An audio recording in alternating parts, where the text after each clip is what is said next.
Chapter 14. Scorpions and Snakes. However, Xue Wei did not go into details with what he meant. Instead, he just smiled with his eyes glued onto the traces he had found in the sand. These traces were of human footprints, but the human footprints were not the only thing that they could see. There were also traces of something slithering across the sand.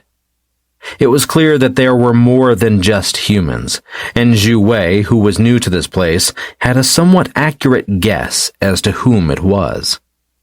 The ancestor of the vermilion birds had placed beasts from outside the world inside this dimension. Then why would they not also bring in humans? However, these humans were likely different from the humans that they were used to. These humans were likely to cultivate differently. They were also expected to look different. But while Xue Wei had guessed this, the others were still clueless. The princes and geniuses from the Demon Phoenix continent were all curious, but the friends of Xue Wei knew he would explain it, eventually. They continued onward, but now their speed was much slower than before. They advanced while observing everything around them. Suddenly, a whistling sound could be heard, and soon after it was accompanied by a scream and someone who was cursing. Looking back, Xue Wei saw that one of his group members had been dragged halfway into the sand. His face was pale, and his breathing ragged. The sand around him had splashes of blood, and a thin trail of glaringly red blood was trickling down the corner of his lips. "Get him up!" Xue Wei said, and the others rushed over and helped him up. They managed to drag him out of the sand, and when he was free, they all took in a deep breath of air. His legs were mutilated. Blood was smeared all over the shredded flesh on his legs. Looking into the hole that he had fallen into, nothing was there apart from bits of flesh and blood. Whatever had caused him to be buried like this and bleeding this badly had already vanished. Xue Wei did not push them to continue onwards. He fetched a returning spring pill that he had concocted and gave it to the wounded man before they decided to set up camp for the night. "Tonight we need to be extra alert," Xue Wei said. "They will return, so keep an eye on the sand beneath us. Also, make sure never to be alone." The others understood the severity of the matter. During the entire evening, they continued to give the wounded man returning spring pills, and his wounds healed slowly. As the next morning arrived, his legs were once more healed, and he was immensely grateful towards Xue Wei for giving him this many pills, all of which were of perfect purity. Without Xue Wei, he would not have been healed this fast, and would have delayed them all. Even so, Xue Wei was not happy. He had expected that the strange human tribe and their companions would make a move during the night that passed, but nothing had happened. They had complete peace. Frowning, he was looking into the distance, but nothing was moving. He spread out his spiritual energy, but it was suppressed in this realm, and he could sense nothing moving around. Then he frowned. Even the ordinary beasts that should have been here were not around any longer. Had they been frightened away by whatever had arrived last night to drag their friend underground? "Let's set out," he said. He no longer understood the thoughts of the humans living in the desert, but he was eager to find them. They ought to have the most treasures within the entire place, and they were likely to have one of the herbs that Xue Wei had entered the desert for, the desert glass rose. The desert glass rose was a specific kind of herb that allowed for flames to increase in purity. He needed it for the alchemist flame that he was using to refine pills with. If he wanted to become a 4-colored rainbow alchemist, then he needed to have a much more refined flame. The vermilion birds also needed this kind of desert glass rose. It could refine their flames, so they had to get a lot of these roses.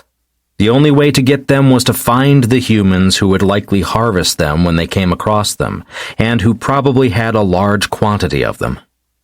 At least, that was Xue Wei's hope. If they just had to find these desert glass roses in the desert itself, they would have to spend the rest of their year in the desert, and he was not willing to do that. He wanted to gather many more treasures for the time they were here. Xue Wei and the group advanced. They were alert, and their eyes were always looking at the dunes around them, staying alert in case an ambush was prepared. Just as they had walked for half a day, the whistling sound that was familiar to them all appeared again. "Jump!" Xue Wei called out, and although the pressure in this dimension was higher, they could still stay in the air for some time, and as they flew into the air, a group of scorpions and snakes broke through the surface of the ground. These scorpions and snakes were unlike the beasts they had encountered so far. The scorpions had a black carapace that was covering their entire body. They were glistening in the sunlight and seemed to absorb all the light that appeared around them. The snakes were red and golden. Their eyes were also golden, and when someone looked into them, they could see intellect. These beasts were also at least 10 times bigger than the other monsters they had encountered so far. Hovering in the air, the faces of all the people were pale as they saw the 20 beasts beneath them, 10 of each kind. It was no wonder that the guy who had been injured before had ended up looking like he had. When they saw these snakes and scorpions, they understood it completely. It was actually a surprise that he was still alive. "Strangers, what is your purpose for tracking us down?" A voice suddenly sounded. It came with the wind, arriving right at the ear of all of them, but there were no humans in sight. "We are here to trade," Xue Wei said with a loud voice. "Trade?" asked the voice, and Xue Wei's group were all shocked. "Yes, we need desert glass roses. We can trade with spirit fruits, essence stones, beast cores, herbs from the jungle, and pills." "Desert glass roses," the voice was contemplating. While the voice seemed to contemplate, the eyes shone, and the hearts of the Demon Phoenix Continent's cultivators started beating rapidly. They knew what the desert glass rose was, and they really needed it. As to the spirit fruits, herbs, and other resources, they were not that important, and they had so many of them, so trading some for the desert glass roses was something they were more than willing to do. "We will do the trade," the voice sounded, and moments after the sand suddenly started rising and taking the shape of a human. Moments after, the sand cracked, and a person appeared from within. It looked peculiar and strange, but they quickly understood that it was a martial art technique that had helped him move towards them fast by merging with the sand. The man was looking very different from the humans they were used to seeing in their world. This man had brown skin with white tattoos. His hair was white, and his eyes were blue. He was strong and sturdy. He seemed young, but his eyes showed the vicissitudes of life. He was not as young as he appeared. After raising his head and counting the number of people who were hovering in the air, he waved his hand, and the scorpions and snakes dug into the sand and vanished. "I have enough desert glass roses to be able to trade 3 for each of you," he said.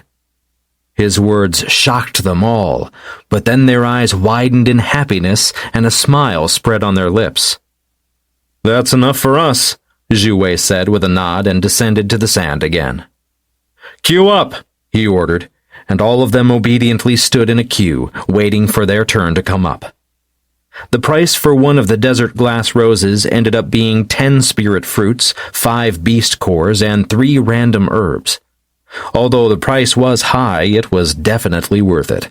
The benefit they would get from the desert glass rose was impossible to be measured in wealth, so they quickly found the items and traded them without feeling even an ounce of loss.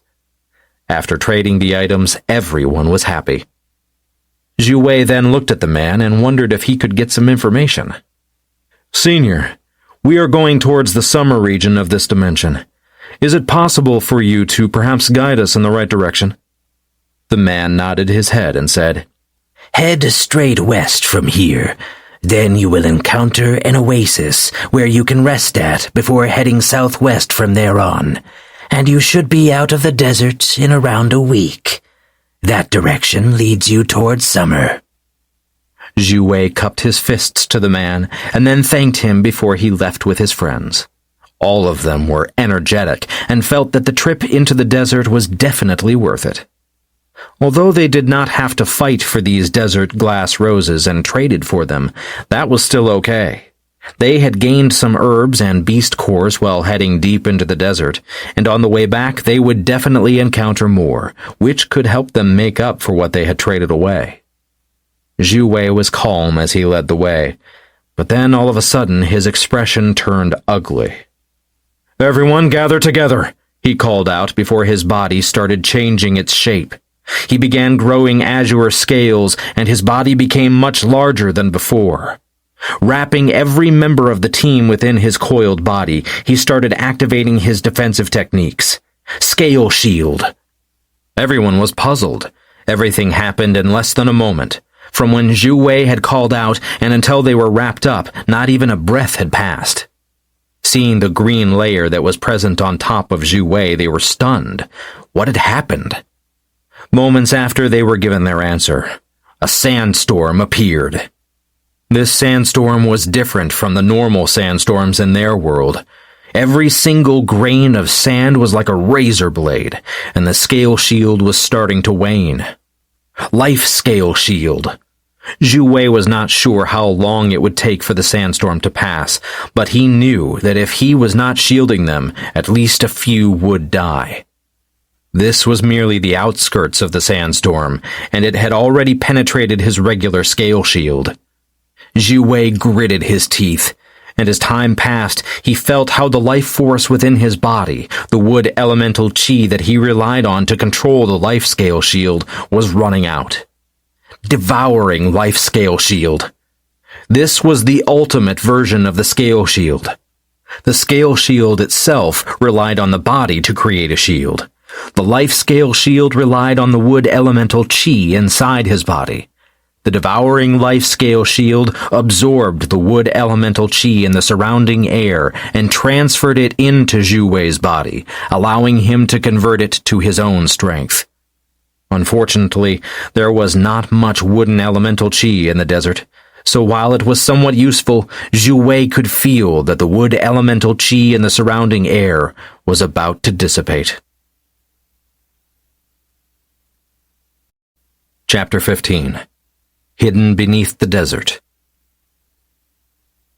A sandstorm could rage for days on end, and even now not a long time had passed, but they were already facing a dangerous situation.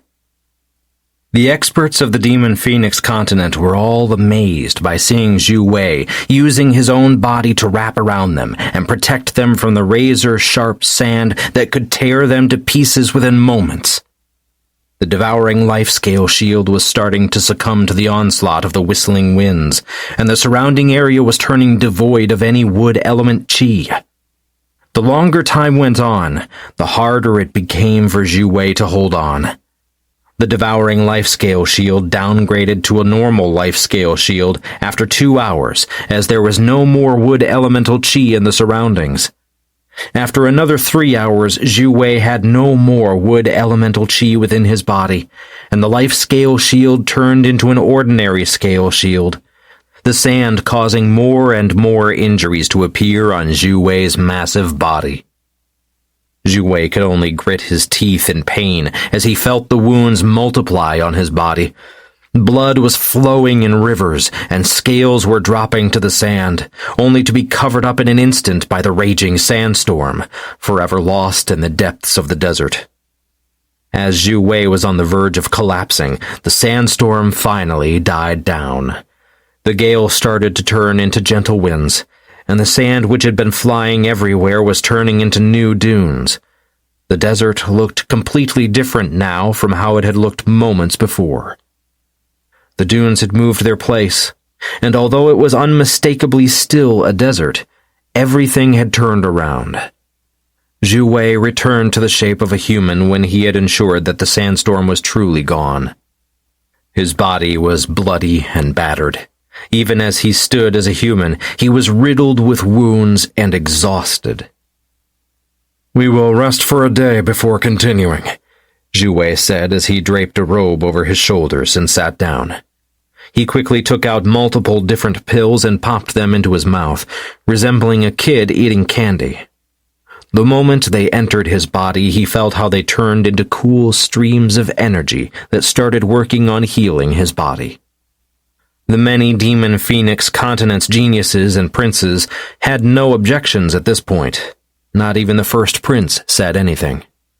At this point, Xue Wei was a hero in the eyes of almost every member of the group, as he had shielded them all with his own body, taken all the wounds that should rightfully have been theirs. They all felt newfound respect towards him for this. The first prince knew that if he said something at this point, not only would no one agree with him, but the experts that usually revered him would also grow alienated from his lack of gratitude towards Xue Wei. The day went by fast, and as the sun rose in the sky, Xue Wei stretched his body.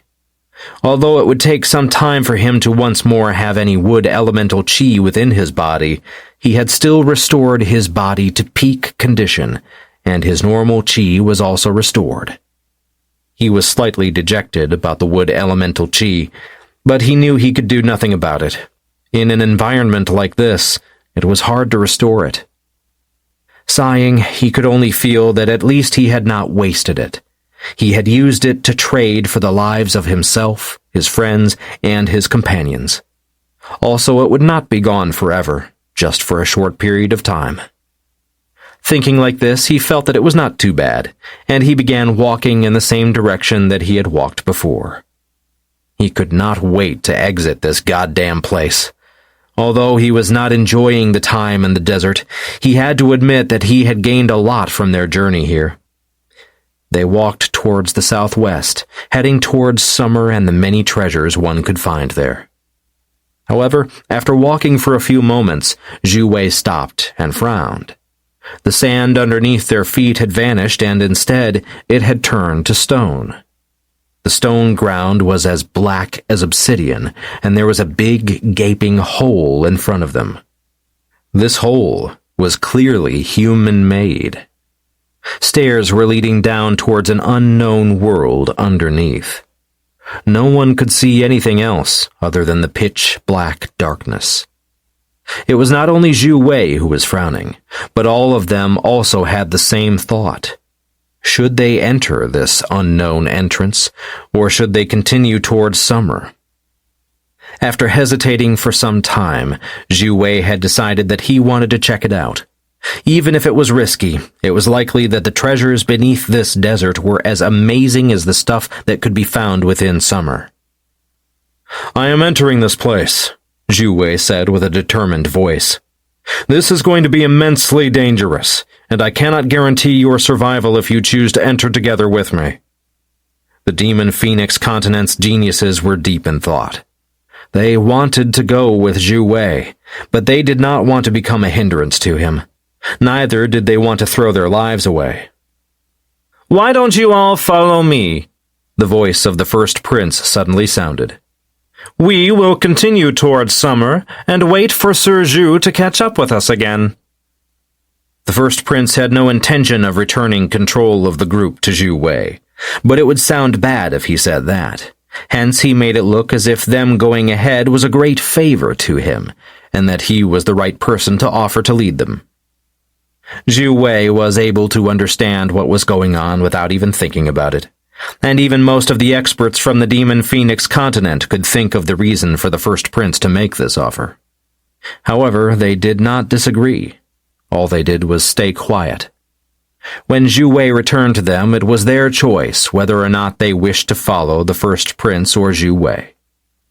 At that time, it would depend on whether or not the first prince had done an excellent job. If he had led them to even more treasure than Xue Wei, then it would be stupid to leave him. But if they had suffered, then they would gladly join Xue Wei once more. Xue Wei understood their thoughts. Although they said nothing, it was clear that although these geniuses were feeling happy towards Xue Wei for having saved them, they were still here for treasures after all. Xue Wei did not blame them. He did not have a close connection with them, so he was not disappointed either. Seeing that none of them were against the first prince's offer, Xue Wei did nothing to make them stay either. "Then let's meet again if fate allows it," Xue Wei said casually before he no longer paid any attention to the experts from the Demon Phoenix continent. He then turned around and walked towards the staircase leading down towards the darkness. Seeing that Xue Wei walked so firmly towards the darkness, and then how his friends followed behind without any form for hesitation, the geniuses from the Demon Phoenix continent were all ashamed. They understood that the danger was great, and that even Xue Wei had no idea what they might encounter, but he still went on with unwavering determination, while they were cowardly backing away. They finally understood the difference between the two of them. Xue Wei was not afraid of death. He lived with his life on the edge, always struggling and fighting to improve, while they were flowers raised in a greenhouse. They had the best resources. They had also lived in the best environment, but because of everything going their way, they had now realized that they lacked the determination of cultivators from humble backgrounds. They lacked the desperation to improve. But having realized this, they also knew that it could not be changed just because they wanted to. It was a small step they had to take, little by little. Jumping into this unknown world underneath the desert would be the same as throwing away their lives. Thus, they did not regret their decision as they watched Xue Wei and the others take out luminous orbs from their storage treasures as they began descending the stairs. As they vanished from their sight, the first prince could not help but hope that this was the last time he saw Xue Wei. If he succumbed to the strange underground world he had just entered, then he would not have to worry in the future. Xue Wei did not look back even once as he began walking. He already knew about his friends joining him, and as long as they had his back, then he would be content. The staircase was made from the same black material as the surface above. It was impossible to determine what kind of material it was, but it was immensely sturdy. As they went down the stairs, they found that they reached further down than they had expected. They walked and walked and walked, but it was as if the staircase was endless. After walking for a couple of hours, Xue Wei finally came to a stop. The stairs continued in front of him, but he had a nagging feeling that something was wrong. Touching the wall by his side, he determined that it was made from the same material as the stairs themselves, the black stone-like material. Frowning, he wondered what to do. Without overthinking, he struck out a palm attack. Shattering Mountain Palm. This was one of the attacks he had learned first, and although it wasn't the most potent attack that Xue Wei commanded, it was in no way bad. When it came into contact with the wall, something peculiar happened. Not only did the wall start to crack, the stairs they stood on were cracking as well. Reality around them began to collapse, but even though the stairs broke, they were not falling anywhere. By the time the scene in front of them had collapsed completely, the 5 friends were stunned by what they saw in front of them. What they saw in front and behind them was a long corridor. It seemed as if they had walked down this corridor for a long time, as when they looked behind them, it seemed to stretch into the darkness, continuing on for a long way. As they realized that the staircase was an illusion that they had been trapped in, all of them felt some lingering fear. It could have continued forever, with no way for them to exit, and even if they had turned around, they would never have escaped. Now they were extra alert as they looked at the corridor. Was this another illusion? Shattering Mountain Palm. A muffled boom resounded in the corridor as Xue Wei's palm came into contact with the black wall, but not even a dent was shown on it. "This is real," he said casually. This was the easiest and most direct way to test the realness of their current situation. "Let's continue walking," Xue Wei said, and they moved forward, only to find that there were doors on their side every time they had walked for around the time it took to brew a cup of tea. They did not enter the first door they found, but continued onwards, until they saw that the doors were not really a rarity in this corridor. After checking this, they opened them, only to find that some led into smaller rooms where treasures, essence stones, and materials were gathered within.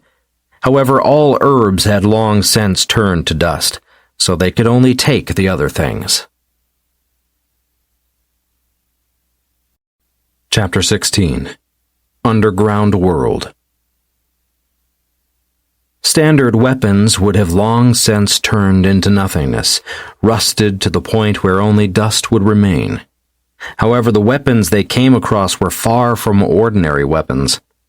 Although they had not evolved into spirits yet, and although they did not have a consciousness, they contained so much energy which had accumulated over the years, making them the best of the best weapons one could find. Xue Wei did not stand on ceremony and picked up all the weapons. He stored them in his storage treasure before taking out a thin sword. This sword was very different from most swords. The blade only had a width of 2 fingers, and it was immensely thin. When moving, one could feel the flexibility of this sword. It was fast as the wind and could strike at astonishing speeds. This sword had no name, but Xue Wei had taken a liking to it. The silver shine that the blade gave off was gentle, but the aura of the sword was tyrannical. Although the sword seemed gentle at first, Xue Wei did not doubt that it had seen its fair share of blood. He was not keeping the other weapons because he was stingy, but none of them fit his friends. Lin Zhao already had a weapon of the best quality, and it was also a weapon that was like a right arm to him. It was the only staff he needed if he wanted to tame beasts. Lolo did not use weapons at all, and giving her one would just hinder her from fighting more than help it. Bai Tianyi was in the same situation. As a weapon spirit himself, he would become a joke if he was seen wielding another weapon. Then was He Gao, but He Gao was also using a rather unique weapon, as he was using the long claws that were attached to his hands. Finding new claws would depend on luck, and so far they had not come across any. They found a wide variety of resources within the underground building. Some were placed there by the one who had built the place. Others, especially herbs, had appeared because of the long time in the world underground. The place was damp and dark and cold, perfect for many specific herbs to grow. These herbs were of different ages. Some were only a few hundred years old, others were thousands of years old. From this, it was clear to see that this underground world had been untouched for thousands of years already. As to why it had suddenly appeared, he was not sure of, but this was a chance for him, and he was not going to just ignore it. So far, they had not encountered anything seriously dangerous. Although the illusion had been frustrating, it produced no harm to them, and the rooms they had entered did not even have a single trap. Continuing down the corridor, they eventually reached the end. While on the way here, they had entered every door on the way and emptied multiple treasure rooms. However, all of them were treated as nothing, not even guarding them with traps. This made Xue Wei believe that there were even greater treasures inside the underground world. He was just certain that he had to figure out what this underground world was first. When they continued forward, they found a door at the end of the corridor. All the doors leading into the rooms previously had been made by wood. They had been easy to open, but now they were standing and looking at a massive door made from stone. It would require quite a bit of strength to open this door. Xue Wei placed his hand onto the door, and when he was about to rotate the qi in his meridians in an attempt to open the door, a strange heat rushed to his hand, and it was suddenly impossible for him to withdraw his hand. Frowning, Xue Wei used a bit more strength, but no matter how much he tried to pull back, his hand was stuck onto the door. The heat that he had felt at the beginning had been comfortable, but now it was getting more and more intense. It felt as if he was holding a scalding hot piece of iron. Gritting his teeth, he said nothing, but sweat started to ooze out of his forehead. His eyes were narrowed dangerously. Seeing the situation of Xue Wei, the others did not advance, but all of them were ready to step in at any moment. It would be unbearable for Xue Wei to touch the door. Each second felt as if it took an eternity. The heat was increasing drastically, but Xue Wei was still gritting his teeth and enduring the pain. He felt that something was odd about this phenomenon. Whoever had built this underground world would be able to kill him with but a thought. Making a mechanism that burnt off one's hand was quite wasteful. As such, it proved that there was another reason for this mechanism, and only by enduring would he know what this purpose was. Time ticked by slowly. The heat climbed and climbed. The stone door had originally been dark gray like most other stones, not black like the rest of the walls of this underground world. But now that the heat was permeating through the door, it started first to have a hue of red, before it turned crimson, and steam began to be released from the door. As the heat was increasing, it also started creaking and trembling. It was as if the door was on the verge of turning into molten stone. Time continued to flow like water in a stream.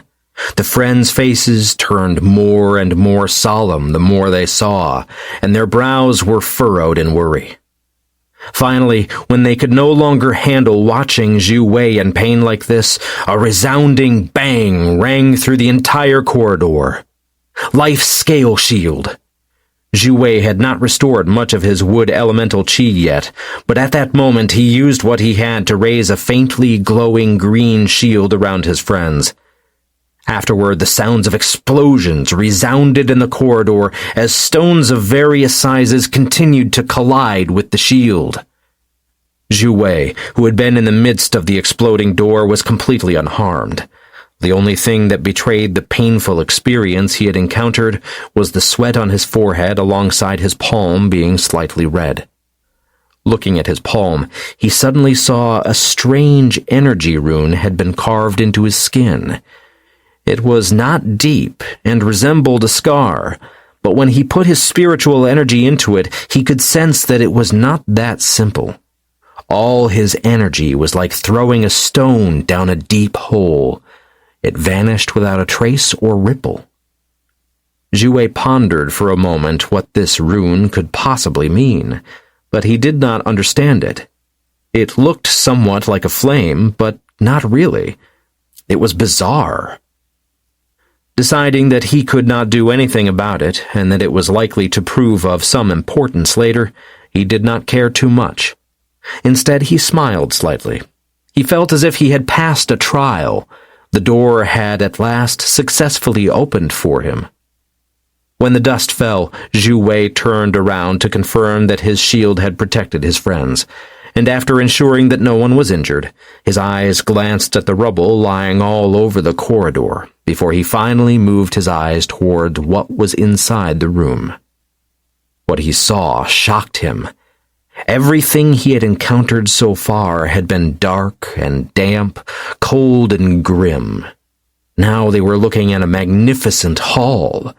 It was very different from before. Pillars plated with gold were holding up the ceiling, which resembled the morning sky, shining light down on the entire hall. There were statues at the edges, standing 5 meters tall. All of them were wearing armor made from gold and weapons made from some unknown materials. Xue Wei entered hesitatingly. Although there was gold everywhere, and there were many magnificent sights, there did not seem to be any treasures within this hall apart from the hall itself. There were no doors to either side, nor were there any herbs that had grown in the corners, like they had in the previous corridor. Walking inside, he and his friends began examining the area. Xue Wei had no intention of taking the gold plating on the statues and the pillars. Although he was greedy, he was not that poor. Gold really wasn't worth much to him any longer. However, his eyes were continuously landing on the weapons in the hands of the statues. These weapons were made from unknown materials, but they seemed very powerful. Contemplating if he should take them, Xue Wei finally decided against it. Although it was tempting, he was not sure what the material was, so getting them would be quite useless. Not to mention he had already gotten his hands on quite a number of good weapons already, so these were not too useful for him. After reaching a decision, Xue Wei did not waste any more time in the hall and walked further and further into the depths of the hall. There was truly nothing of interest, and they soon reached the end. Here they had expected another big stone door, but instead they encountered a big platform with a throne in the middle and two small wooden doors, one on each side of the throne. Since he saw these two doors, Xue Wei was unaware of whether or not to pick one or the other. Looking around, he found a sign on top of the two doors. Life and death let fate decide. Instantly, Xue Wei understood that one door leads to death, while the other led to life.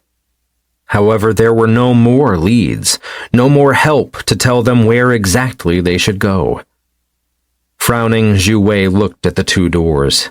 They were completely identical. "You guys, go back the way we came from and catch up with the people from the Demon Phoenix continent," Xue Wei finally said after thinking for some time. "I am going to gamble with my life, but I can't risk yours as well." Hearing this, they were stunned as their eyes widened, and they were filled with horror. "No," Lolo shook her head. "If I leave now, I will regret it. I have no idea what will happen, but you guys are my family. If I live but you die, I will never forgive myself for not being by your side in the final moments. If we die, let us all end together." "I have nothing apart from you guys," Lin Zhao agreed with a slight smile. "Yeah, we will gamble together," He Gao grinned. "I can't die anyway. I might just lose a couple of 1,000 years. So let's go." Bai Tianyi would never say anything cheesy, so instead he acted tough. But after hearing his words, the others laughed. "Okay then." Xue Wei paused and looked at the two doors. "We are taking the right door," he finally said. "Right door? Sure." The others did not mind. To them, any door was fine. They did not even ask him why he had decided on this door. Xue Wei reached out his right hand, the hand with the strange rune, and pushed open the door.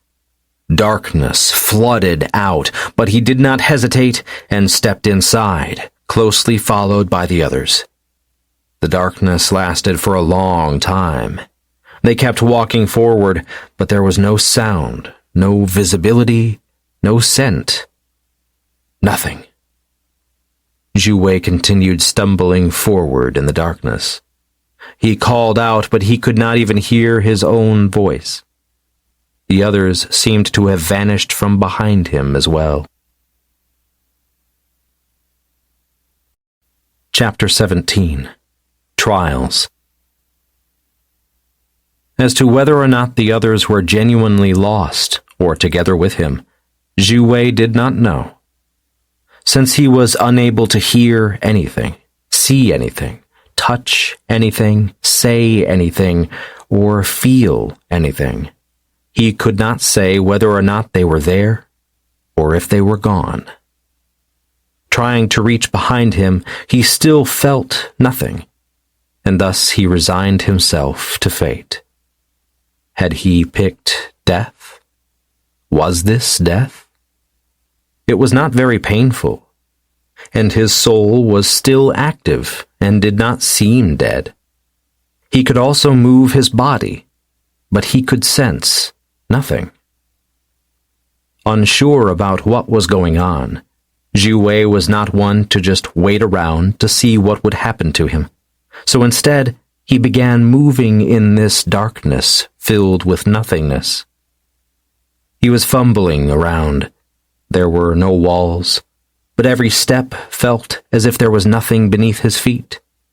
He did not know if he was falling down or floating upwards.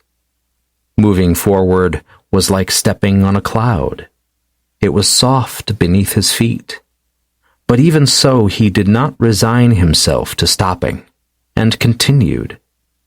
Since he had not died, something had to be waiting for him inside this darkness. He was unaware of how much time has passed. Because of the darkness, it felt as if it was an eternity, but it could have been mere minutes. More and more time passed, and although he was quite certain that the time moved slower, it was clear that he had been walking for hours, yet no change had occurred within the darkness. Although the time was passing like this, he did not halt his steps even once. He continued forward, moving further and further away from his initial location. However, it was hard to say whether or not he had actually left the location, as everything looked exactly the same. Sighing, Xue Wei was wondering if there was another solution. But unable to find it, he continued moving his legs. Even if he had gone nowhere, it was better to try than to give up and await death. As such, he continued moving without stopping even once. Since he was not flying or running, he could walk on for days on end without being tired. And thus he did just that. The time continued passing, and soon a few days had passed, but there were still no signs of ending. Xue Wei wondered if they had to stay within this darkness until the Ascended Realm challenge ended. But as he continued walking, he realized that even when he had walked for 100 days, there were still no signs of its ending. He finally paused his legs, wondering if he had made the wrong decision entering these ruins instead of searching for riches elsewhere. However, the moment his feet stopped moving forward, a light shone brightly, and Xue Wei found that the darkness was forced to retreat, the ground underneath his feet becoming hard once more, and a wall was by his side. Seeing the light after so many days in darkness, Xue Wei squinted, and his head started hurting when a silver beam of light landed on him, soothing away all the discomfort. "Welcome to the second stage of the trial," a voice suddenly boomed out within his head, shaking his mind.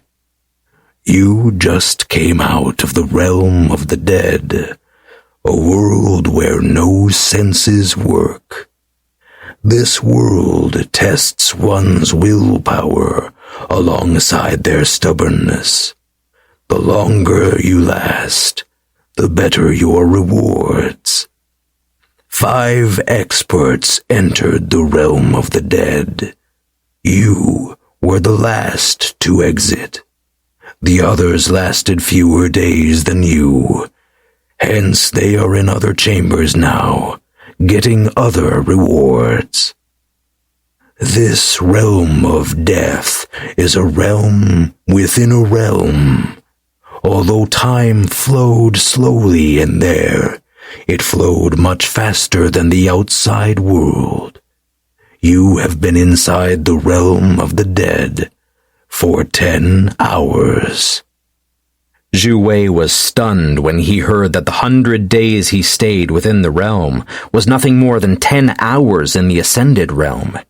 It was truly magical. He was also slightly relieved. If he had truly spent 100 days within the darkness, he would genuinely regret his choice to enter this underground world. But now he was ecstatic.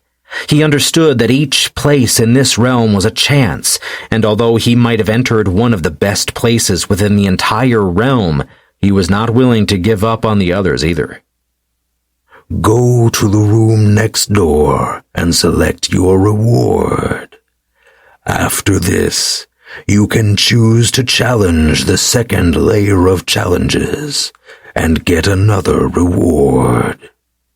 In case you manage to get to the final challenge, you will be able to get your hands on a drop of the deity's blood. Xue Wei suddenly felt his heart race fast. His eyes widened, and he suddenly felt a lot of yearning. He was unaware of what this drop of the deity's blood was, but his body wanted to get some of this deity's blood. Since his body had such an unexpected reaction, Xue Wei made a decision. Even if it took the last of his time within the realm, he would fight for the chance to encounter this blood. He had never felt such restlessness before. He was not sure what to do with himself as he paced the floor, feeling elated, anxious, and confused. Finally, he took a deep breath and calmed himself down before he slowly made his way towards the door that led to the rewards. Here, he found a scroll with weapons, herbs, ores, and pills, all of which were extraordinarily precious, and Xue Wei could pick one of them as he pleased. In the end, he picked up a tree called Widow's Willow. It was not an herb as such, it was a full tree, and when Xue Wei got it, the tree stood like a potted plant in front of him, easy to bring along. The Widow's Willow was extraordinary. The leaves were capable of healing wounds, no matter how horrible the wound was. As long as a limb had not been severed completely, any injury could be healed. Xue Wei was often in danger, and so were his friends. It was natural for him to pick a healing treasure, especially since he was capable of getting his hands on a full widow's willow. If it had just been a handful of leaves, then he would have picked something else. But a full tree was quite good. It could also regrow the leaves he pulled, and thus it was a great choice. After having made his choice, the widow's willow appeared next to him, and he quickly stored it in his storage treasure before he looked around the room. He had not been able to find his friends yet, but he knew that they were capable of understanding their limits. If they had some doubts, they would, without a doubt, withdraw from the challenges. When looking at the other wall opposite him, he found 2 doors. One had a sign on top which was politely stated, "Exit," while the other was without a sign at all. It was evident that if he wished to continue, he would have to enter the second trial through this door. Xue Wei entered the door, and when he looked around, he found that he was in a small box-like chamber. The walls, the floor, and the ceiling were gray. They seemed to be made from another material than the usual black stone that everything else had been made from. He looked around, but nothing happened. So he sat down in the middle and began cultivating. After waiting for a few minutes, the voice he had heard before sounded once more. "Young one, you have guts, daring to take on this second trial of mine. The first trial took away all your senses, but this trial will test how well you handle pain. The longer you can stay conscious, the better rewards you will gain." At this point in time, the voice vanished, and instead an uncontrollable itch began spreading all over Xue Wei's body. The itch did not hurt, but it felt as if thousands of insects were crawling all over his body. The feeling was uncomfortable, and discomfort made him frown slightly, but not a word escaped his lips as the itching turned to sharp, stabbing pain that wreaked havoc over his body. Xue Wei's heart was bleeding, not because of the pain he was undergoing, but because he understood his friends. All of them would definitely have tried this second trial as well, and that meant that they were also experiencing the same excruciating pain. Knowing that his friends had to suffer, Xue Wei was frowning and unhappy. But then he thought about how they too were just like him. They needed to temper themselves and to grow alongside him. Although the pain was severe, they needed to know how to keep their minds clear even in such situations. In the other chambers within the underground world, all of them were sitting still. Lolo's small, frail body was trembling from the intense pain she was feeling, but not a sound spilled from her tightly clenched lips. All of them had the same thought. For them to be able to get further on the journey of cultivation, for them to stay together, they had no other option than to endure this pain. The more they could endure, the more they would be rewarded. Looking at the rewards they had gotten in the first round, they knew that this was a place filled with treasures. These treasures were able to increase their strength, so they wanted to do their best. Time trickled by slowly.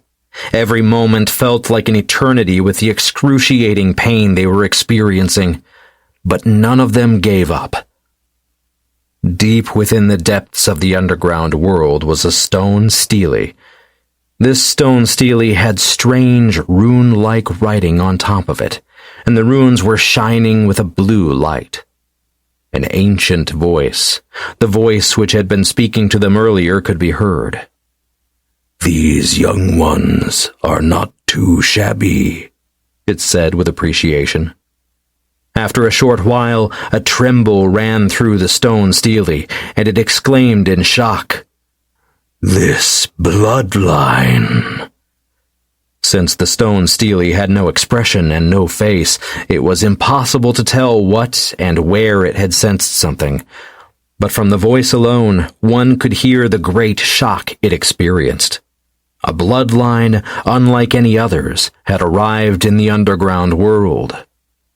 Only this stone stele knew precisely what this bloodline signified, but it said no more, just observed.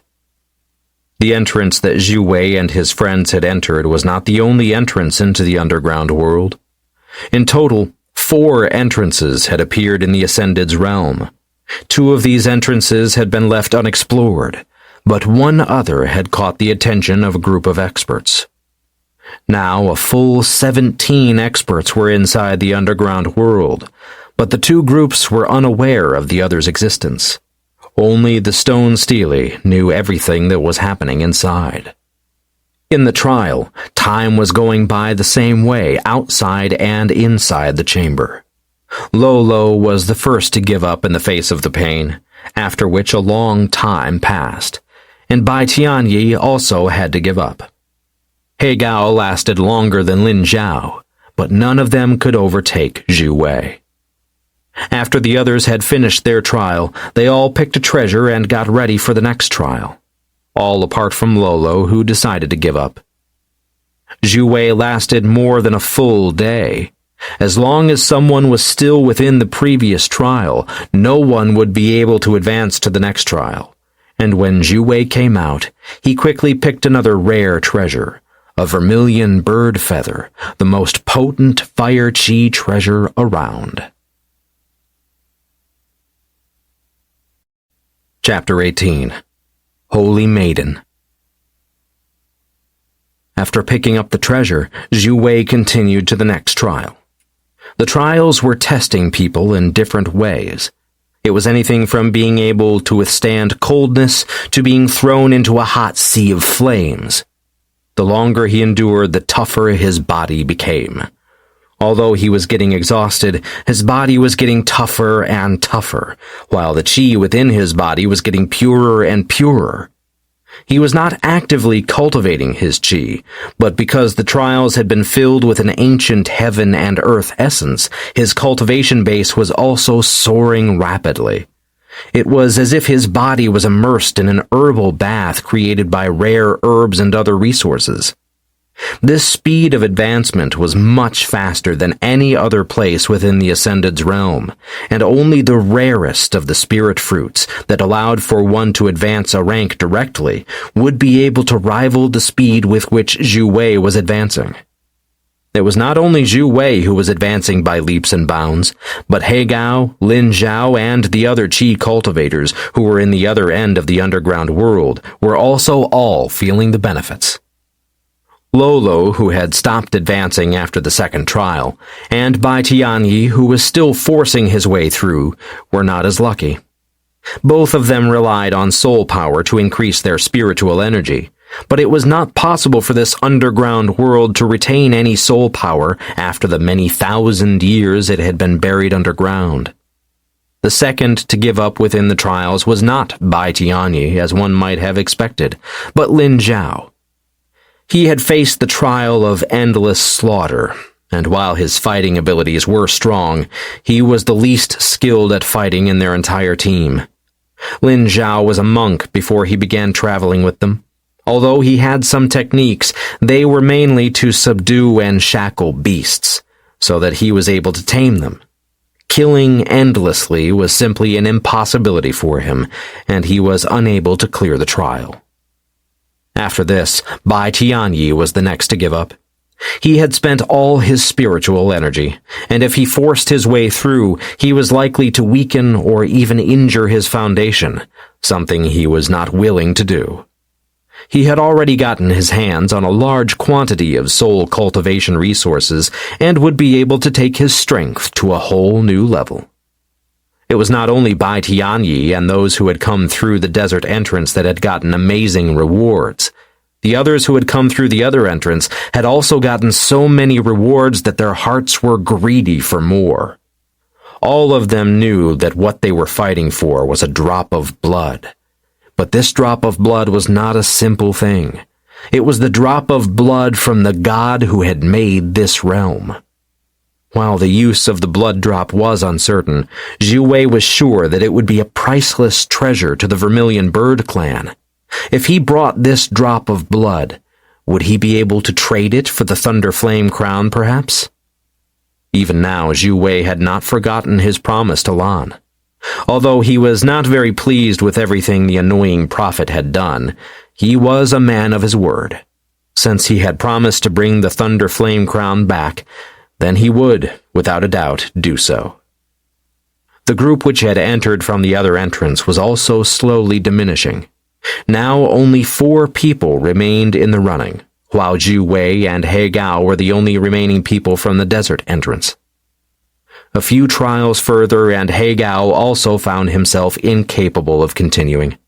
Although his body was bursting with energy, his mentality was so exhausted that he was seeing double. After finishing a trial, he wisely chose not to continue any longer. At the same time, Xue Wei continued to press forward. His eyes were as dark as the deepest well, but they were glittering like thousands of stars in the night sky. Although he too was exhausted, he could still feel an abnormal calling towards him, and the further into the underground world he came, the more he felt this calling. The experts who had failed the trials could advance every time a stage had been cleared. From this it was apparent that everyone needed to gather in the innermost midst of the underground world. Xue Wei was unaware of the fact that other people had entered the world. He was also unaware of the fact that the people who had been eliminated from the trial could advance as the trials were finished. If he had known, he would have been extra alert. To gather everyone in one place, it was evident that the reason for this was to see chaos break out later on. The truth was that Xue Wei did not care too much about competition. He would do his utmost, no matter what, and if he had done his best, then when they then encountered this second team, they would be able to rob them of the resources they had gotten in the trials. Xue Wei was not a good person. It was not beneath him to rob others. Although he, as much as possible, tried to avoid killing innocents, his morals were getting worse and worse. His beastly nature was shining through. There wasn't much greed in his eyes, but there was ruthlessness. Xue Wei was always thinking about what would bring most benefits to himself and his friends, but while he was a merciless demon to others, he was the gentlest and most caring towards his companions. He also knew that to survive in this world, strength was all that mattered, and although he was considered amongst the talented youths, he was far from being strong enough to protect what he held dear. Clearing his head, Xue Wei stepped into another door after picking yet another heavenly treasure. This trial made him frown. There was wood elemental chi everywhere, and his body was absorbing it rapidly. Suddenly, out of nowhere, a figure appeared, the eyes of the figure looking stunned when its eyes landed on Xue Wei. This smell, the figure mumbled to itself as it moved closer to Xue Wei. Although the figure was but a remnant soul, its eyes suddenly shook wildly as it looked at Xue Wei. "How can this be?" it exclaimed with shock, and Xue Wei, who had been sitting in cultivation, opened his eyes and looked at the remnant soul. This was not the first remnant soul he had experienced within the time he was in the trials. He had experienced many of them earlier while fighting them for the sake of advancing the trials. However, this one was different. Where most of them were mindless fragments, this one seemed complete and with intelligence. The remnant soul moved next to Xue Wei and sat down, looking him in the eyes. "What is your connection with the Holy Maiden?" he asked with narrowed eyes. Holy Maiden? Xue Wei was puzzled. I don't know any holy maidens. "This trial and the next 3 will pose no threat to you," the remnant soul finally said. "Each of the places will be filled with elemental chi, and you can absorb it as you please. After absorbing it all, you will be able to advance to the next trial." So the trial is to absorb energy? Xue Wei frowned. Was this not too good of a trial?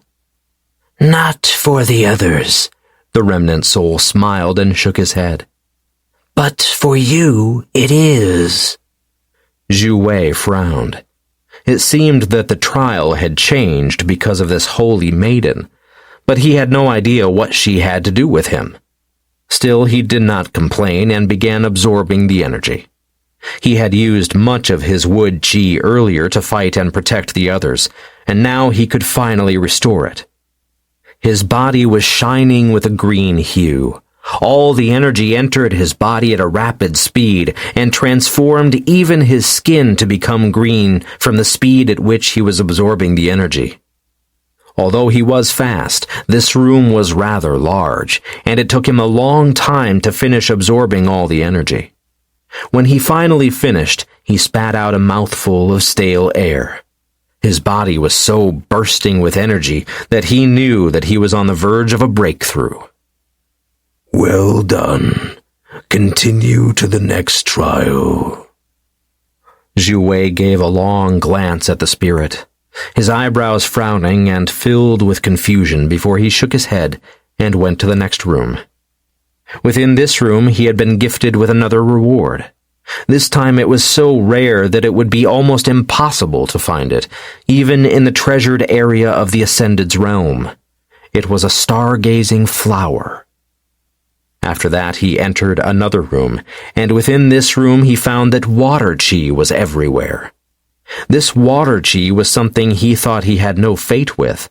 But another remnant soul appeared and said the same as the previous soul, mentioning the Holy Maiden and telling him to absorb all the energy.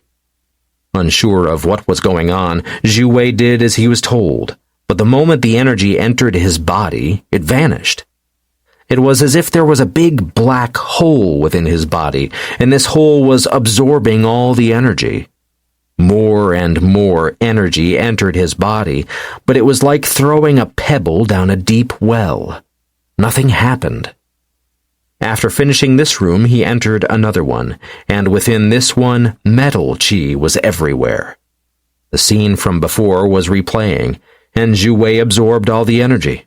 However, it vanished as long as it entered his body. Xue Wei could not help but wonder about what secrets his body held. He knew better than anyone that such a phenomenon was only possible if his body had some secret. After this, he took the reward from the room before entering the last trial. The last trial was like the previous 3. However, here there was fire chi everywhere. Xue Wei absorbed it all. He once more experienced the feeling of energy pouring into his body, but vanishing as soon as it entered. After absorbing all the fire energy, he looked at the remnant soul who was looking at him with reverence, and he shook his head, wondering what exactly was going on. Still, these souls refused to tell him anything, and just stood by his side as he was cultivating and absorbing energies. Finally, he reached the next room after the fire energy room, and he noticed that it had no more doors.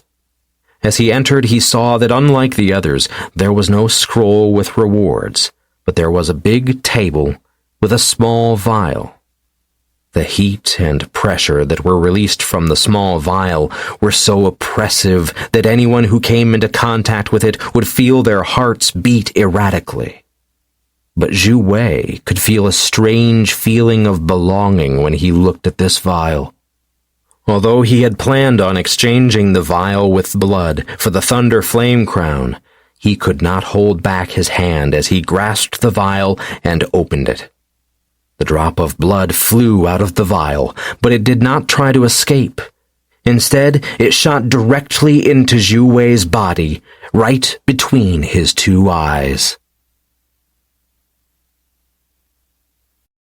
Chapter 19. Bloodline of the Vermilion Bird. The moment it connected with Xue Wei, the entire world trembled in front of him. His eyes widened in shock, and he felt a strange heat erupt before his sight went black, and he collapsed onto the floor. There was no pain, not even any discomfort. However, as soon as the blood came into contact with him, his consciousness collapsed, and his body started spasming. A red hue appeared on and around him, shrouding him in a veil of energy. The place where the drop had entered his body was a tear-shaped red dot, which was fluctuating in the dim light. Xue Wei was completely unaware of what was happening to his body. His mind was filled with darkness, and he was unable to control the changes that were happening to him. Energy started leaving the tear-shaped dot on his forehead. Red feathers of energy began roaming through his meridians. Still, unlike what one might have expected, they did not clash with the azure dragons that flew in his veins. Instead, they seemed to coexist. The red and azure streaks of energy began intertwining. They did not merge, but the dragons coiled around the red feathers. The streaks of chi turned much thicker, and the undulations of power that they released were more than double of before. This was the perfect example of where adding two together did not mean that it would just double in strength. All the chi in the body started to coil together. The red and azure colors were becoming the same, and slowly the light that was shrouding his body turned into a mixture of red and azure.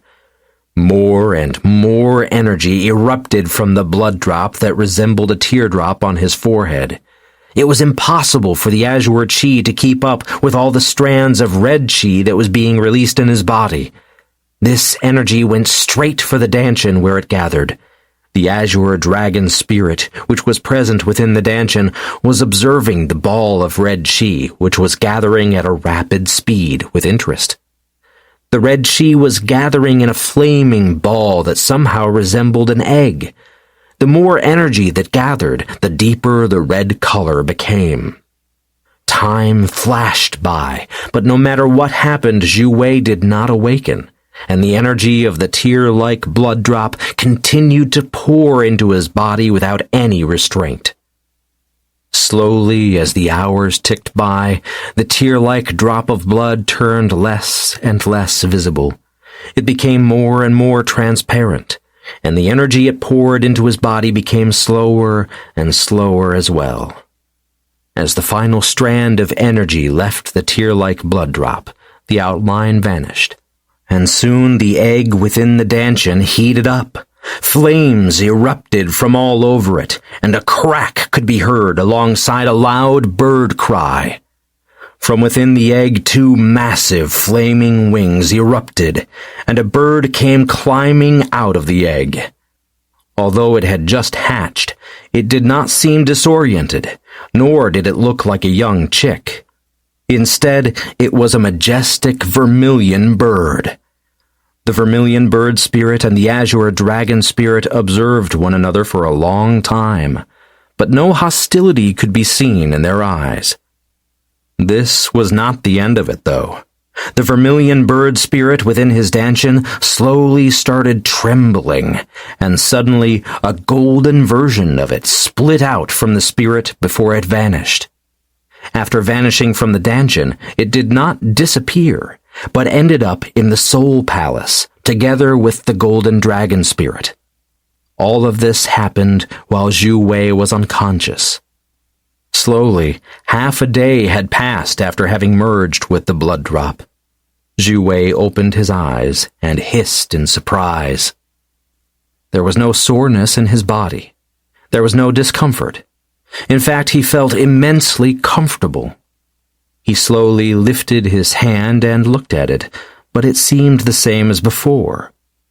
Everything seemed the same, but he felt as if his body had been replaced with another body, that there was something so foreign about his body that he could not recognize it.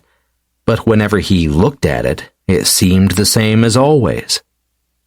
He slowly sat up and crossed his legs before he started observing the insides of his body. And the moment he did, his heart beat so rapidly that his eyes opened in shock, and he could not believe what he had seen. He was a 4-layered ordinary saint now. Had the blood increased his cultivation base? But even if it increased his cultivation base, was this not too much of a jump? He calmed his heart and rechecked his body, and this time he saw the strange mutation his chi had undergone. Before, it had always been chi dragons, thousands upon thousands of chi dragons, but now these dragons were all coiled around vermilion feathers. Frowning, Xue Wei could not understand it, but then his gaze landed on his dantian. Here he was filled with shock. There was the azure dragon spirit, which was something he was used to seeing, but next to it was a vermilion bird. Xue Wei was quite familiar with the vermilion bird after having traveled with them for some time, so he recognized it right away. But why was there a vermilion bird spirit within his dantian? Xue Wei was puzzled. He suddenly felt strange red energy within his body. The fire chi he had absorbed earlier erupted like a volcano, bursting in his veins and filling his entire body like it had done before with the wood chi. He felt that he could move both wood chi, fire chi, and the normal chi with as little as a thought. Xue Wei was perplexed. His brows were furrowed, and he was deeply contemplating. What exactly was the purpose of this vermilion bird spirit within his dantian? The azure dragon spirit was there because he was an azure dragon. It could not be that he was also a vermilion bird. Xue Wei almost chuckled at his own thought. Being a sovereign beast was already fantastic, but to have the bloodline of 2 sovereign beasts, was this not just wishful thinking? Xue Wei was aware that it was impossible to have a mixed bloodline the last couple of thousands of years, but perhaps he had a diverse bloodline from earlier than that? Could it be that he had a very weak trait of the vermilion bird bloodline? And because this drop of blood came from a deity, it was able to awaken the dormant energy within his bloodline? Unsure of what exactly had happened, Xue Wei could find no other reason for a vermilion bird spirit to appear in his dantian. But he was quite happy with the rewards. Although he had initially planned on using this drop of blood to exchange for the Thunder Flame Crown, he now felt that this was a much better result. Not only had he gained an immense upgrade in his strength, but he had also acquired another bloodline. Could he perhaps even transform into a vermilion bird? When this thought struck him, Xue Wei instantly tried to transform, and the temperature in the surrounding area turned hotter. Xue Wei saw feathers sprout on his arms, vermilion feathers, and as he grew larger, his arms turned to wings and his feet to talons. He had actually transformed into a vermilion bird. Xue Wei was shocked and unable to maintain the beastly shape for long before he turned back to a human being, his eyes filled with disbelief. He was actually two sovereign beasts at once. How was this possible? Then a thought suddenly landed in his mind. What if this had something to do with the holy maiden they had mentioned before? Was it possible that they knew something that he himself was unaware of? Suddenly he was reminded of Chu Huayin. When she was not completely mad from her insanity, she had left some clues. She and the others wanted to use his blood for some reason. His eyes suddenly widened. His blood. Right. He had managed to mutate He Gao's bloodline with his blood. He thought that this was an ability any sovereign beasts would have, but upon closer consideration he knew that was not the case. An ordinary sovereign beast would not be able to mutate the bloodline of a primordial beast. If they could, he would have noticed it back at the Demon Phoenix continent. There were many primordial beasts in the Demon Phoenix continent, but they were not mutated. With so many sovereign beasts around, if they had this ability, then they would use it to bind the primordial beasts to their side in exchange for a bloodline mutation. Understanding this, Xue Wei frowned. The further he progressed into his travels, the less he seemed to know himself. First, he had been convinced that he was human. Then he thought himself to be a primordial beast. When he finally found out that he was an azure dragon, he was sure that he had figured out his identity. But now it had once more been turned upside down. He was neither a complete azure dragon nor a vermilion bird. He was both at the same time. Xue Wei said nothing as he rested his head in his hands, and he was deep in thought. It seemed that there was some secret behind his origins. At the current point in time, he could not help but question everything he knew. What was his relationship with Zhao Lei? What was his relationship with his father? Who was his father? What was his father? Where was his mother? Who was she? What was she? So many questions erupted at once, causing Xue Wei to become dazed and dizzy. Knowing that he was an azure dragon had already made him question his relationship with his father. He was a human, so how could he possibly be his birth father? But he had nonetheless grown up with this man and held affection for him, so seeing him brutally killed by Zhao Lei had left a bitter taste in his mouth. Yet now he understood that Zhao Lei was likely the only one who could answer the questions he had about his origin. Initially, he had planned to find Zhao Lei and ask him about the murder of his father, but he had not dared to do so. He had been scared of what he might find out from the conversation. Now things were completely different, however. He was in need of understanding himself, but he had no idea where to begin. The only solution he had was to talk with Zhao Lei, but he could not do so right now. Realizing this, Xue Wei sighed. This was a tricky situation, but he understood that he could do nothing about it, and he had no other option than to accept whatever life brought him for now. Reaching this conclusion, Xue Wei could not help but feel both relieved and depressed at the same time. He looked into the ceiling of the room before he slowly stood up, dusted off his clothes, and turned back to the door leading out of the chamber. When he did, things did not look as he had expected. Lolo, Bai Tianyi, He Gao, and Lin Zhao were all waiting outside the room, eager to see whether or not Xue Wei had succeeded. The first thing he saw when he opened the door was their faces filled with admiration and curiosity. "Did you get it?" Lin Zhao asked curiously, but Bai Tianyi just snorted. "I already said he had gotten it. I could feel some insane changes happening to him through our soul connection, but you still ask." "It is better if he tells us himself," Lin Zhao continued and pouted slightly, causing Xue Wei to be filled with happiness. Having such good friends was truly rare. Chapter 20. Dongfang Family. Xue Wei looked at his friends with a tender expression on his face. It was only this group of people who could make him feel this warm inside, and he could not help but feel that the current turmoil within his mind was completely uncalled for. Although he had been feeling panicked, Xue Wei could not help but suddenly experience a calming sensation washing over himself, and his soul was cleansed. Smiling slightly, Xue Wei stretched his body and looked at his friends, but he was not eager to tell them what he had encountered. If the other people back at Chang'an knew of this, they would chase him, the primordial beasts for the sake of getting their hands on his bloodline, and the humans to eradicate him as he was a threat to humanity. But the people in front of him were different.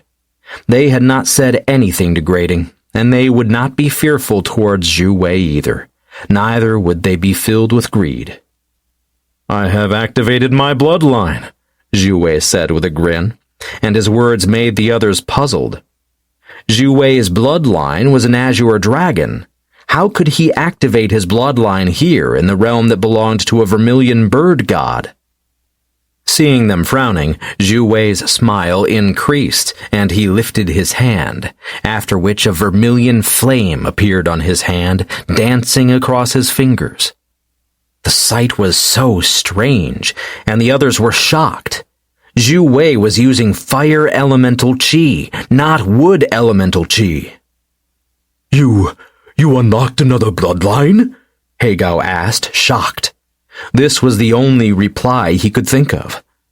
Xue Wei grinned and nodded his head before he took a few steps backward, and with a wave of his arms, vermilion feathers appeared on his body, and he turned into a vermilion bird, albeit a small one.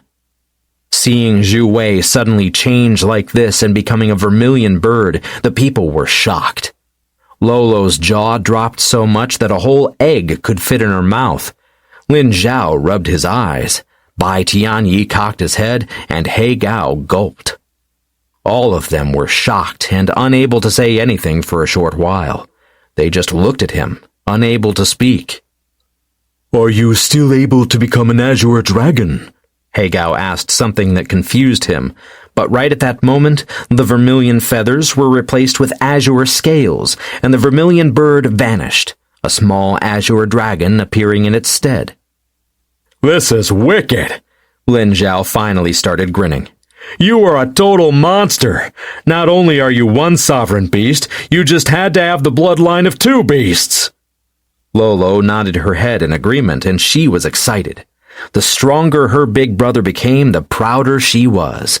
But even she, as a spirit, had never heard of such a situation before. "We have two options now," Bai Tianyi analyzed the situation. "One is to be as low-key as possible, not allowing anyone to know about Xue Wei's abnormal bloodline that seems to have mutated and become two sovereign beasts in one. Another option is for Xue Wei to proudly announce to the world that he is special. Being able to do that means that he will gather more attention, more people will revere him, but he will also, unfortunately, be a bigger target for others." "We have hidden enough," Xue Wei said. He looked into the ceiling above and sighed. "I know that we are likely to be hunted by others. I also know that we will be in perilous situations because of my bloodlines. But at the same time, I also feel that it is needed if we want to be able to move forward. Without some pressure and danger, we will never ignite our potential." The others were unsure of what to say. They knew that Xue Wei was eager to become stronger at a rapid speed, but at the same time they also knew that he had held back these days because of not wanting to pressure them. Xue Wei knew that if they were being hunted again, they would be able to advance by leaps and bounds. But he also knew that it was a decision he could not make alone. Although danger and chances coexisted, he was not willing to risk his friend's life. "If you feel that is the best solution, then let's take over the entire Ascended's realm. Although we are not the strongest within this realm, we will use our power, and together we will be the biggest winner of this adventure. I mean, what can defeat getting another bloodline?" Xue Wei laughed when he heard this. "The biggest winner of the Ascended's realm," he chuckled. "I guess that can be us. There is still a long time until this realm closes, and by the time it does, we will get our hands on a lot of resources and raise our strength so much that we might actually be able to return to the Chang'an continent and deal with our unfinished business. He had not forgotten about Wang Zhaoyun. Just thinking about her made his heart ache and palpitate at the same time. There was also Chu Huayan, whom he wished to kill. Just thinking about her made his killing intent leak out. And finally was Zhao Lei, his so-called uncle, the only one who could tell him the truth about himself and his origins. There were many things he needed to solve in Chang'an, but because of his strength being too weak, he was not able to return to the Chang'an continent. Now that his strength had soared and he had become a saint-ranked expert, he could easily return to Chang'an and deal with the people who had previously caused him troubles. While the group was talking, Xue Wei and the others suddenly noticed a door appearing in the wall. The room they had been in before had no exits, but they had not been worried. They were likely to go out soon, and when the door appeared, they quickly entered.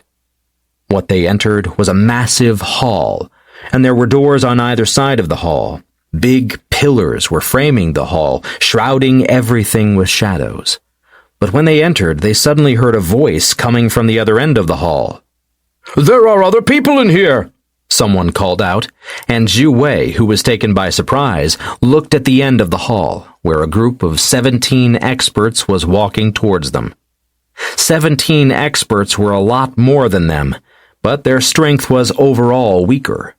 Although they had 3 saint-ranked experts, these 3 saints were weaker than Xue Wei, and the majority were heavenly knights.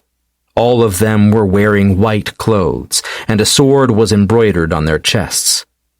Looking at them, Xue Wei suddenly felt something through his connection with Bai Tianyi, and when he looked at the sword spirit with shock, he saw that he was filled with hatred, and his expression was contorted in anger.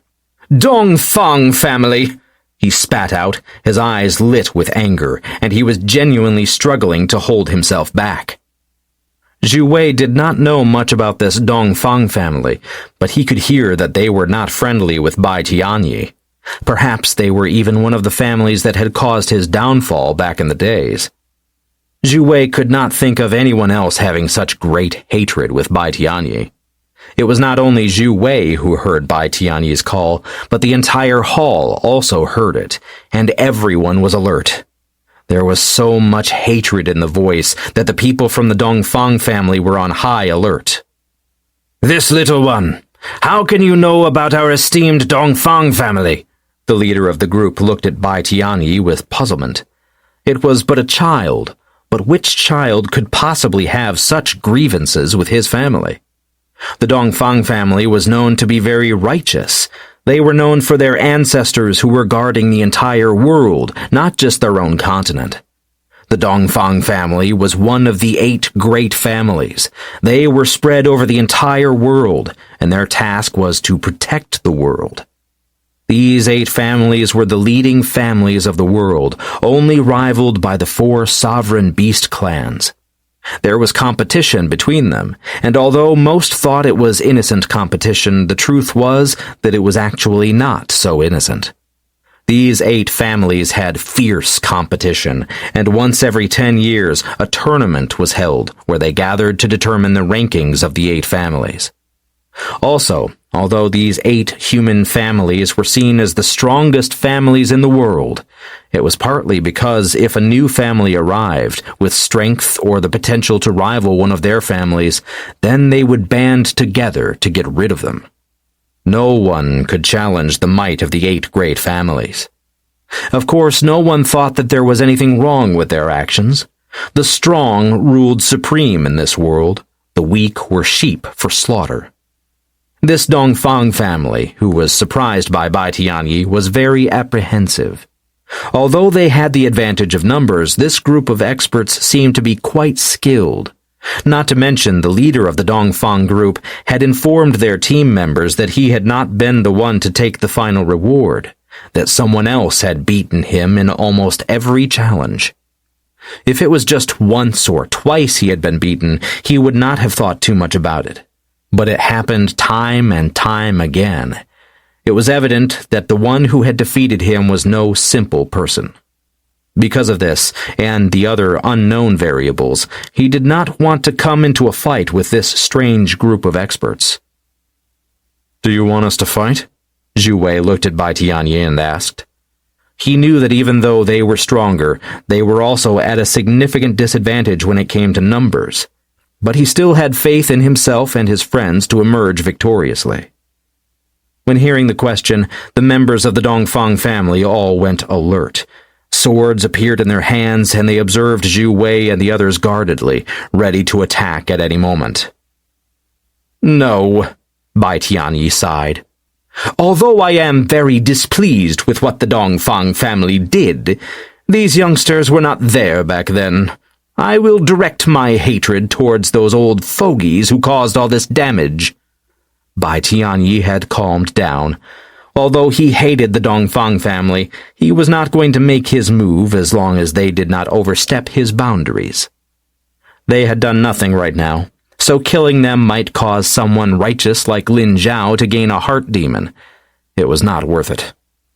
However, if they caused problems or if they attacked first, then it would be self-defense, and then it would be no problem to eradicate them all.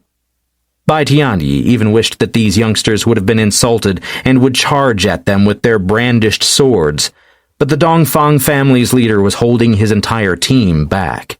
His eyes were bottomless as he glanced at Bai Tianyi. Although he had the body of a child, something told him that he was an old monster, someone that could not be judged with common knowledge. And together with the fact that someone else had gotten the final treasure, he could not help but feel that the team was too dangerous. Look for the exit! The leader of the Dongfang family finally decided not to fight for the remaining resources within this underground world. They had already gained plenty from the trials, so to retreat now was not a loss for them. Although some of the people were unhappy, the majority understood his decision, and finally they retreated, starting to look for an exit from the hall. Chapter 21. Seeing the Sun Again. Unfortunately, it was not as simple as they had expected. The underground world was immensely tricky, and unless they managed to somehow unlock the mechanism that released the exit, they would be trapped within forever. Xue Wei glanced at them, but he paid them no mind as he began opening the different doors that were lined at the side of the hall. He had already guessed that these doors would lead into treasure rooms, and that they would be able to get their hands on even further resources if they managed to enter them. But he was also aware that the more treasures they got, the more greed and difficulty the other team would have with holding back. Knowing that Bai Tianyi wanted to fight them, but was against being the one who made the first move, this would be the perfect way to bait them into attacking. A snicker appeared on his lips as he placed his palm on the first door and pushed. The door lit up with a red pattern, a pattern that was clearly answering the bloodline of the vermilion bird within Xue Wei's body. When the door opened, he looked at the small chamber in front of him. It was not very large, just a few meters wide and 3 meters deep. The walls of the room had shelves all over, and on these shelves were old books. These old books were all martial arts techniques. Some were made for protection, and others were made for attacks. These skills were ancient, and their strength far outstripped the skills of the current day and age. So although Xue Wei did not feel the biggest attraction towards them, he still stored them all in his storage treasure. If nothing else, then he could always sell them later. As they exited the room, they went to the next chamber, and this one was filled with weapons. All the weapons were at a point where they nearly had formed a consciousness. They were all forged with superior ingredients. They were not in any way something that others could even dream about owning. But Xue Wei had just stored 27 of these weapons in his storage treasure. The third room contained herbs. All of the herbs had been placed in jade boxes.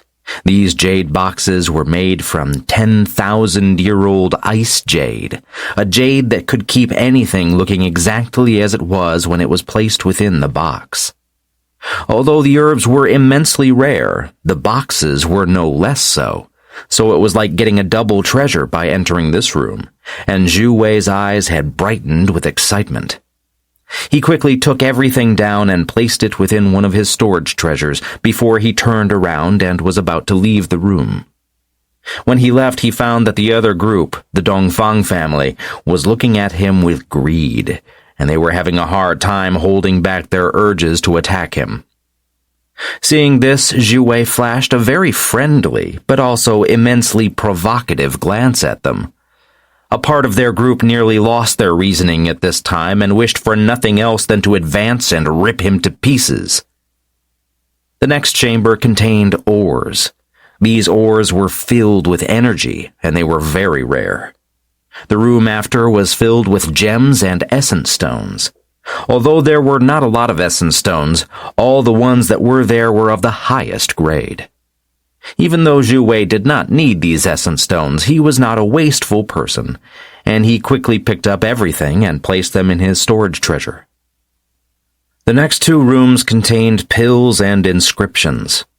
Truthfully, Xue Wei was able to guess what was going on at this current point in time. The treasure that he was currently looting were all treasures that should have been given as rewards for the trials. But since Xue Wei had won the final challenge and had merged with the blood, he was now the inheritor of this underground world. As such, every item within this trial ground was given away to him, instead of just getting wasted. As to why the other group, the Dongfang family, had arrived here when they had not managed to get through the final trial, Xue Wei was not too sure. After entering every room and emptying them of even the smallest treasure, Xue Wei felt rather happy and light-hearted. These resources should last them for a long time, and he would not have to worry about being able to provide for his friends. While Xue Wei and his friends were happy, the Dongfang family had not given up looking for the exit, but their eyes were filled with jealousy and hatred. Xue Wei did not care. Even if they spread the news of Xue Wei having gotten his hands on all these treasures, would it really be easy to locate him in the future? The Ascended Realm was so big, and it had already been quite difficult to meet someone, so searching for a group of 5 people was like searching for a needle in a haystack. "Let's look for the exit," Xue Wei said after they had emptied all the rooms. He did not believe that there would be no exit from the underground world, and rightfully so. The moment he asked for an exit, a tremor ran through the entire underground world. The ceiling opened up, and the many experts within the hall were stunned when they suddenly saw the sunlight that was blinding them. They had been underground for quite some time by now, and the sun was as bright as they remembered it, their eyes squinting and their heads throbbing faintly, but they were all ecstatic. As they saw the ceiling opening, they all felt the tremors in the underground world becoming even more intense, and soon they were standing on the ground above again. They were no longer in a desert. Neither were they in a jungle. Instead, they were on a large meadow. Lush grass was swaying in the wind. A stream was running by their side, and the sounds of nature were all around them. As to where they were, they had absolutely no idea. Sensing the temperature of the surrounding air, Xue Wei had a guess that they were somewhere in spring. Although it was not cold, it was not the hot summer weather, and the grass, which was green, looked as if it had just bloomed. "We are heading west," Xue Wei said after considering for some time. "Southwest." The Dongfang family's leader was cursing under his breath. He too had wanted to move southwest, but he was not interested in moving the same way as Xue Wei, and hence he could only move directly west instead. Then they could change their direction later on in time and go towards summer. "This place is very tranquil," Lolo said with a happy expression on her face, and sniffed the fresh air that was surrounding them. "Yes," Xue Wei agreed. But because it is tranquil, I am a little worried about what might hide here. Why so? She asked confusedly. To keep a place tranquil, you need to have someone of massive strength, Xue Wei said with a sigh. You need to hold an overwhelming power to be able to keep a place this tranquil. If you are around the same strength as others, then you will be challenged time and time again, and then it would never be this tranquil. Hearing this argument, the others were feeling quite worried. At first, they had not thought too much about this place, but after hearing his words, they suddenly wanted to leave instantly. If there really was such an entity that was able to strike fear in the beasts and humans living in the Ascended's realm, how would they ever stand a chance against it? Xue Wei was also a little confused. If there really was such a strong being here, why had it not shown up yet? But if there wasn't, why would it be so peaceful here? Everywhere they went so far, they had encountered places filled with the marks of fighting between beasts. Well, no need to dwell on it, he finally decided, and started walking. Let us get going. The Dongfang family had already set out. Many of them were glancing at Xue Wei and the others with hatred and greed. But because of their group leader, none of them did anything extreme. Leader, why don't we kill them? One of the more aggressive members asked, but their leader just glanced at him. They are stronger than us, he said honestly. If we fight them like this, we are likely to lose. However, we are not alone. Although the 8 great families are always competing, we can also work together. Let us find the Ouyang or the Du families. We can team up together with them, and then we can take them down. I would especially prefer the Ouyang family, since our family works the best with them, and they too are sword masters. Will they agree? Someone asked, but when the leader glanced back at them, he snickered. They'll agree if we tell them about the amount of treasures they have taken. But how do we find them? Another could not help but ask. Don't worry about it. I have a token that lets me find the other 8 great families. The leader was not stupid. He knew they stood no chance alone against Xue Wei and his team, but together with the others, they would be able to get at least some of his resources.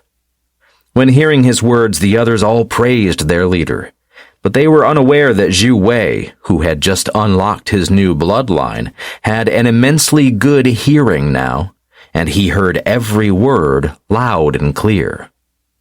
Hearing that they were planning on working together with 2 other families to deal with them, he could not help but snicker. They were not such an easy target. I have used the tracking powder on their leader, a small figure suddenly said.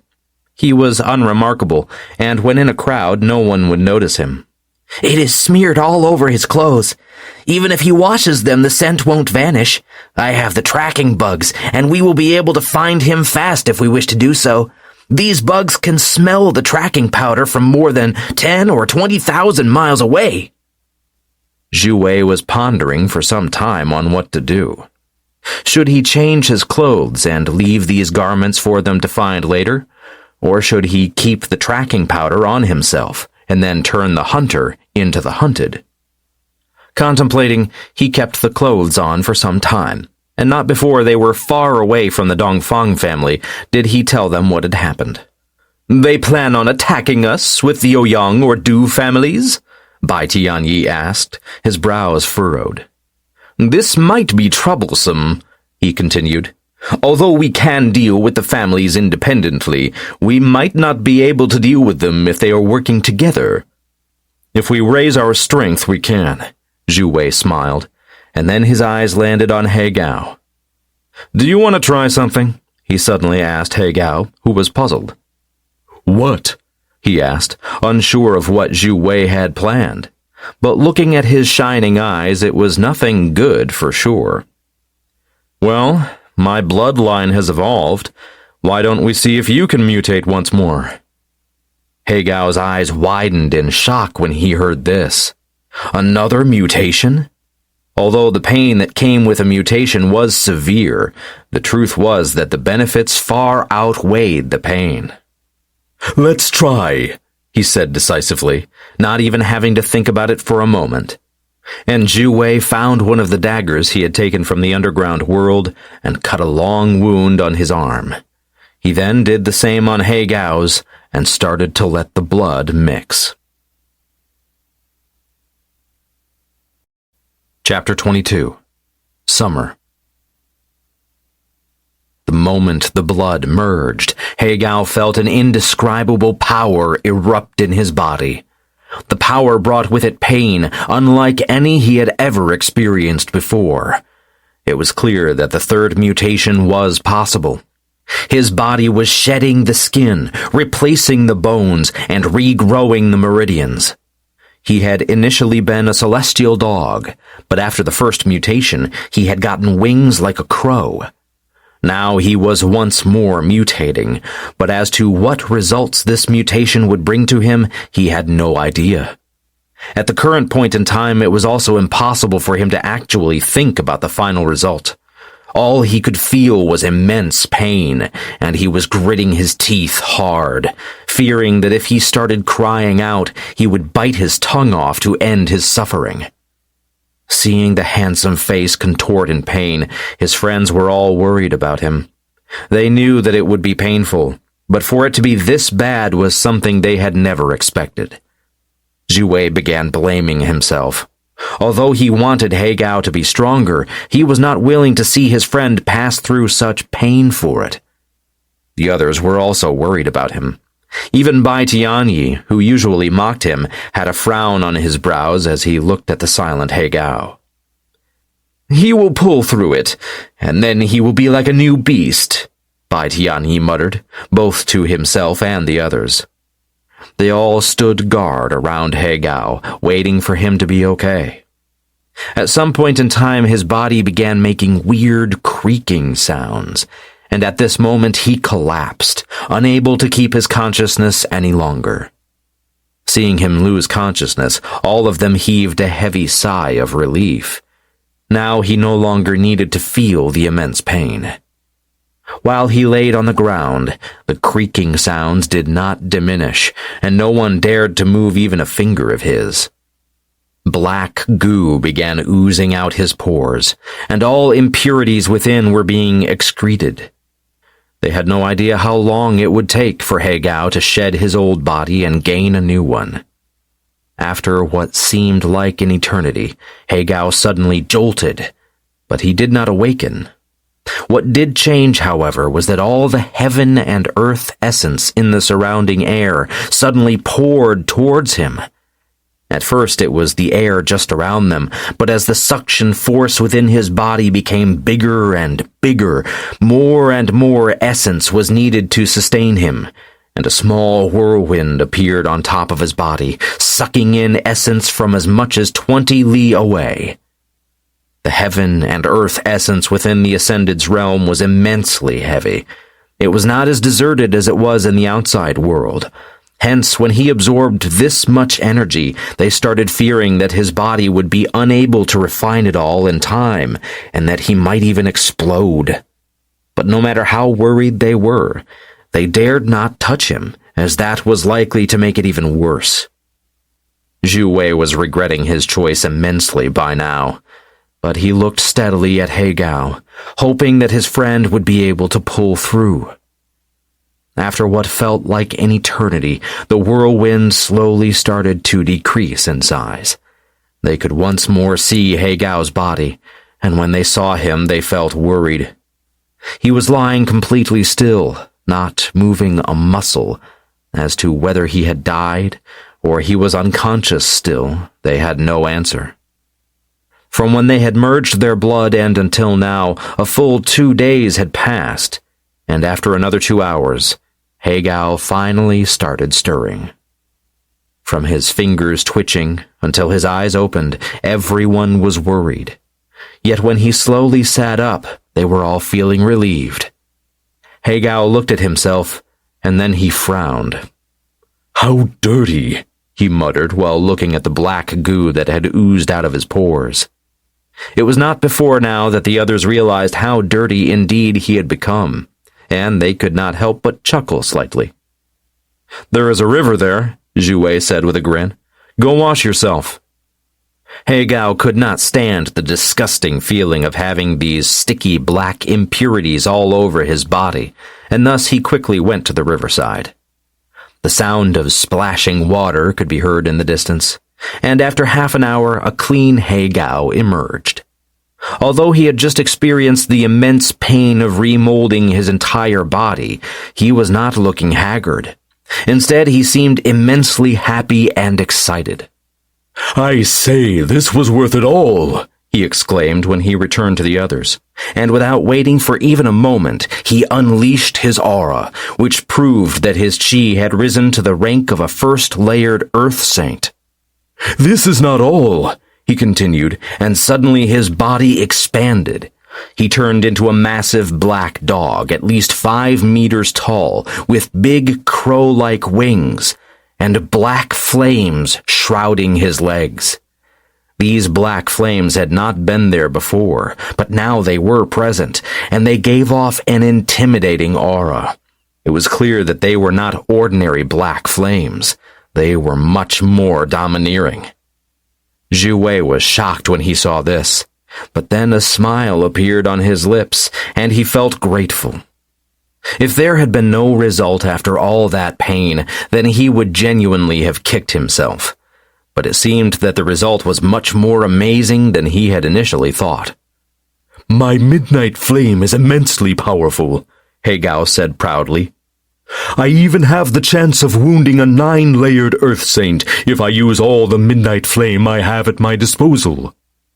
Unfortunately, it takes quite a long time for the flame to reappear. Not to mention this, I also found that I now have a variant elemental affinity," he continued. "The strongest elemental affinities belong to the 5 elements, but there are thousands of elemental affinities in the world. Some of them are weaker, while others are slightly stronger, but none of them can defeat the 5 pure elements. Anyway, I have attained an elemental affinity with both darkness and death." It was clear that He Gao was filled with excitement. His eyes were shining. After a short while, he returned to the shape of a human, but he couldn't hide the smile on his lips. Seeing that he did not at all take the pain he had experienced seriously, Xue Wei also felt relieved, and then he smilingly shook his head. "Since you are okay now, let us move out again." They were far behind the other people, who were trying to find treasures because they had no idea of where they were. Xue Wei wanted to get to the summer area, just like everyone else, and he was not willing to give up too many of the treasures. However, he was aware that they truly needed to upgrade their strength before reaching summer. That was the place where men turned to dragons, and the weak became stepping stones for the strong. As a result, he picked up one of the vessels that he had previously looted from the many people in the Thunder Twilight Zone. There were vessels of all kinds, normal seafaring ships and flying ships. These flying ships were running on essence stones, and essence stones were something that Xue Wei did not lack currently. As a result, all of them were leisurely sitting on top of the flying ship. Xue Wei made it fly southwards, while he sat down cross-legged with some rare resources in his hands. Within one hand was the feather of a god-ranked vermilion bird. Within the other was a desert rose.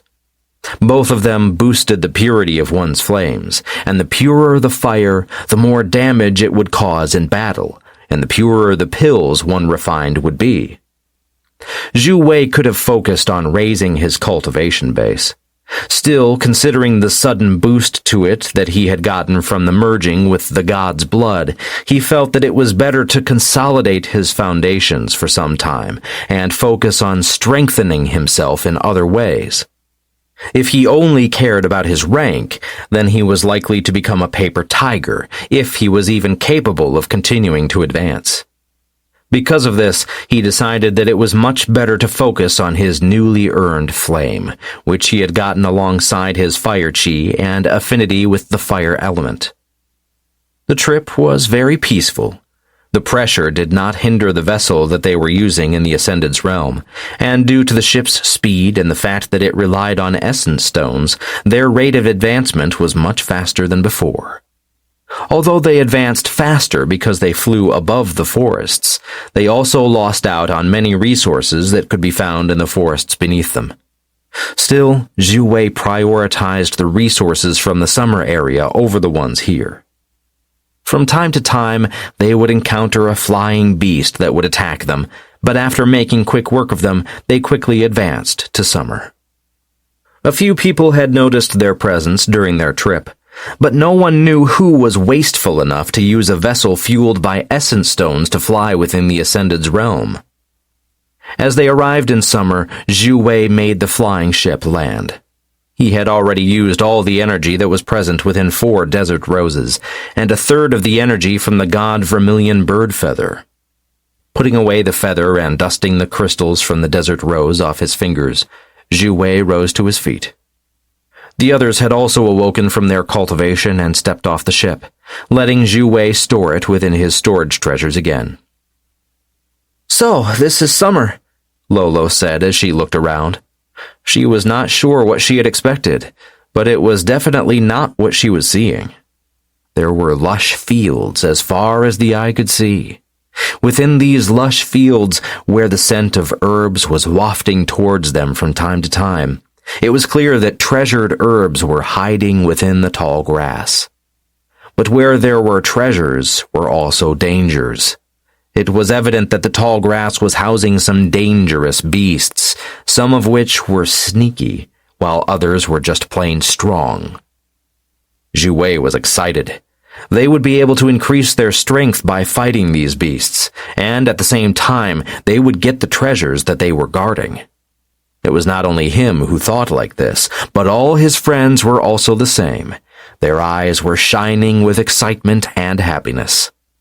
They had managed to be calm and collected on top of the ship while flying towards summer, but now that they were here, they wanted to stretch their legs and wave their fists around. Well then, let's try hunting, Xue Wei grinned as he entered into the tall grass, closely followed by his friends. They followed the scent of the herbs, and after a short moment, they arrived in front of a flaming ginseng.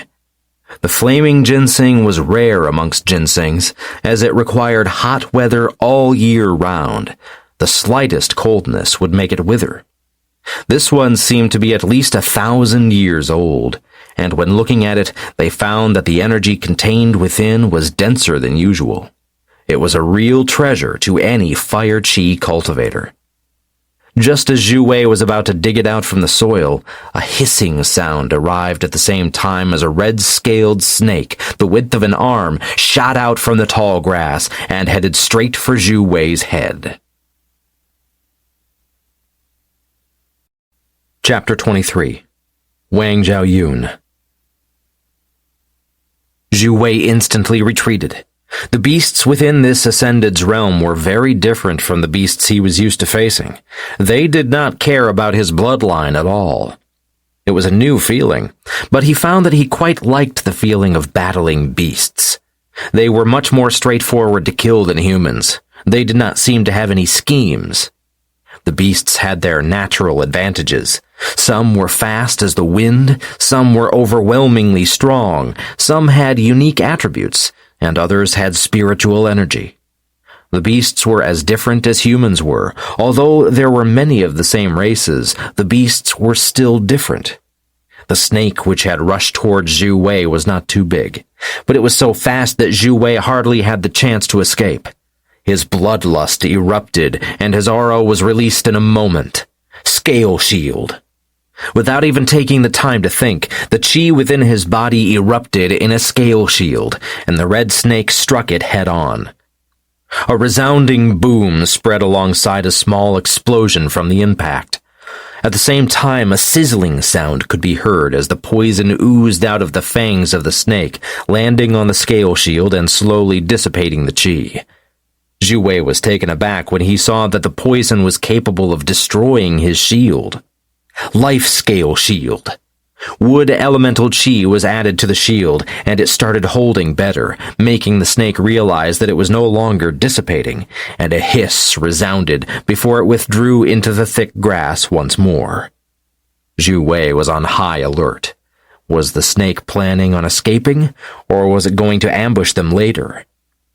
Anyway, he was going to take the ginseng fast, and he quickly dug it up before he placed it in an ice jade box and tossed it into his storage treasure. Let's leave right away. Xue Wei made a quick decision. He had a strange and somewhat uncomfortable feeling that the snake had not given up, but it had retreated, so if they stayed, they would likely be subject to another ambush. The others all agreed with Xue Wei.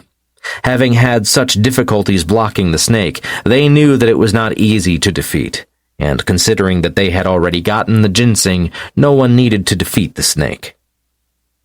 Meanwhile, the Dongfang family had followed the treasure that would lead them towards the other great families, and luckily for them, the first group they met was the Ouyang family. The Ouyang family's leader looked at the Dongfang family's leader, his eyes narrowing slightly. What brings you to our group? The Ouyang family's leader could not help but ask. Although the 8 great families were officially allies, it was rare for them to actually help one another. We encountered a group of 5 youngsters, the leader of the Dongfang family began explaining. This group was encountered within a deep underground treasure trove, a place where treasures were everywhere. They defeated most of the trials and got the rarest of the treasures, alongside the final treasure, a blood drop from a god. After finishing the trials, all of us were moved into a big hall where there were treasure rooms all across it, containing ancient skills, pills, herbs, and the like. Unfortunately, these 5 people had a strength that even our entire team could not contend against. So the entire hall was looted by them. We were not too happy with this, but when the situation arose, we had no other option than to accept it. We have to be alive to enjoy the treasures after all. We put a mark on them, so we will be able to find them again, but we were looking for someone to work together with us, and then our thoughts landed on the Ouyang family. Mainly because our families both specialize in swords and are able to work together a bit better than, for instance, the Bai Li or the Du families. The more he spoke, the brighter the eyes of the Ouyang family became. Everyone wanted treasures, and no one was the exception to this. Knowing that a group of a mere 5 experts had managed to loot an entire treasure trove, they were both angry and jealous. Why had they not come across such an incredible treasure trove? In fact, although the Ouyang family had managed to get their hands on quite a few treasures, it was nothing compared to an ancient underground world filled with refined treasures. Although the herbs, fruits, and the like that they had found were useful, they were nothing compared to ancient pills. Thinking like this, the leader of the Ouyang family could not help but ponder deeply. If the Dongfang family had the certainty of success against this group of youngsters, then they would never have looked for the Ouyang family. No one was willing to trade the treasures that they obtained. This also proved that even if the Ouyang and the Dongfang families went together, then there would still be a certain amount of sacrifices. Even so, the leader of the Ouyang family had to admit that he had been enticed by the words of the underground treasure trove. He was very eager to see what treasures they had found, and even more so, to see whether or not there were any spiritual swords present. His own sword was not bad, but it was far from being able to contend against proper spiritual swords. If there were refined treasures, there were also likely to be refined weapons. We'll go, the leader of the Ouyang family finally made a decision. He could see that his group was of the same mind, and when he looked at them, he saw his own eagerness displayed on their faces. He had never thought that it would be possible for him to go through the entire Ascended's realm without losing a member or two. So even if it happened, then it was not a significant loss. This was survival of the fittest, and he was well aware of this. Let us get going before the mark I placed on their leader vanishes, the Dongfang family's leader said, and he began leading the way towards the south, towards summer. It was not only the Ouyang and Dongfang families who were heading towards summer. Everyone within the Ascended's realm was moving towards this season. Some had arrived in winter and thus had a further distance to travel, and some had come directly in summer, needing no extra travel time. One of the groups, which had arrived directly within summer, was Wang Zhaoyun and her Murdering Heavens sect. The Murdering Heavens sect was a new-founded sect within Chang'an, but although it was slightly green, the power it wielded was not to be belittled. The sect master, Wang Zhaoyun, was a saint-ranked expert. Within Chang'an, saints were immensely rare, and to see a sect which contained a saint had caused many to flock to her banner. The sect's purpose was very simple: to kill all primordial beasts within Chang'an. She had made a team of elders, all being at the minimum rank of heavenly knights, and a few other saints. Together, this group of 10 individuals had raided many of the danger zones within Chang'an, murdering and eradicating multiple races of primordial beasts. This Murdering Heavens sect was like a breath of fresh air to the humans. It was a ray of hope for them to win the war against the primordial beasts. Even so, some of the beasts struck back with relentless fierceness. Especially the ice harpy Chu Huayin was famous for her lethal ambushes. She was filled with madness. Every time the human cultivators executed one of the primordial beast races, she would descend into a murdering frenzy, bathing cities and villages in blood. The hatred she incurred was so immense that even more humans signed up for the Murdering Heavens sect, and the hatred that humans felt towards beasts was also growing each day. Initially, the Murdering Heavens sect would have had no affinity with the Ascended's realm. They did not even know what it was before the Prophet Lan made an uninvited visit to their sect. Here he explained that the world was much bigger than what they had expected, that the Chang'an continent was just a drop in the sea, that many other continents existed, and that the battle on Chang'an was nothing compared to the rest of the world, a place where humans and beasts coexisted.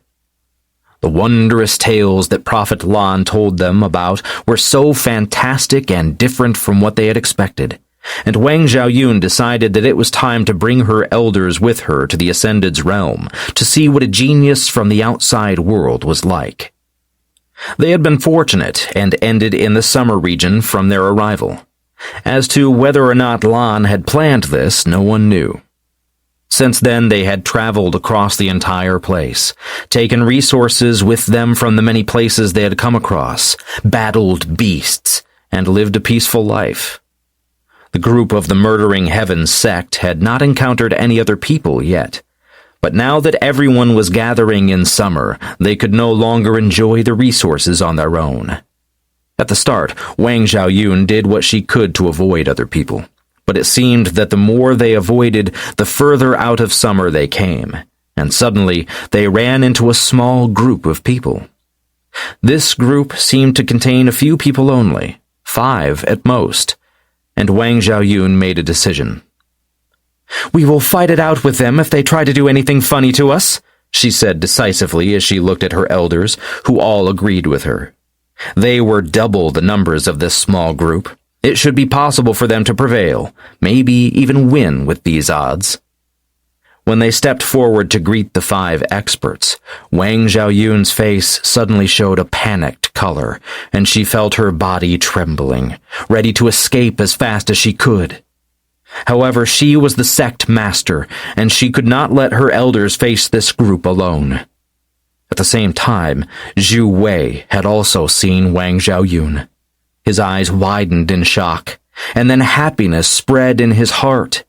He had dreamt about this woman often and wished to see her again. He had never thought that it would be possible to see her within the Ascended's realm. "Zhaoyun," he said gently, and although he did not scream, the voice was high enough for the elders to hear it, making them shocked. Was there another group from Chang'an within this realm?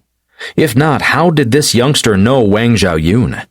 At the same time, it seemed as if Wang Zhaoyun was panicked. "Big brother, who is this pretty girl?" Lolo stepped forward and dragged on Xue Wei's sleeve, smiling lightly as she looked at Wang Zhaoyun curiously. "Hey, that's the genius from the diviners who vanished some time ago. His picture was everywhere since they were trying to capture him again. They said he stole their most valuable treasure," someone exclaimed when he saw Lin Zhao, and Lin Zhao chuckled resignedly and scratched his head. Why don't we talk? Xue Wei asked and looked at Wang Zhaoyun tenderly. This place is not for the faint-hearted. As you can see, our group is merely 5 people strong, and yours is not much better. Why don't we all travel together? Who would want to travel with you? Wang Zhaoyun retorted, but she was unable to sound as harsh as she wanted to. The truth was that she had been unable to forget about him. Although he was a beast, she could not entirely hate him. As long as he was away from her sight, she was happy that she did not have to think about her emotions. But now that he was here, she found that her heart was fluttering. Chapter 24. Teaming Up. Wang Zhaoyun's companions were all shocked when they heard the tone of voice that she used. Although she was clearly stating that she had no interest in traveling together with this Xue Wei, her voice was so soft that it was hard to believe her, and her cheeks were flushed red, her eyes lowered, and her hands tightly clenched. She was clearly nervous. The elders of the Murdering Heavens sect were unaware that their sect master could actually look so feminine, look so innocent, and behave like a girl her age. While 2 of the elders found it endearing, another 3 were unhappy. The 3 that were unhappy were all young men, and they too had been chasing the sect master, but she had never paid any attention to any man before, so who was this person who was able to cause her to become like this? "You heard our sect leader," one of them rushed up to say. "We are not willing to travel together with you." Xue Wei glanced at the speaking person, his eyes narrowing slightly. Who was this fly that was around his Wang Zhaoyun? It was clear he had some ulterior motives. Was it time for him to do a spring cleaning amongst Wang Zhaoyun's companions? After calming down for a moment, Xue Wei decided against it. Although it might be what he truly wanted to do, he was not willing to anger Wang Zhaoyun when they had just met again. Wang Zhaoyun was also displeased with this elder. Although she had said that she was not willing, she knew that both from a tactical point of view and from a personal point of view, she really wanted them to travel together. "Be quiet," Xue Wei said as he looked at the 2 elders. Although he would not kill them, that did not mean that he would be friendly towards them. They were, after all, rivals in love. Xue Wei did not have too much confidence in himself. Wang Zhaoyun had left him once before, and he understood her hatred towards the beasts. He could not blame her, as Chu Huayin had killed her entire Wayfarer tribe, but he was unable to change his heritage. Although he was a bit unsure about what exactly he was, he knew that part of him was a beast, and that was what she hated most. But when he heard her soft-spoken voice and saw her reactions to him, he felt as if spring had arrived. It was as if a breeze was sweeping across his frozen heart and letting him taste the sweetness of warmth once more. He still had a chance. "Looking at your group, you are likely not to have been able to go against the other groups that are currently occupying summer," Xue Wei began analyzing. "Your group is small, and its strength is not considered top tier here within the Ascended's realm." That is correct. Wang Zhaoyun did not hide the truth as she nodded her head. "So far, we have managed to deter both the Ouyang family and the Dongfang family," Xue Wei continued. He was not intending to brag, but he used their achievements to get the Chang'an group to realize that working with them would be beneficial. Everyone from the group that originated from Chang'an was unaware of who the Ouyang and the Dongfang families were. As inhabitants of Chang'an, they were completely unaware of the outside world. They knew nothing of the power structure, and all they knew had been taught to them by Lan, which meant that they knew barely anything. Where have you been? Finally, Wang Zhaoyun could not hesitate to ask the question that had bugged her for a long time. She had been looking around for traces from Xue Wei, but it was as if he had vanished into thin air. After her last meeting with him, where she ran away after realizing his real heritage, she had not heard any news of him. However, his pictures had been spread all over the entire continent. He was known as one of the most wanted beasts around. She had also heard what the other elder had said. One of Xue Wei's companions was a wanted person by the diviners. To be wanted by the diviners was in no way less troublesome. However, the two of them were unharmed and even much stronger than before. Wang Xiaoyun had thought that she had raised her strength at a tremendous pace because of her wayfarer bloodline, but when she compared herself to Xue Wei, it was still worse. One has to remember that when they first met, Wang Xiaoyun was stronger than Xue Wei. But now that they had met again after such a long separation, Xue Wei had far overtaken her. He Gao was also much stronger now than before, and Lin Zhao should not be belittled either. Lolo and Bai Tianyi were a bit more mysterious, and because of them being spirits, it was impossible for her to see their actual strength. If it were merely Xue Wei who had advanced by leaps and bounds, she would not be so shocked. But seeing that they had all grown so much more than herself, just what had they experienced during the time they had been apart? I've been to a continent called Yan Dalu, and now I am here to represent the Demon Phoenix continent. Xue Wei did not hide anything and smiled as he spoke. I am not sure where the rest of the team has gone, but it should still be possible to meet up with them later. Wang Xiaoyun nodded her head and decided that it would be a good idea to work with Xue Wei. Their group was simply too weak on their own, and if they wanted to fight for some better resources, then they had to team up with someone. But being from Chang'an was making this hard. No one else would be willing to work together with them. They were not overly strong compared to the other groups who had entered the realm, and neither did they have the advantage of numbers. Xue Wei was acutely aware of this.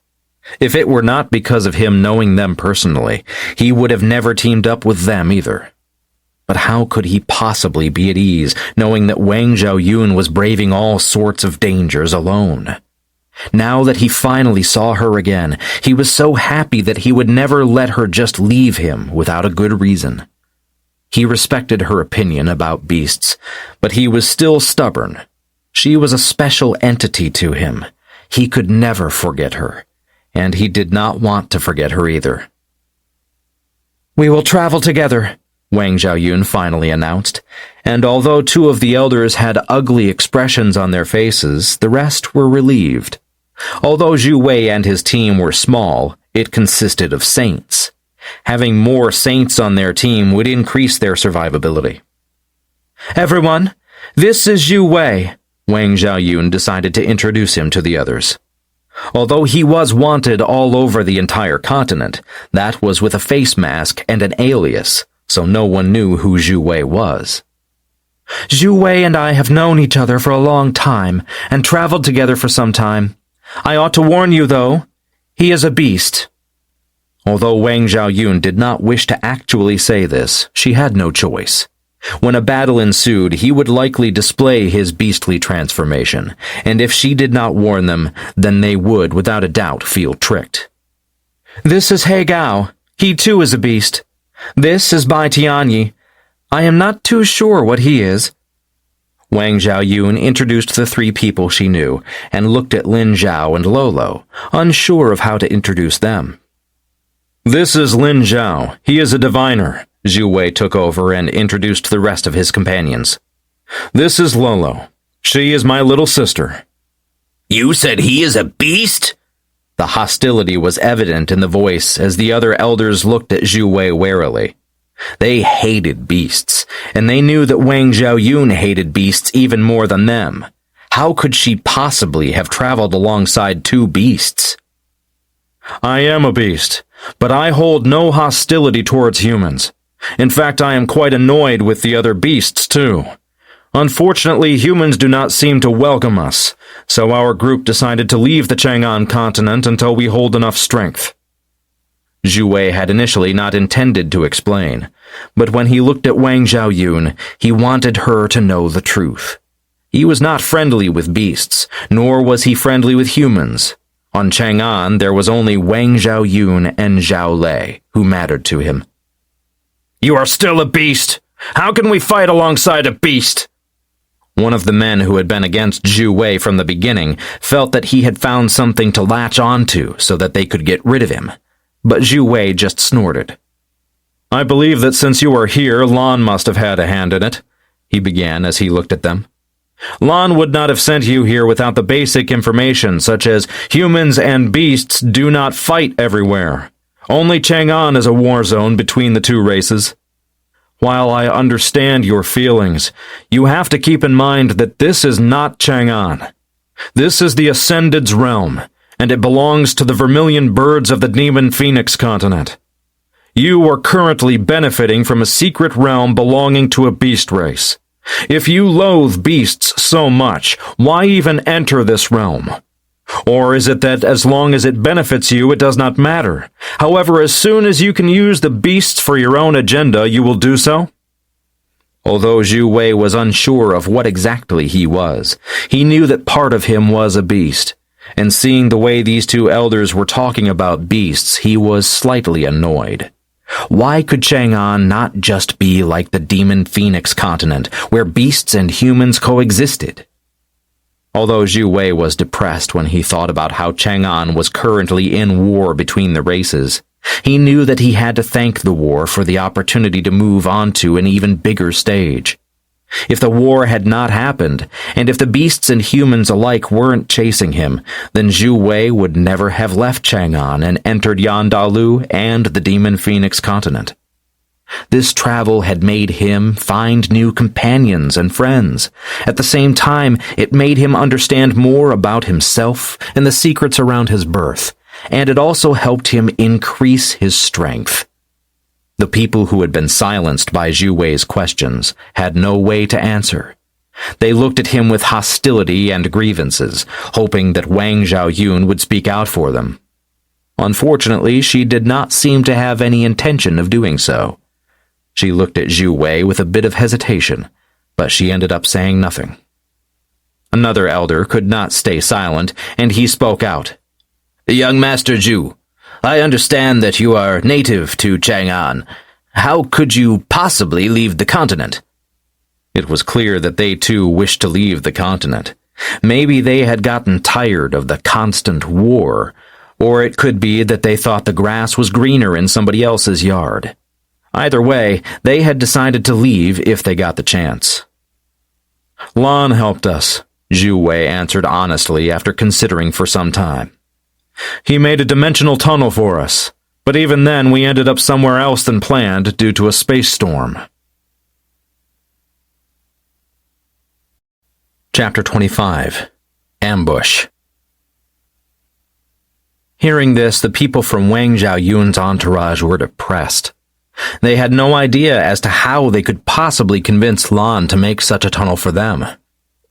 Many of them simply gave up on the idea of leaving Chang'an, while a few began playing with the thought of joining Xue Wei when he left the Ascended's realm. If they could go with him, would their dreams not become a reality then? However, no one said anything. They knew that Chang'an mattered a lot to Wang Zhaoyun, and if they considered leaving the continent before the war had been won, they would be seen as traitors. Even if they did not care too much about this label, they did not wish to be considered traitors right now, as it could cause them to be kicked out of the group. All alone in the Ascended's realm, that was suicide. Wang Zhaoyun looked at the people in her group with narrowed eyes. She understood their urge to leave the Chang'an continent, but she was not willing to do so before the war was over. "What are the plans for now?" she asked Xue Wei. Although both of them had been leading a group each, it was evident that Xue Wei took over the leadership role as he was more familiar with this realm. Not to mention, his group was the strongest of the two. The fact that he was made the leader of the group had stunned many of the people in Wang Zhaoyun's group. Xue Wei was not the strongest, so on what basis did he lead them? "We have some flies coming after us," Xue Wei said. They dared not attack us before, but now they have teamed up with their friends, so they will come for us. We plan to put up an ambush and let them taste what happens when someone covets our things." "Why should we fight your opponents?" one of the younger elders on Wang Zhaoyun's side asked. He was one of the people who admired Wang Zhaoyun, and thus he was very displeased with Xue Wei. "Well, if you don't help, then leave now," Xue Wei said casually as he shrugged his shoulders. "Only those who participate in the battle will have a chance to get some spoils of war," he continued. "They are from the 8 great families, so their background is rather substantial," Xue Wei tempted them. "They ought to have a lot of interesting treasures on them." "If they have influential backgrounds, why would we fight them?" the other of the young elders could not help but ask. "If they knew we're the ones who had killed their members, our lives would be forfeited." "Don't worry," Xue Wei grinned. "They are from another continent. Not only that, but they have no way of observing what happens within the Ascended's realm. No one knows what is going on, and as long as we stay silent, no one will ever know." There was some logic to what Xue Wei was saying, his words causing the hesitant ones to become more interested. Everyone lusted after treasures, and they were no different. Although they had gotten quite a few rare items while being in the Ascended's realm, that was mainly spirit fruits and herbs. They had not gotten any weapons, talismans, or the like. These things were rare to find within this realm, not to mention that those that existed had likely been found in the prior times the realm had been open. If they wanted such treasures, they would have to rob it from other members. Reaching this conclusion, these people were no longer as much against battling these enemies of Xue Wei.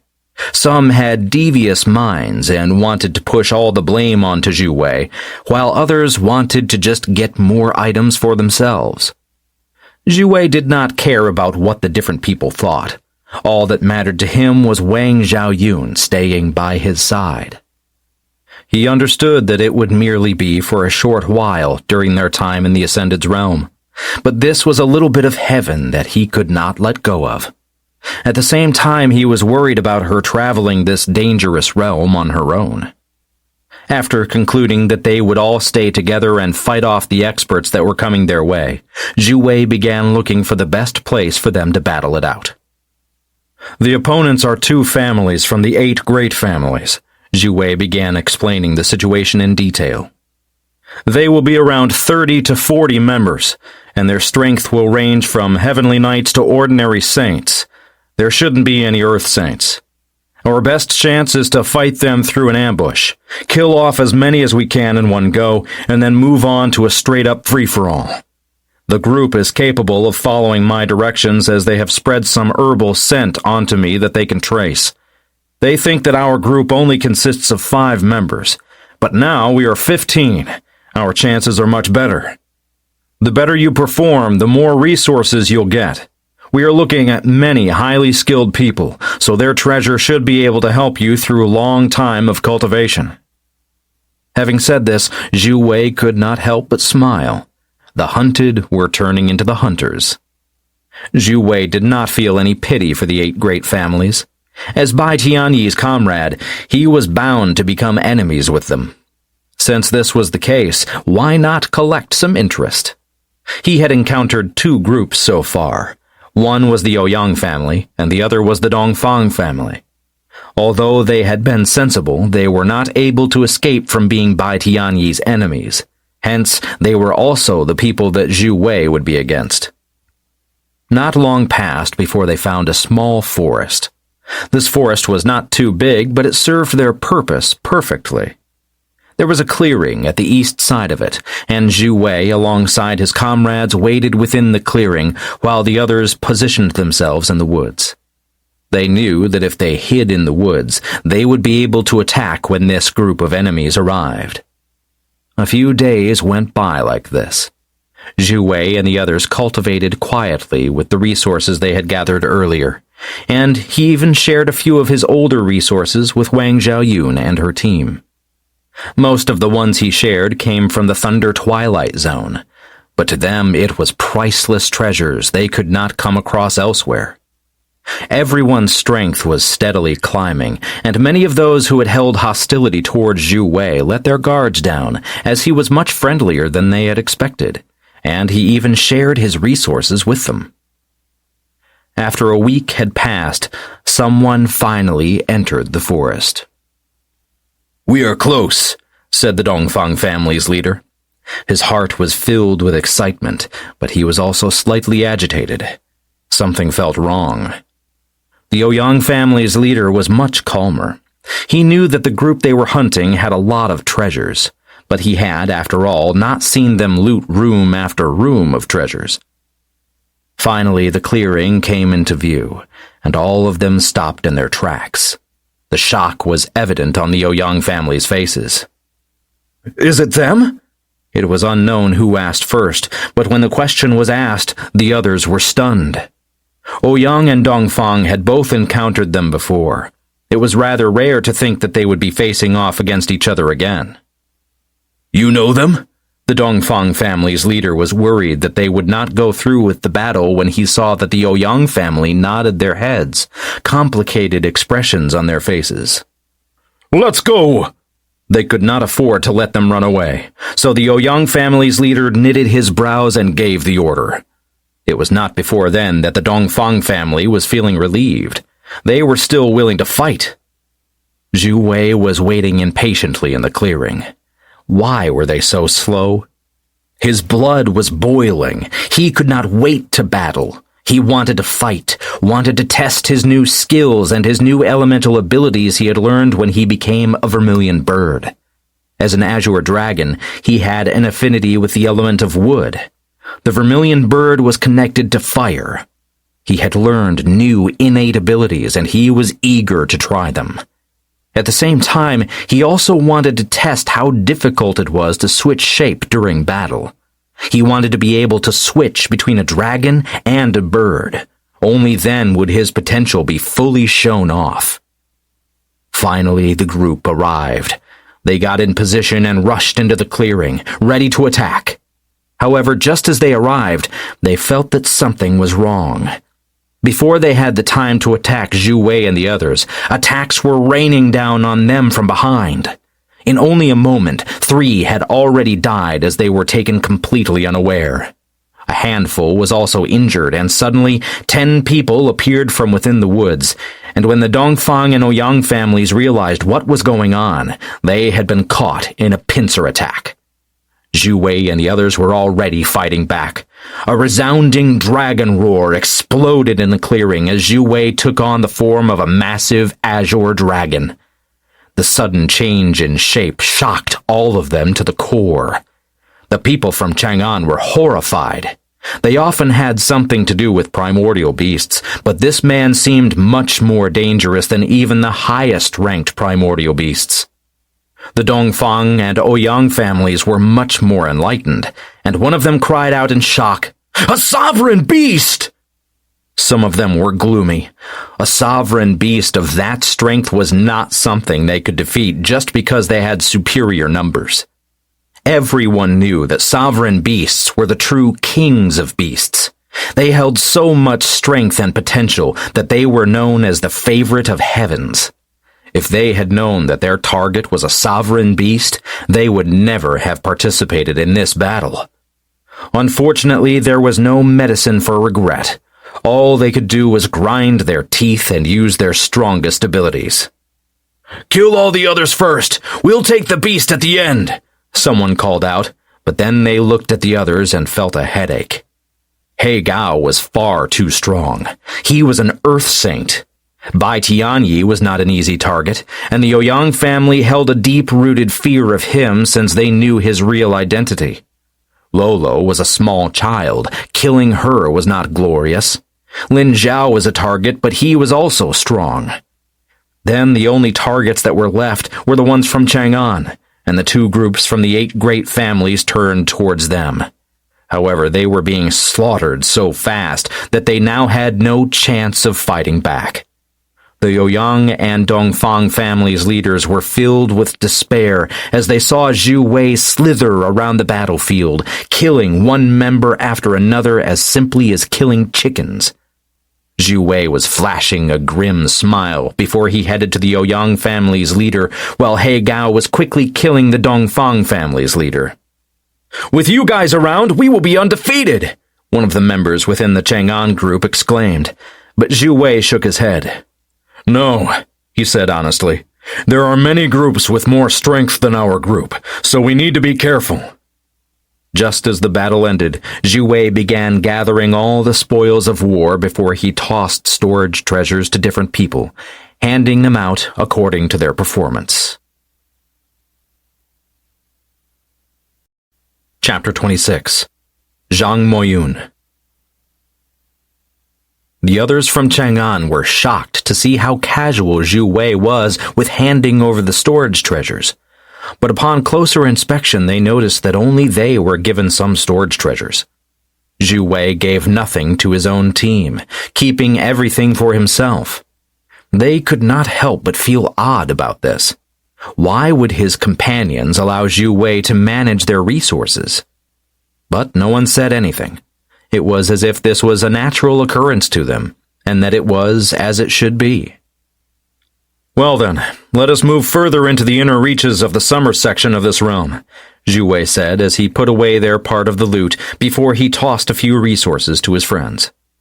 Bai Tianyi and Lolo both received an herb called a soul-reaping lily. It was an herb that consumed soul power and stored it.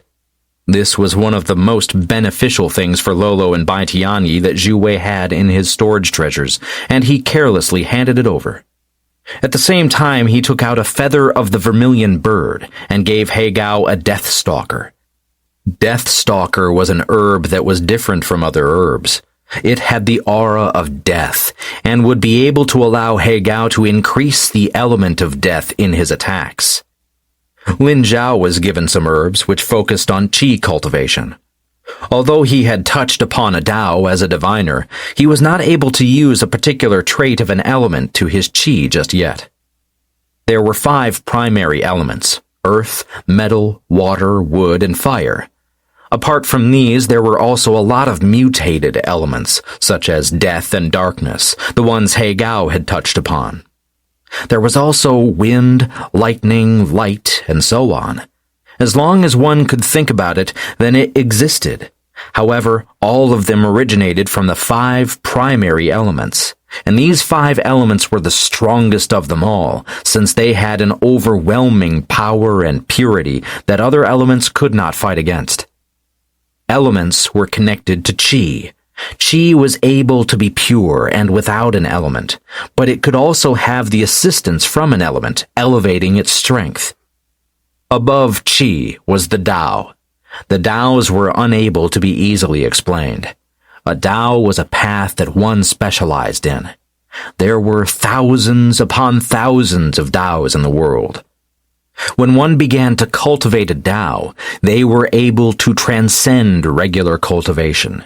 Their energy would no longer be mainly controlled by qi, but by a Dao. Dao was the intent of a path. The Dao of the sword meant that one now controlled the energy of a sword. It was no longer just pure qi.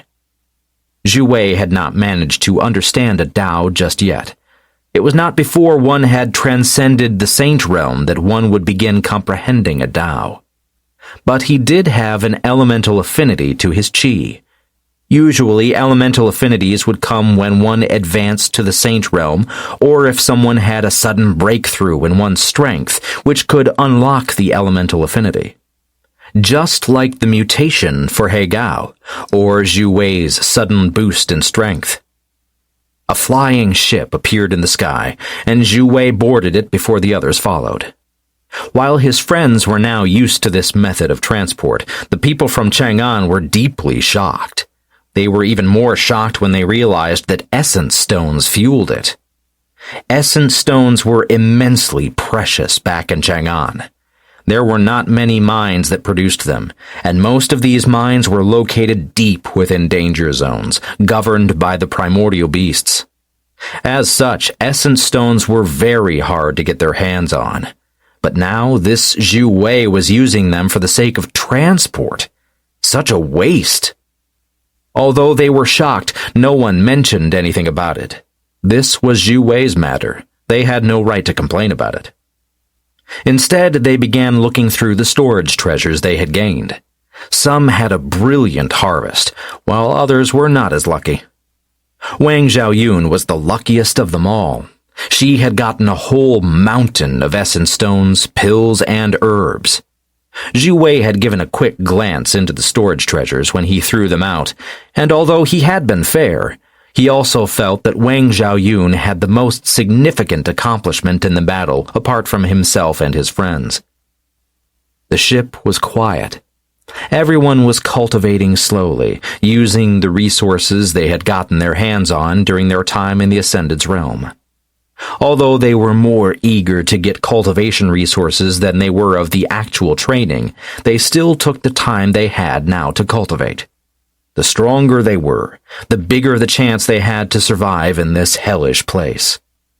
Although they had managed to overwhelm the Dongfang and Ouyang families somewhat easily, the truth was that it was not as simple as it had seemed. The Dongfang and Ouyang families had given up on fighting back the moment they knew that they were against a sovereign beast alongside his cultivation base, which was higher than theirs. They had thought it would be a big group of cultivators against a small group of 5 people, but then it had proven to be completely different. Not only were the 5 experts much stronger than they had expected, but they also had the support of 10 other experts, all of which were highly ranked too. The Ouyang and Dongfang families were amongst the weakest in the 8 great families. Although they were still renowned, they were nothing when compared to the top family, the Nangong family. Apart from the Nangong family, the other 5 families also had their own strengths. The Guan family was known for their explosive battle ability. Although they could not fight a prolonged battle, they could explode with strength unlike any other. Even the Nangong family would have problems dealing with the Guan family if they ignited their bloodline.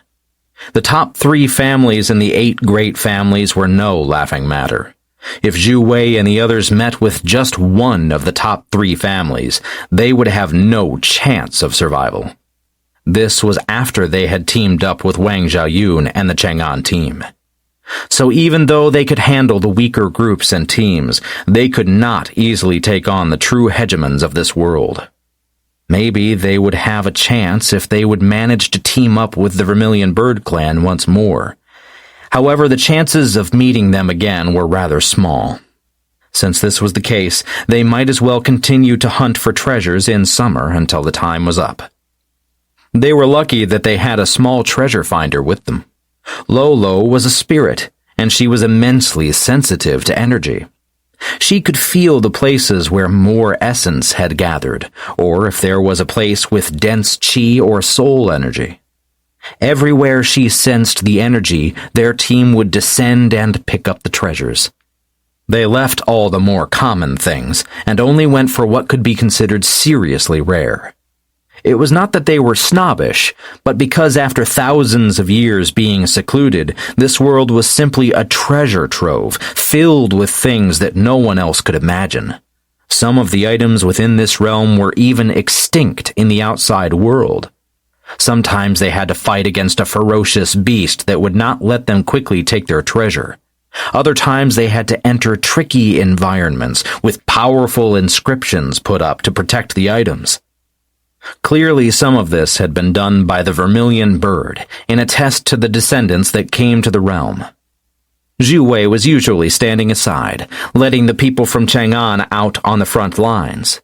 Although they were not happy at the beginning, their displeasure quickly changed to gratitude. By letting them do the battles, they were getting more and more proficient in using their skills to the best of their abilities. They also got a bigger cut of the resources. All of them could easily see that Xue Wei was helping them. But even so, no one complained about it. The friends of Xue Wei would also stay back, killing random beasts that were attracted by the scent of blood or the sounds of fighting, ensuring that the Chang'an experts were not rushed or interrupted. Lu Jingsheng, I am going to attack it from behind. Take some of its focus away, one of the young elders called out. At this point in time, although they were unhappy with Xue Wei, all of them were genuinely amazed by his strength and maturity. Even in the face of so many treasures, he was able to stay calm and collected, even able to let others benefit more than himself. What they were unaware of was that Xue Wei had already gotten the biggest harvest of the entire Ascended's realm.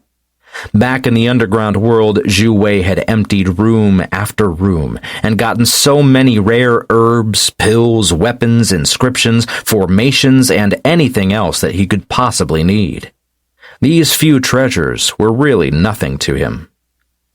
Lu Jingshen, who had been called out, looked at the big snow-white wolf beast that they were currently fighting. All of them were much braver now than before. They knew that Xue Wei would step in if it became too dangerous, and thus they focused on doing their best to train their skills. Shadow Clone Duplication. Lu Jingshen was an ordinary saint at the first layer. He was touching upon the threshold of having an elemental affinity, but was not there entirely yet. The elemental affinity that he was close to having understood and acquired was the element of shadows. Only when using a technique that focused on the element of shadows would he be able to display his strength fully, and this technique was very profound. Although it had very little battle ability, it was great at confusing the opponent. Instead of one Lu Jingshen, 10 Lu Jingshens were now standing on a line. All of them moved as one, wielding their swords as they charged at the snow-white wolf beast. The wolf was not easily defeated, though. Moments after it saw the 10 figures rushing towards it, it bared its fangs and howled loudly before it pounced at the figures that were making it feel pressure. While Lu Jingshen was giving it his all to attract the attention of the wolf, the young elder, whose name was Zhang Moyun, snuck up behind the wolf. Wind evasion, sword-drawing arts. He used his movement technique, and moments after, he was right by the side of the wolf. The sword in his hands was drawn in a beautiful arc, and blood splashed. Wind evasion. As soon as the first attack landed, Zhang Moyun used the movement technique once more and vanished from the side of the wolf. "Everyone retreat 10 meters!" he called out. The wolf was going berserk.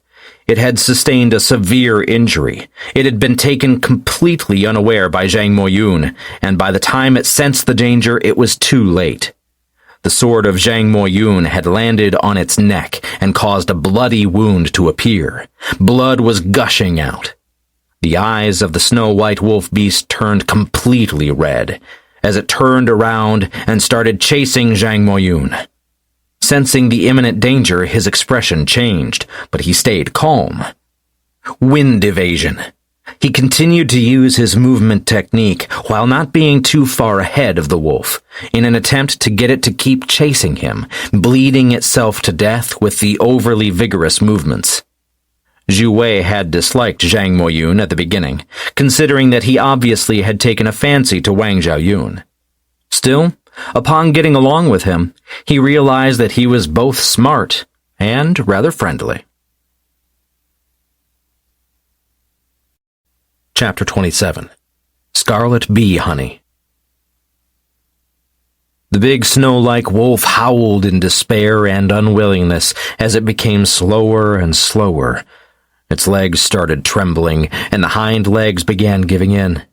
The wolf was unable to put up much more of a fight, but no one dared to lay their guards down.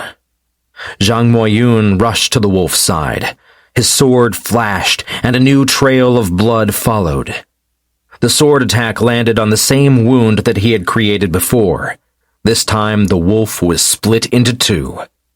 Blood rained down, and the Chang'an people cheered out loud.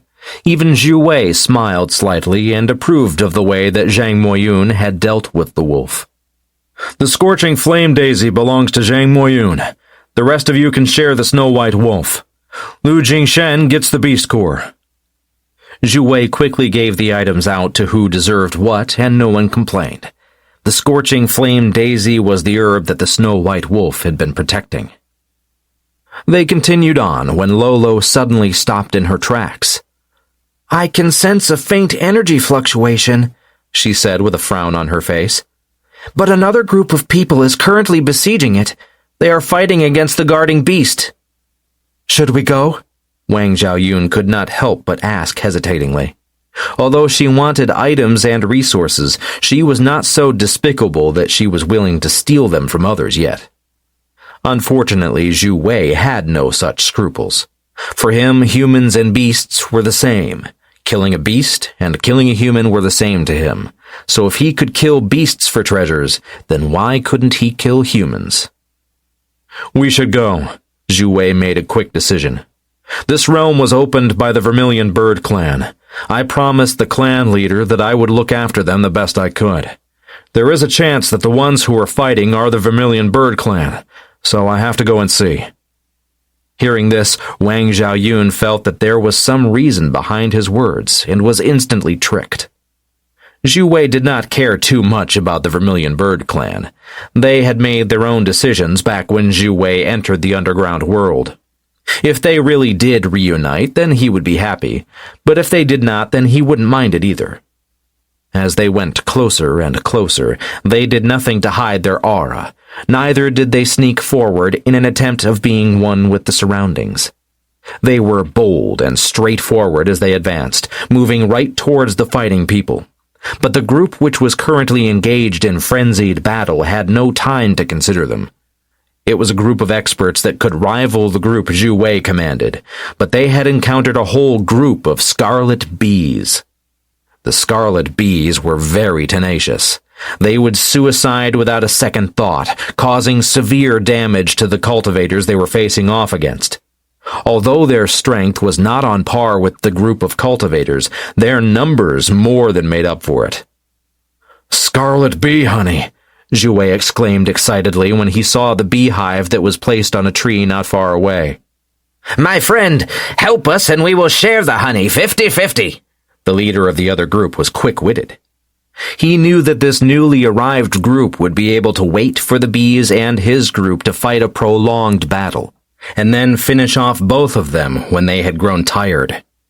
Instead, he would much rather offer an olive branch and try to tempt Xue Wei into working with him. Xue Wei, who knew that Wang Zhaoyun had a hard time killing fellow humans, was not interested in all the honey within the beehive. It was impossible to use it all, even for their large group, so he was happy that the other group leader was so smart. "Remember your promise," Xue Wei said smilingly before he gestured for the others to throw themselves into the battle. No one held back. All of them unleashed their potent attacks, raining them down upon the many bees.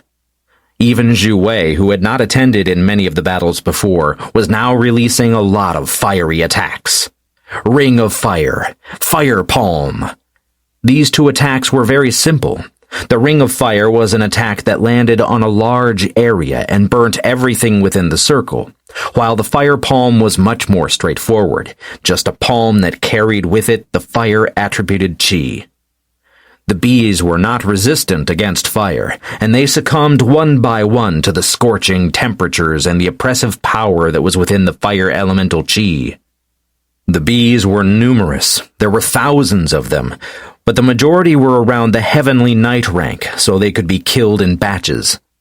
The group that had been fighting the bees at the beginning was feeling a significant relief when Xue Wei and his group arrived and started attacking. They could finally breathe a heavy sigh of relief, but they dared not relax. They continued to push forward, their attacks lighting up the entire sky, which was slowly darkening. Chi of varying colors could be seen. The silver color of the primary chi, the red chi that had the fire elemental affinity, the black chi from Hegao, and so on. Although the majority did not have an affinity, a handful of the people who fought did, and the replenished light that shone from the flurry of attacks caused many of the bees to be filled with anger and frenzy. They attacked with wild abandon and completely ignored the consequences. In the beginning, the scarlet bees that had appeared had all been at the Heavenly Knight rank. However, now, even saint-ranked bees began emerging. The Heavenly Knight ranked bees were already able to create a massive stir in the battle and had injured the people fighting. But now that the Saint-ranked scarlet bees appeared, the fight once more became equal, the final winner still not decided. Xue Wei was neither taking on the shape of the azure dragon nor the body of the vermilion bird. Although he could do that, he wanted to test his limits and see how capable he was at fighting in his human shape. Sensing that they were having problems fighting, Xue Wei did not hesitate to create a devouring azure dragon, which was completely immune to the suicidal attacks of the scarlet bees. It was rampaging on the battlefield, an entity made solely from energy, so it was not stopped by injuries, as it absorbed the life force of the scarlet bees to fuel itself and continue on its massacre. The devouring azure dragon was the skill that Xue Wei had most experience commanding. But while the spiritual dragon was baring its fangs and brandishing its claws, Xue Wei was also feeling the pressure from the battle. This battle was different from any other he had ever encountered. The battle required one to continually fight against an overwhelming number of enemies, not to mention that these enemies were tiny, so their attacks were hard to avoid. Sting after sting would land on their bodies, and blood was drawn from the wounds. When the scarlet bees suicided, they would explode themselves, causing even more severe damage to their enemies, and when a whole bunch of them did this at the same time, the damage could not be belittled. Bai Tianyi and Lolo were the ones with the most problems. These bees were not overly strong when it came to their physical bodies, but their soul was very strong. And although Bai Tianyi had his Tao of the sword and sword attacks to land on the bees, Lolo had no other options. At the end, when Xue Wei glanced at her to ensure her safety, he was stunned. Lolo had realized that she herself was not the opponent of the scarlet bees, so instead she had begun baiting the bees to follow her before she would rush to the devouring azure dragon, feeding it with the life force of countless bees. The devouring azure dragon was not intelligent. Still, it was able to work together with Lolo without any problems, making Lolo smirk happily and feel that she was doing something right. Zhang Moyun was working together with Lu Jingsheng, the two of them also slaughtering many scarlet bees in mere moments. Even Wang Zhaoyun was using her fan to the best of her abilities, and Xue Wei was astonished to see that she had almost connected to the element of wind. Every attack she unleashed depended on the wind to increase the swiftness and fierceness of the attacks.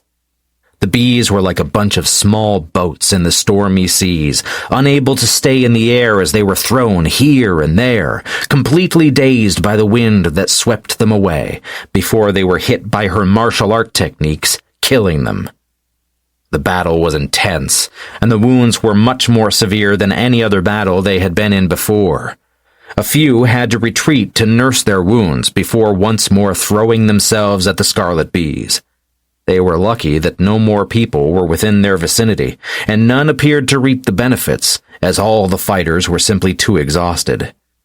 The ground was littered with bodies of the bees, and more had to retreat as the saint bees were getting more and more engaged in the battle. Only the saints of the two teams were left on the battlefield. The Heavenly Knights had been sent back, and Xue Wei was the most ferocious of them all. Flames and life force were shrouding him, his eyes glistening like the stars in the night sky, and he held a chilling grin on his face as he slaughtered bee after bee. Although not much blood was spilled when the bees were killed, he still felt the thrill of killing them. There were so many bees, and Xue Wei was already losing his rationale slightly, unable to fully control the killing intent that was bursting through his veins. The others were holding a decent distance from him. The killing intent he was releasing was so overwhelming that all of them were starting to feel somewhat scared. However, He Gao and the others were used to Xue Wei losing control slightly when killing numerous foes in such a frenzied battle. They knew he was currently enjoying himself, and thus they just let him be. However, the members of the Chang'an group were all frightened by his display of cruelty and the chilling smile on his face. Even the unknown group they had teamed up with was frightened as they looked at his display of madness. Chi Flame Strike. This was one of the final martial art techniques that he had gained from the Heritage Ring. It was already quite a strong attack, but now that he had a connection to the fire elemental Chi, his attack was on a completely different level. Hundreds of bees died in that one attack, but Xue Wei was not done.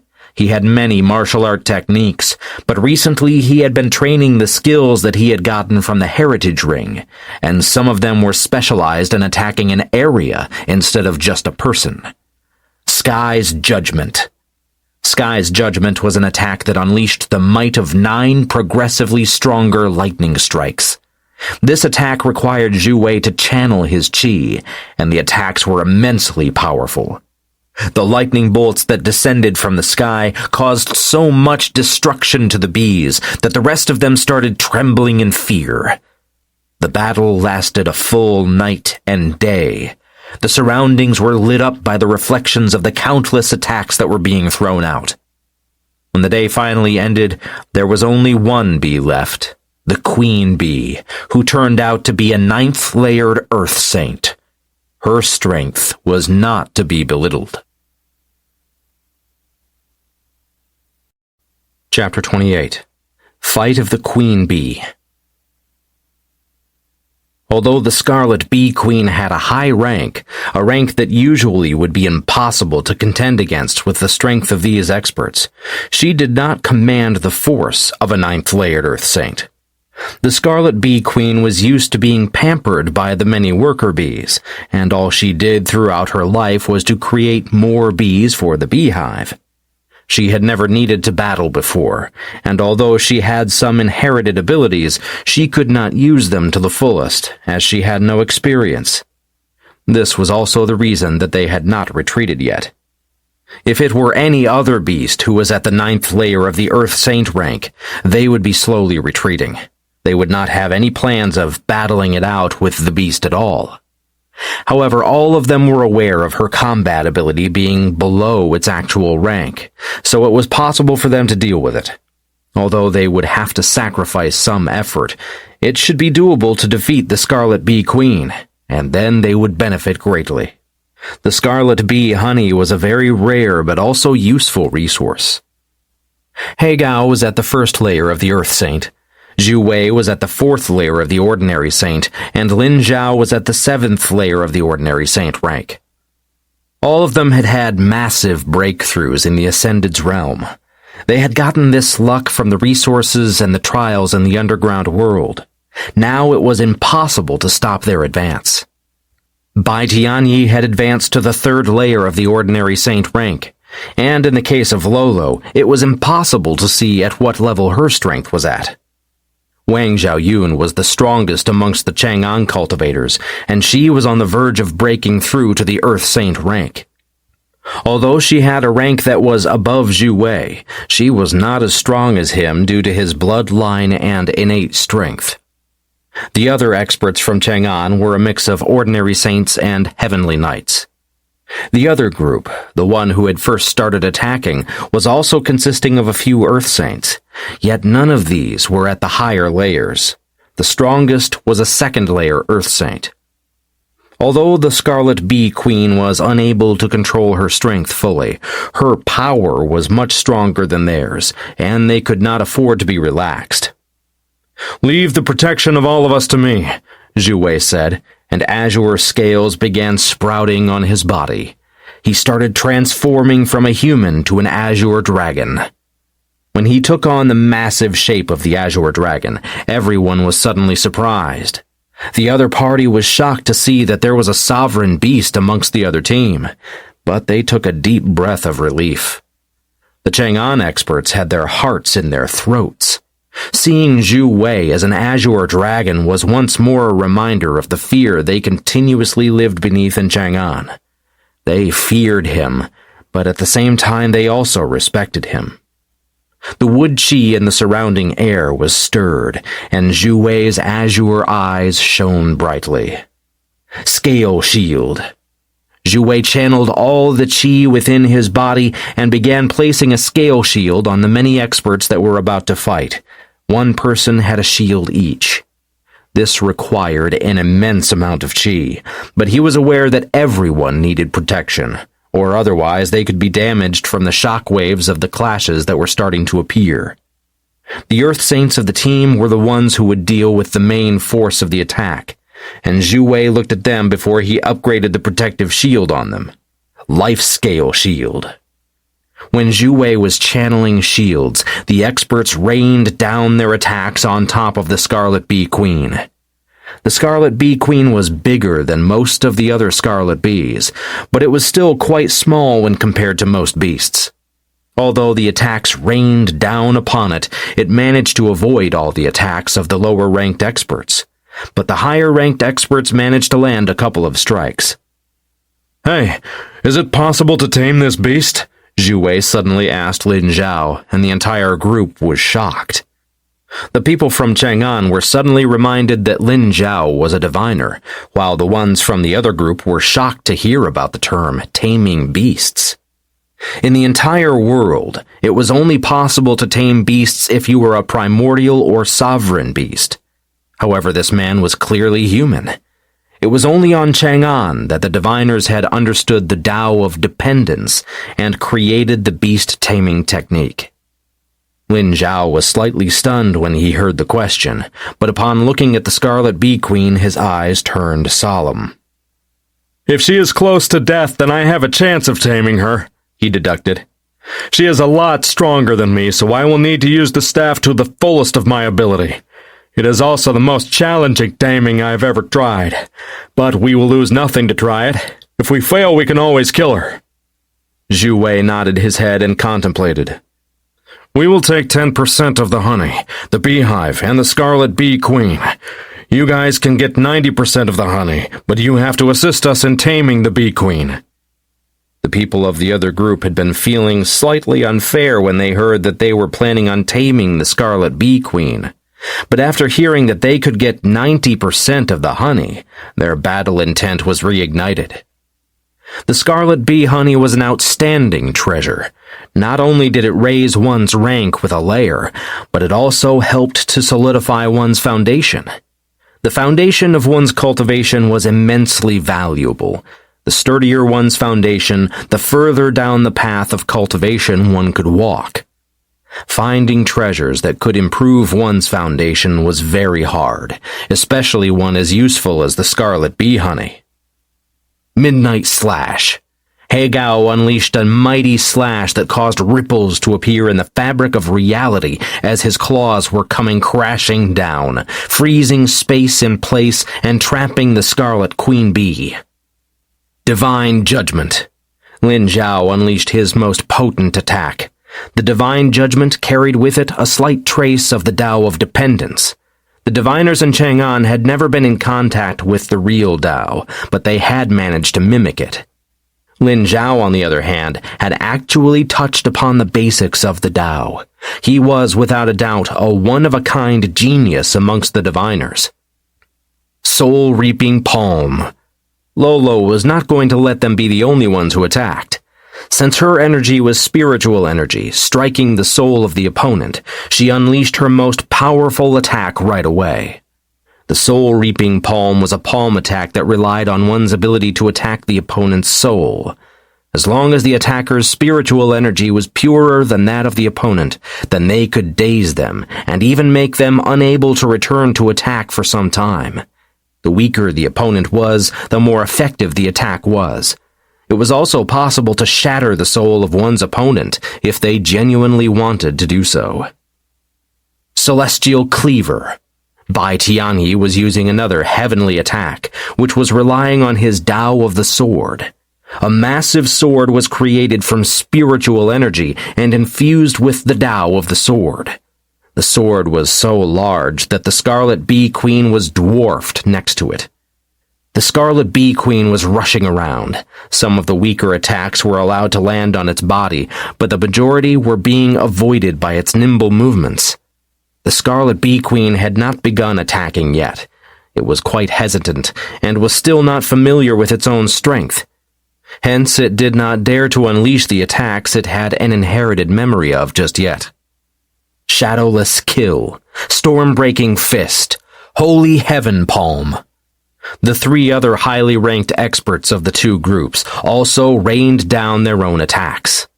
The queen bee suddenly released a strange honeycomb pattern that shrouded her body, and a resounding boom exploded outwards as the attacks landed on the strange energy. This strange honeycomb pattern was fluctuating with energy. It was a shield that the Scarlet Bee Queen had inherited memories of, and now that she used it the first time, they realized that the attacks they used were unable even to dent it. Such a shield will require tremendous amounts of energy to maintain, Xue Wei called out, telling everyone that it could not be maintained at all times, and the Scarlet Bee Queen seemed to understand his words as she sent a deadly glare towards Xue Wei. A buzzing sound could be heard, as if she moved with a sudden jerk of her body, and she exploded forward with speed so fast that the naked eye could not see it. Xue Wei did not panic when he felt the pressure that was bearing down upon him. He widened his azure eyes and unleashed both the wood chi and fire chi within his body. Devouring Life-Scale Shield, Ring of Fire. The Devouring Life-Scale Shield was to protect himself, while the Ring of Fire was an attempt to sense where the queen bee was arriving from. Unfortunately, the Ring of Fire was unable to detect the queen bee because she was flying in the air, so he quickly canceled the attack and began looking around with tension.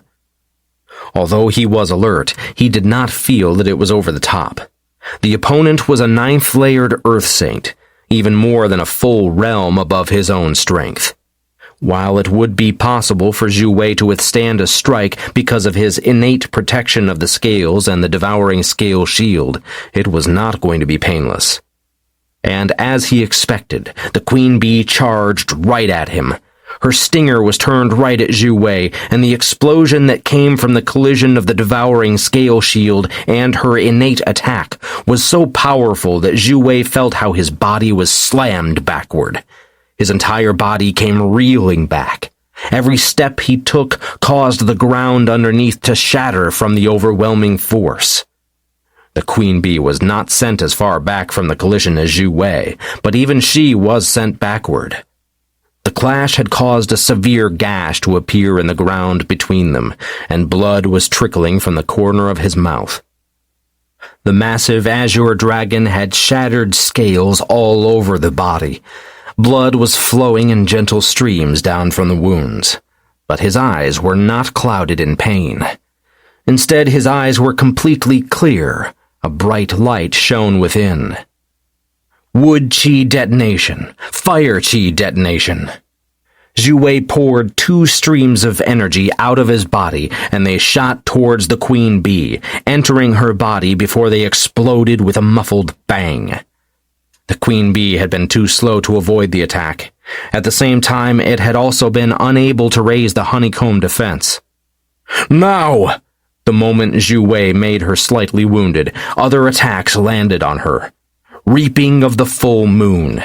He Gao, who had taken on the shape of the mutated celestial dog, was using his most potent innate ability.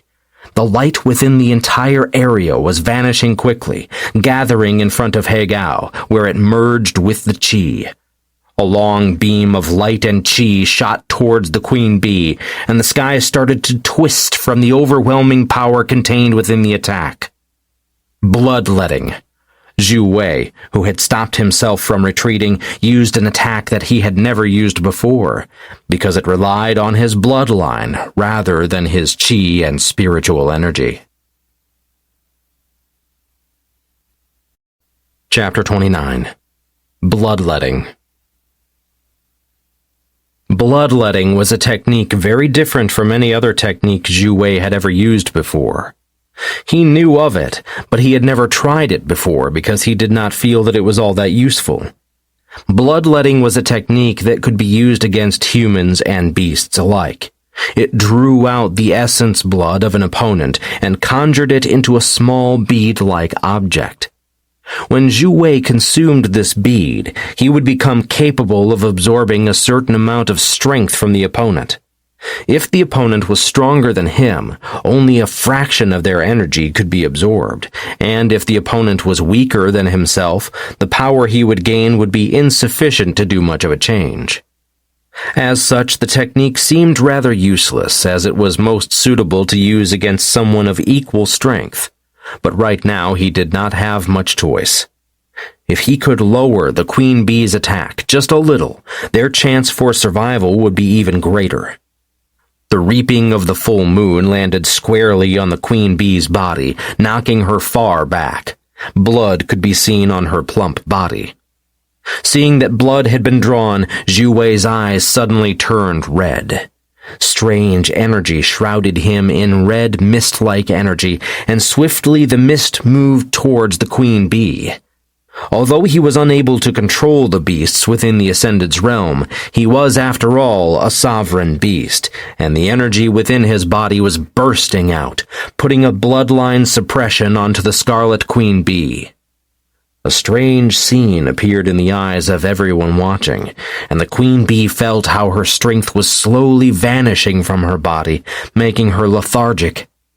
Blood started slithering as if it was a snake, oozing out of the wound, and soon it gathered in a very shiny, blood-red bead, which then shot towards Xue Wei.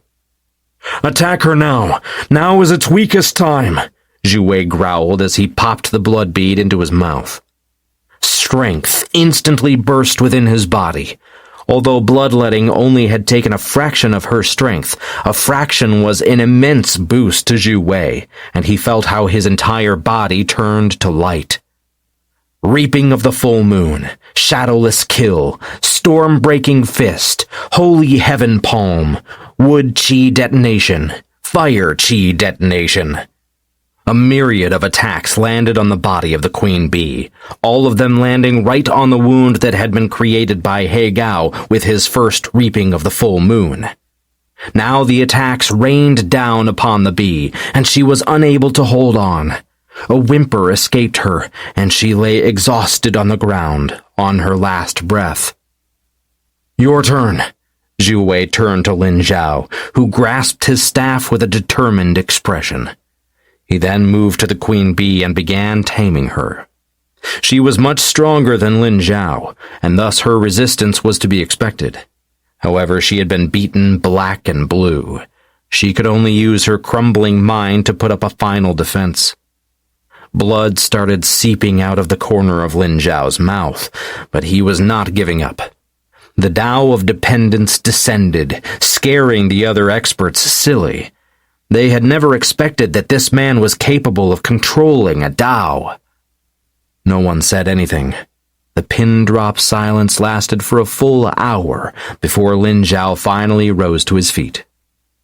His face was pale, while his lips were stained with blood, but a smile flitted across his expression within a moment. "It was a success." "Good!" Xue Wei was ecstatic. He found some healing remedies and fed the Scarlet Queen Bee some pills, after which he poured some elixir on the wound. "Take it into the beast tag," Xue Wei ordered, and Lin Zhao nodded.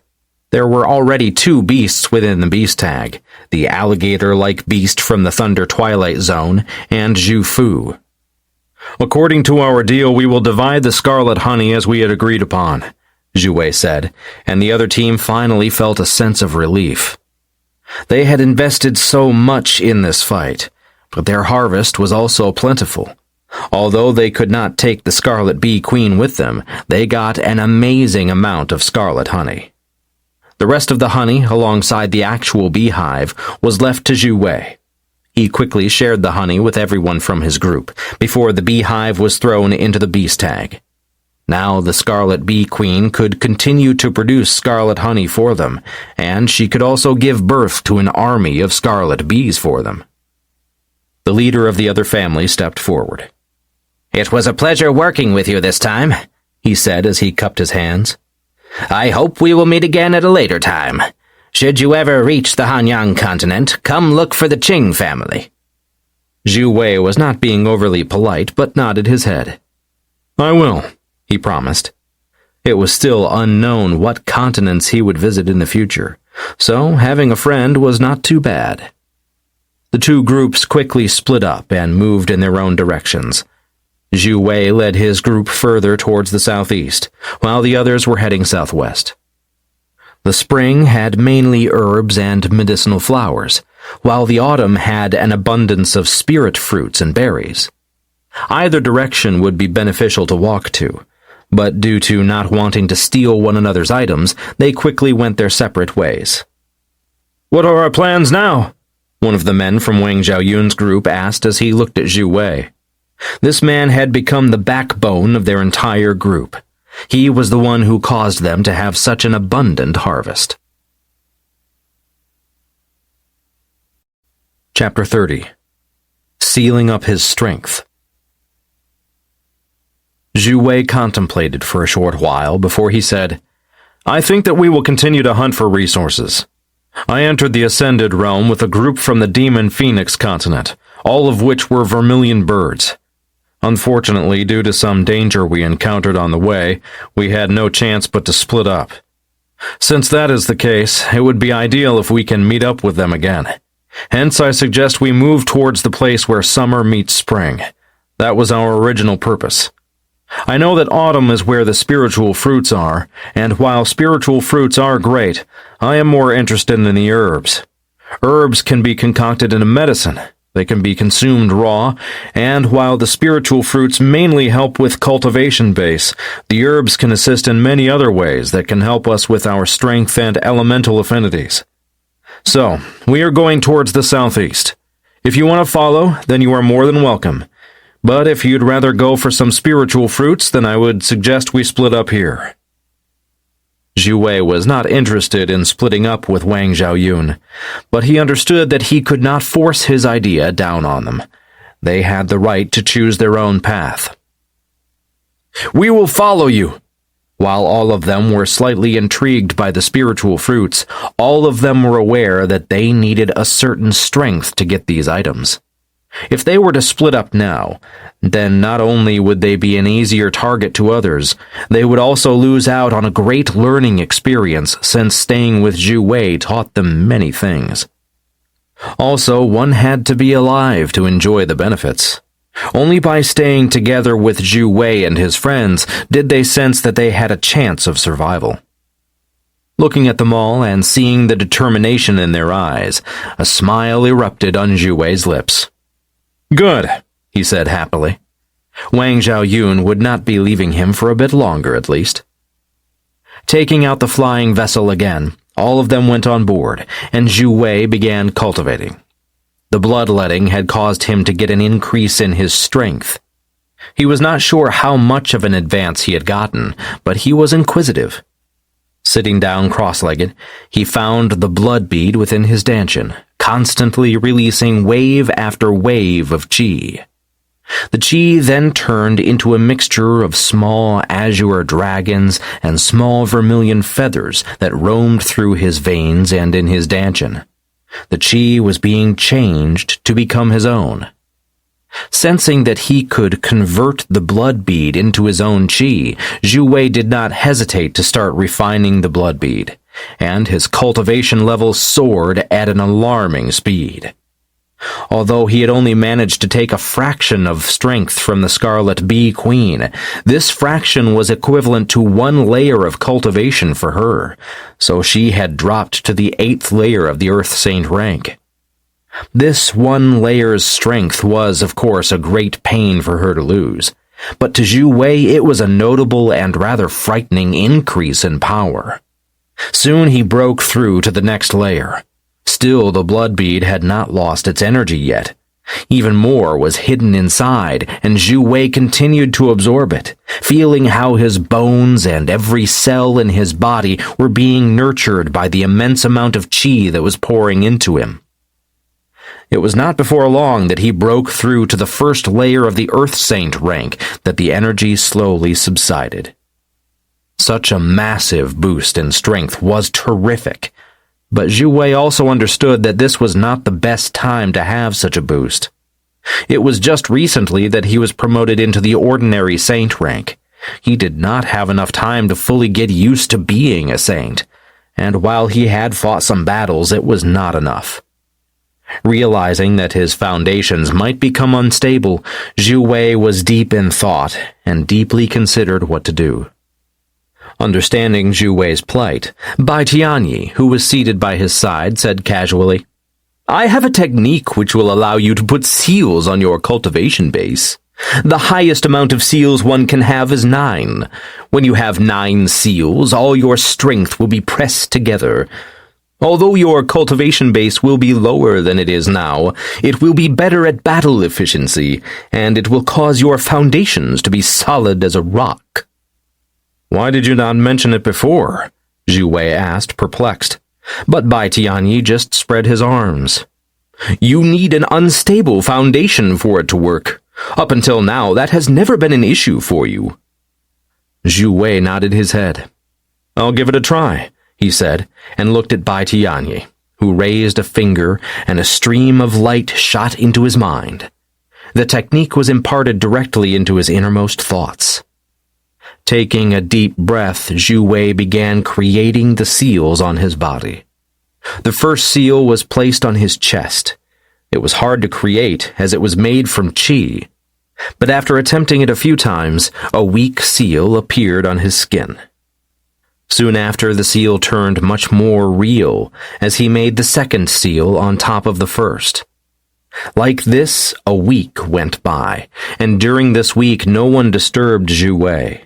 They could all feel that his cultivation base was dropping more and more as time went by, but the expression on his face was filled with happiness.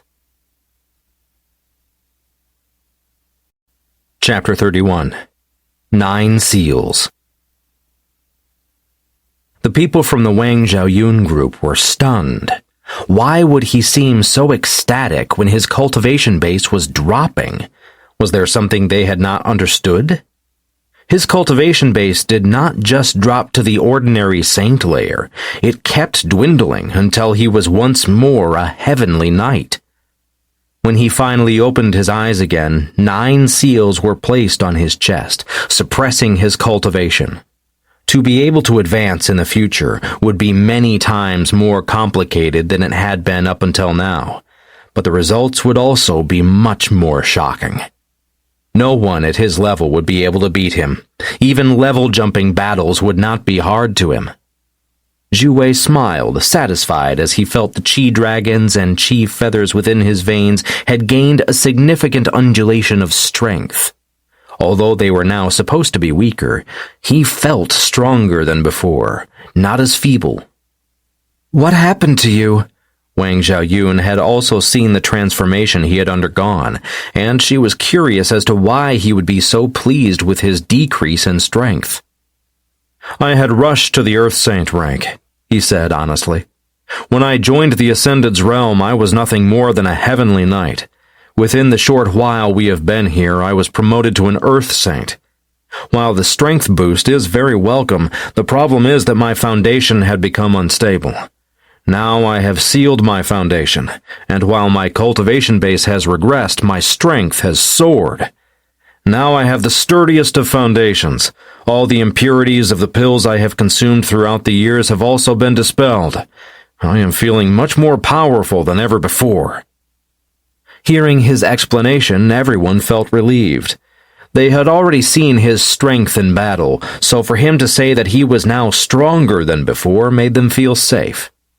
Bai Tianyi also nodded his head in approval. It was definitely what he had wanted to see. Although it was great to advance fast, it was nothing if your foundation was unstable. There were different risks with an unstable foundation. First of all, one's attacks would be a lot less effective compared to others at the same rank. Secondly, it might collapse at any moment, and if this happened, one would either be unable to advance in the future. Some might even become crippled. Bai Tianyi had admitted that Xue Wei was his master, and as the master of him, the most amazing sword spirit in the entire world, he was not willing to see his master succumb to an unstable foundation. He was also proud when he saw that Xue Wei had not just used 1 or 2 seals, but had engraved the full 9 seals that he could carve. 9 seals would mean that every single advance in the future would need 9 times the effort, but he would also be 9 times as powerful. At first, everyone was tempted to use the same technique to solidify their own cultivation base. Still, after being told that it would require 9 times as much effort, the only one who continued to be curious was Wang Zhaoyun. "On behalf of you being my future mistress, I don't mind sharing the technique with you," Bai Tianyi said as he blinked innocently at Wang Zhaoyun, his words causing her face to turn beet red as she glanced at Xue Wei. However, right now he was unable to hear what they were saying as he was discussing their plans with He Gao. He had been spending the past week cultivating, and during this week the vessel had been flying towards their destination. From time to time they would stop the vessel and pick up some rare materials that Lolo had sensed, but they only stayed for the real treasures that were almost impossible to find in the outside world. Now that Xue Wei was awake again, they were wondering what to do. Should they continue using the vessel and arrive at the border between spring and summer as soon as possible, or should they travel on the ground and pick up treasures along the way? The reason they had come to the Ascended's realm in the first place was to get treasures, and some felt that they were spending too much time traveling and not enough looking for treasures. Others felt that it was much better to fly directly to their destination and then look for treasures when they arrived there. Xue Wei did not care either way. His gains within the Ascended's realm were simply too overwhelming. Even if he got no more treasures, he had already significantly benefited. Even so, he would never say no thank you to more treasures.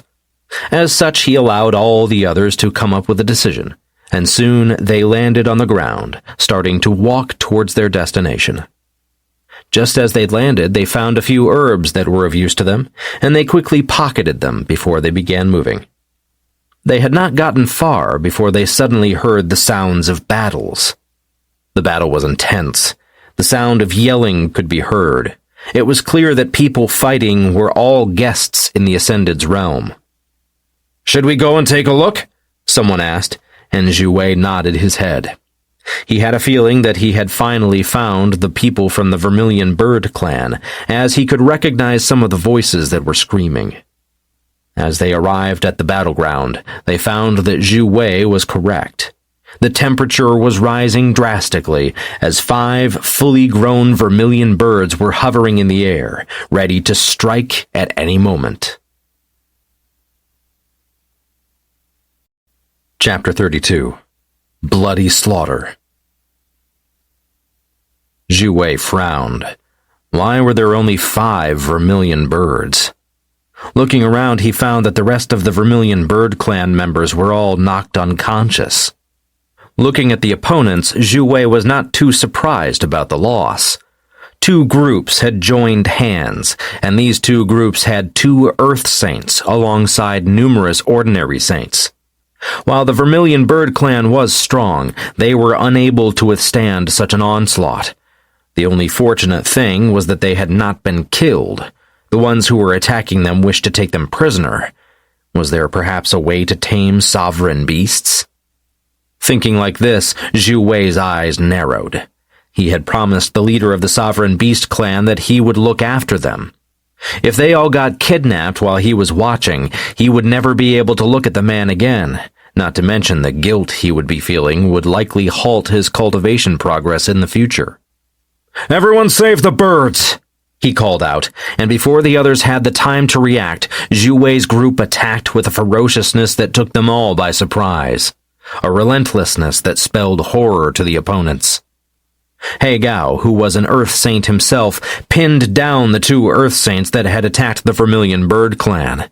His strength was so daunting that the 2 Earth Saints, although being 2, were continuously pressured and pushed backward.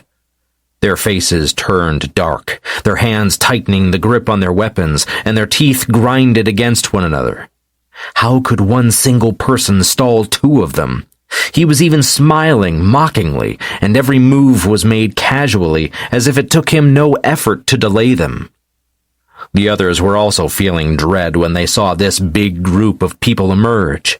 At first they had not taken them seriously, but they had honed their skills through countless battles within the Ascended's realm, and especially the struggle against the Scarlet Bees had made them all much more fierce. Now they did not hesitate to take the lives of their opponents. Blood was flowing in rivers. The scent permeated the air, making many beasts and humans in the surrounding areas curious as to what could have caused this. When they arrived, no one joined the battle. Instead, they were observing, hoping to reap the fishermen's benefits. Unfortunately, they soon understood that this was not an even battle that would leave someone weak afterward. This was a one-sided slaughter. The battle did not last long. After a few minutes, the remaining people from the ones who had pressured the Vermilion Bird clan noticed how things were going and tried to flee. Unfortunately, many of them died in the attempt. Turning their backs at their opponents was a must when wanting to flee, and these people of Xue Wei did not feel it beneath them to stab others in the back. This was a battlefield, and letting these people escape could end up causing everlasting problems if they found someone else to protect them, or if they returned home and wished to get revenge later against Chang'an or the Vermilion Bird clan. The fact that they had dared to try and catch them showed that their backing in no way was inferior to the Vermilion Bird clan. Hence, Xue Wei wanted them eliminated. "Kill!" he called out, and a murderous killing intent started rolling from his body, shrouding everyone present in a killing frenzy. "Kill! Kill! Kill!" Everyone from Xue Wei's group felt their blood boil before they charged at the fleeing people, their eyes red from bloodlust, and no one was able to get far before they suddenly felt themselves caught. One after another, they were falling to the ground, and even the two Earth Saints were unable to escape in the end. He Gao had made quick work of them when he became serious. Although these people were Earth Saints, their foundations were not as sturdy as He Gao's. Neither could they defeat his mutated bloodline, and they were taken by surprise, their throats slashed by the claws on He Gao's hands. Now that they all had died, the bloodlust slowly subsided, and while some of the humans were frightened by their own ferocity, most of them were feeling excited. The fact that they were able to unleash their own strength in this way, under the guidance of the bloodlust, made their blood boil with excitement. Although they were aware that the reason they could do this was because of Xue Wei, they did not think that anything was wrong with this. Xue Wei was the leader of their group, after all. During the battle, he had dealt with the majority of the people. He had easily crushed people at his own level and even ordinary saints, crushing them with his physical strength alone. "Let's see the spoils of war." Xue Wei grinned as he began rummaging through the corpses, finding their storage treasures and started looking through them. "Oh, they came from autumn," he said happily. "These storage treasures are bursting with spiritual fruits. How lucky we are." The people from Wang Zhaoyun's group heard what Xue Wei said and were stunned. Then they started laughing. Some of them had wanted to go to autumn, but because Xue Wei wasn't interested in going there, they went to spring instead. Now they had encountered a group of people who handed over the things they had wanted from autumn. This was simply the best of both worlds. Xue Wei split the treasures between everyone, including the 5 awake vermilion birds who had participated in the fight. Chapter 33. Dilemma. After splitting the treasures, Xue Wei went to the unconscious Vermilion Bird clan members. When he saw them, he could not help but frown. It seemed that the trip in the Ascended's realm had not been kind to them. They lacked a full 3 members of their group. They had died during their adventures. Looking at the unconscious birds, he was unsure if he would be able to awaken them. He did not know if they had been drugged or just knocked out by force. Looking at the awake vermilion birds, Xue Wei asked them if they had seen them consume any medicine. "No," the awake expert said. "All of them got knocked out by force. If you look at them, you will see varying degrees of injuries. We have to take them away from here, Xue Wei suddenly said. His face turned ugly. Pick one each and start running south. The order was given, and no one dared delay when they saw the seriousness on Xue Wei's face. When they had all picked one up each, they started feeling slight tremors on the ground, and no one hesitated to flee. It was clear that a stampede of beasts was on the way. The thick stench of blood hung in the air. The mangled corpses were lying on the ground. Hopefully this would be enough to stop them. No one hesitated as they ran, but although the escape was fast, they were all clear-minded and kept an eye on the people around them to ensure that they did not get split up from the group. They ran for a full 2 hours before coming to a standstill in a small clearing. This clearing had a pond and an ethereal feel to it. There was a thin mist hovering on top of the lake. Looking around, Xue Wei frowned. This place was not simple. As to whether or not it was a place of treasures, he did not know. He was not even sure if it was a dangerous place, but everywhere within the Ascended's realm contained a bit of danger. Xue Wei gestured for the others to place the unconscious experts on the ground. He then found blood-coagulating herbs, medicinal pills, and other resources that could be used to help these people. Although these things were precious to most people, Xue Wei had gotten a mountain of these resources before in the Thunder Twilight Zone, and a lot back in Yan Dalu as well. He was a rich man. The herbs were crushed into a paste and smeared onto the wounds. The women were taking care of the women, while the men took care of the men.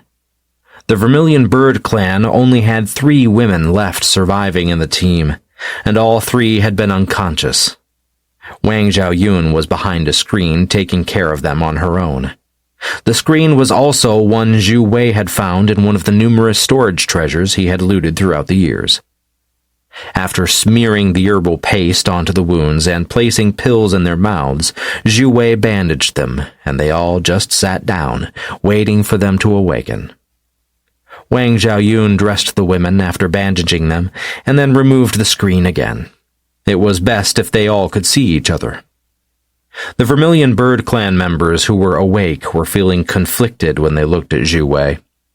Part of them regretted not staying with him at the beginning. If they had done so, they might all be alive now. But part of them was glad that they had left him. Even now, he was still just a heavenly knight. He could not have experienced many lucky chances. Seeing their complex eyes looking at him, Xue Wei was quickly able to tell what they were thinking.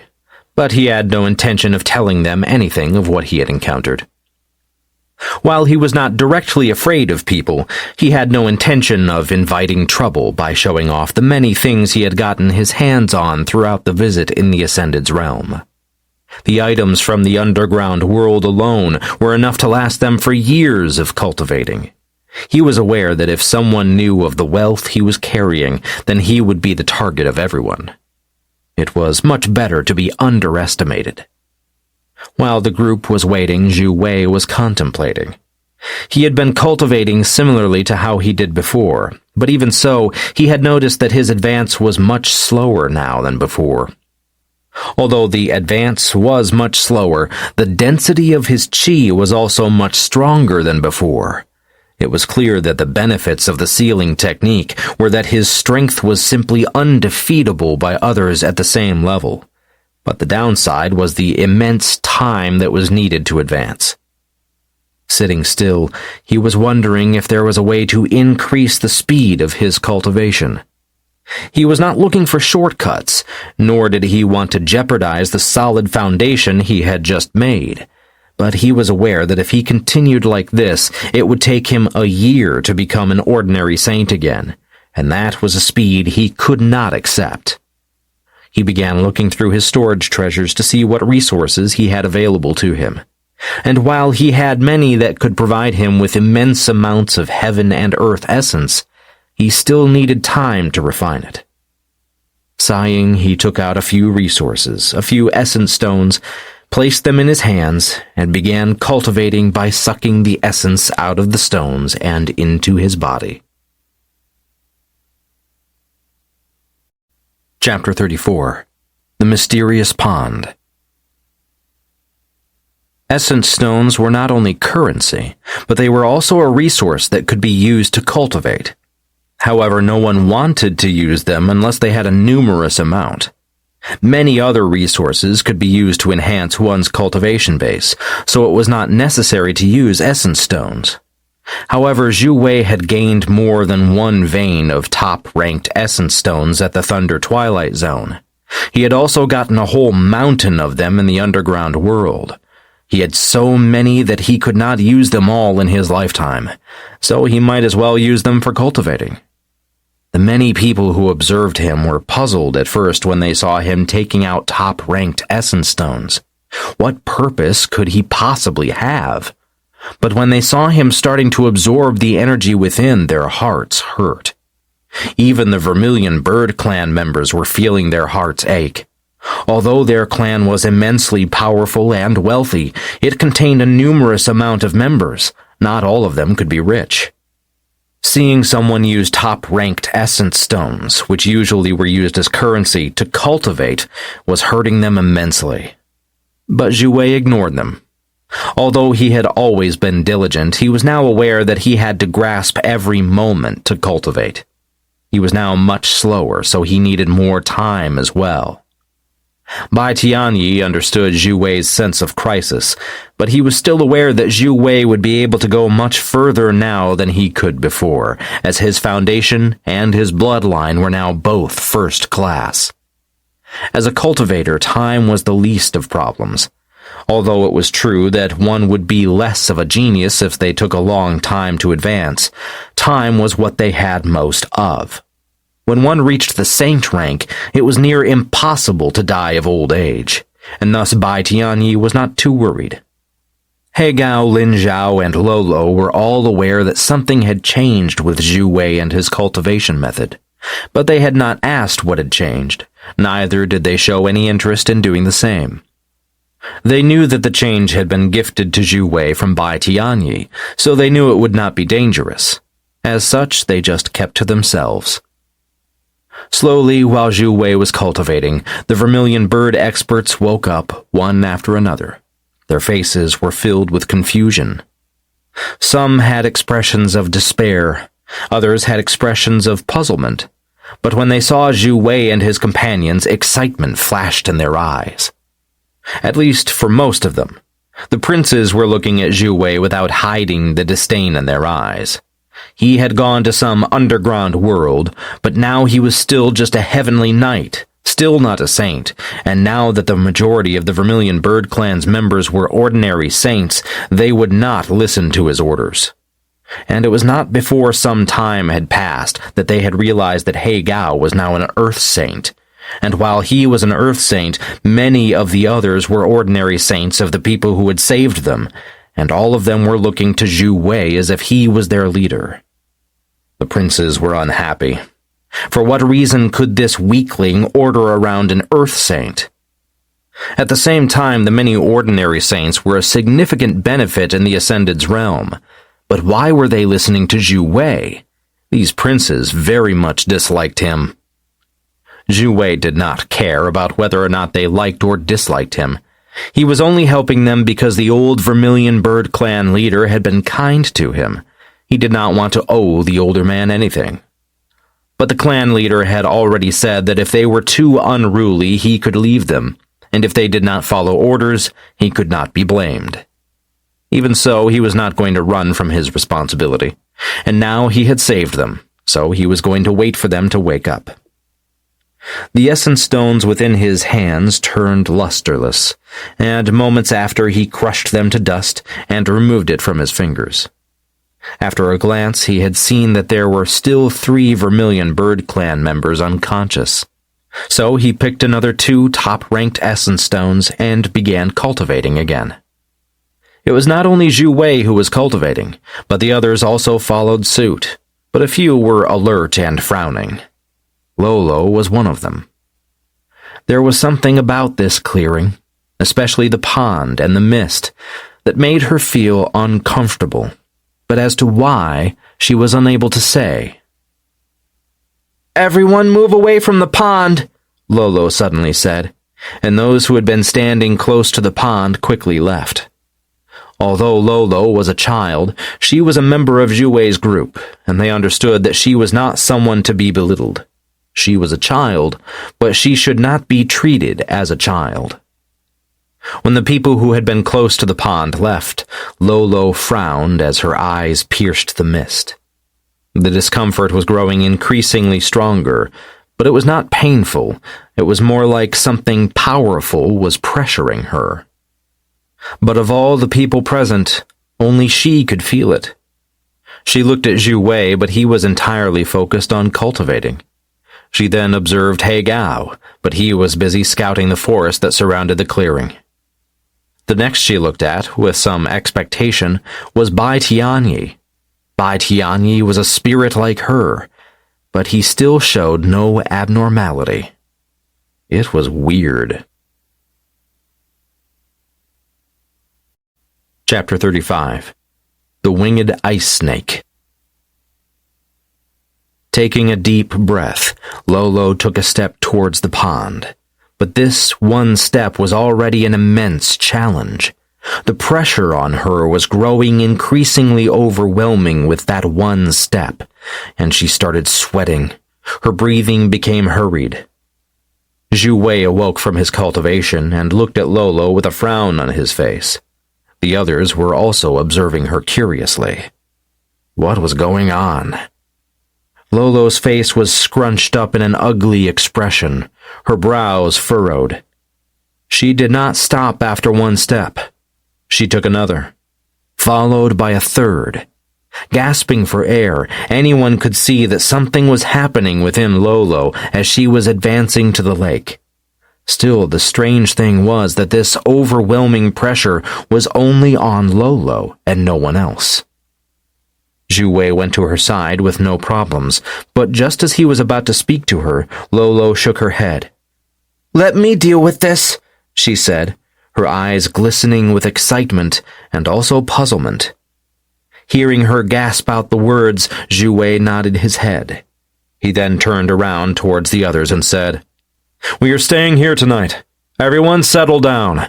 We will be cultivating and taking turns to look after Lolo." The others quickly agreed. They all sat down one after another and took out their resources from their storage treasures. These resources had all been scavenged within the Ascended's realm, and they used them to increase their cultivation. The vermilion birds were slightly uncomfortable with where they were in the group. They did not respect Xue Wei at the same level as the others, so they had gathered in a group of their own far away from the others. Looking at them like this, Xue Wei had no interest in looking after them. But at the same time, the group of vermilion birds was also aware that they could not survive in the Ascended's realm on their own, so they had to seek shelter in a larger group. Xue Wei's group contained numerous amounts of saints, even earth saints. Although they did not respect Xue Wei, they respected these earth saints. Xue Wei could not be bothered to deal with them. If they wanted to tag along, then they could, but he would give them no resources unless they participated in the battles. He was not a saint, and this group had annoyed him time and time again. He had done everything in his power to help them, this time even saving them. But in the end, they had still been ungrateful. Silence descended upon the group of people. Still, while Xue Wei was cultivating with all his might, Lin Zhao was observing Lolo. He was feeling uncomfortable and worried about her. The little figure of Lolo was trembling as she was inching closer and closer to the lake. However, anyone who came towards her was shooed away in an instant. They all understood that the pond was not as innocent and natural as it seemed. The vermilion birds had been tempted to enter it themselves to start looking for fortunate encounters, but they dared not, since the other group had said that no one was to get into close proximity of the pond.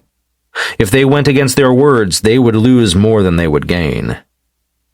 Lolo spent half the night to take the few steps towards the shore, and as she arrived, the mist that had been hovering above it suddenly split in two in front of her, but at the same time it shrouded her from the back, ensuring that no one could see what was happening within. Lolo vanished in the mist, and they all felt worried, but they did not rush to her side, neither did they hurry to drag her out. They could not hear any sounds from within the mist. All they could sense was that the thick mist had swallowed Lolo whole. Lolo, who was within the mist, was not blinded, as it had split in front of her, making a line towards the center of the pond. In the center of the pond was a big ice sculpture of a winged snake. The blue eyes were glistening, the scaled body releasing an immense pressure. Although this was unlike anything she had seen before, Lolo was not afraid. It was as if this snake was not hostile towards her. She continued to struggle to move forward. Her movements were not smooth, but they were not as troubled as before. Seeing the snake had made her feel a sense of belonging, and eagerness was creeping up within her heart. When she reached the side of the snake, she could not help but reach out her hand and touch it. The cool, smooth touch on her hand was gentle. Just as she touched the snake, all the mist that had been above the lake suddenly flooded into her body, and the snake shrunk at speed visible to the naked eye. Within moments, it had become a small bracelet that was on her arm. But Lolo noticed nothing. The moment the mist came into contact with her body, Lolo lost consciousness. Everyone had stopped cultivating and were now observing the mist. The moment they heard any noise from within, they would enter to get Lolo out. But what happened stunned them. They saw how the mist all poured into her body, and her body began shining with a golden hue. It was clear that this energy was stimulating her body in one way or another. Lin Zhao hurried into the lake and took her out, placing her on the ground and observing her body. Chapter 36. Golden Cocoon. The golden glow was growing in size and making a cocoon around her body. It materialized as if it was silk threads, and no one could see what was going on inside. Everyone had come to see what was happening. Even the vermilion birds were curious as to what was going on. No one seemed to understand it. Xue Wei was also observing it in silence. He reached out his hand, but the gentle golden light pushed him back again, not allowing him to close in on the cocoon. "Let's wait and see what happens," he finally decided. He could feel no maliciousness from the energy, and thus all he felt was the need to observe. Hopefully this was a lucky encounter for Lolo. After being drained of so much energy previously back at Yan Dalu, her foundations had been unstable, but due to her being a spirit, it was very different from a human cultivator. When a spirit had an unstable foundation, it was like a broken marble.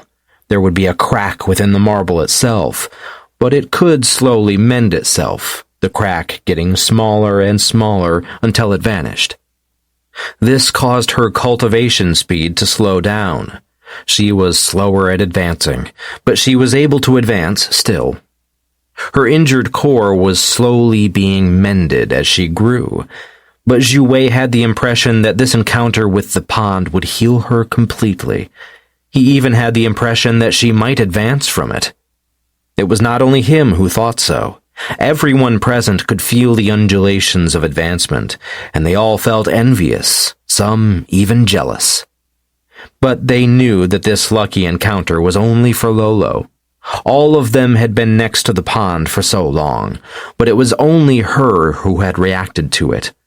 Hence, it was natural that the energy within the lake had preferred her to any of the other people.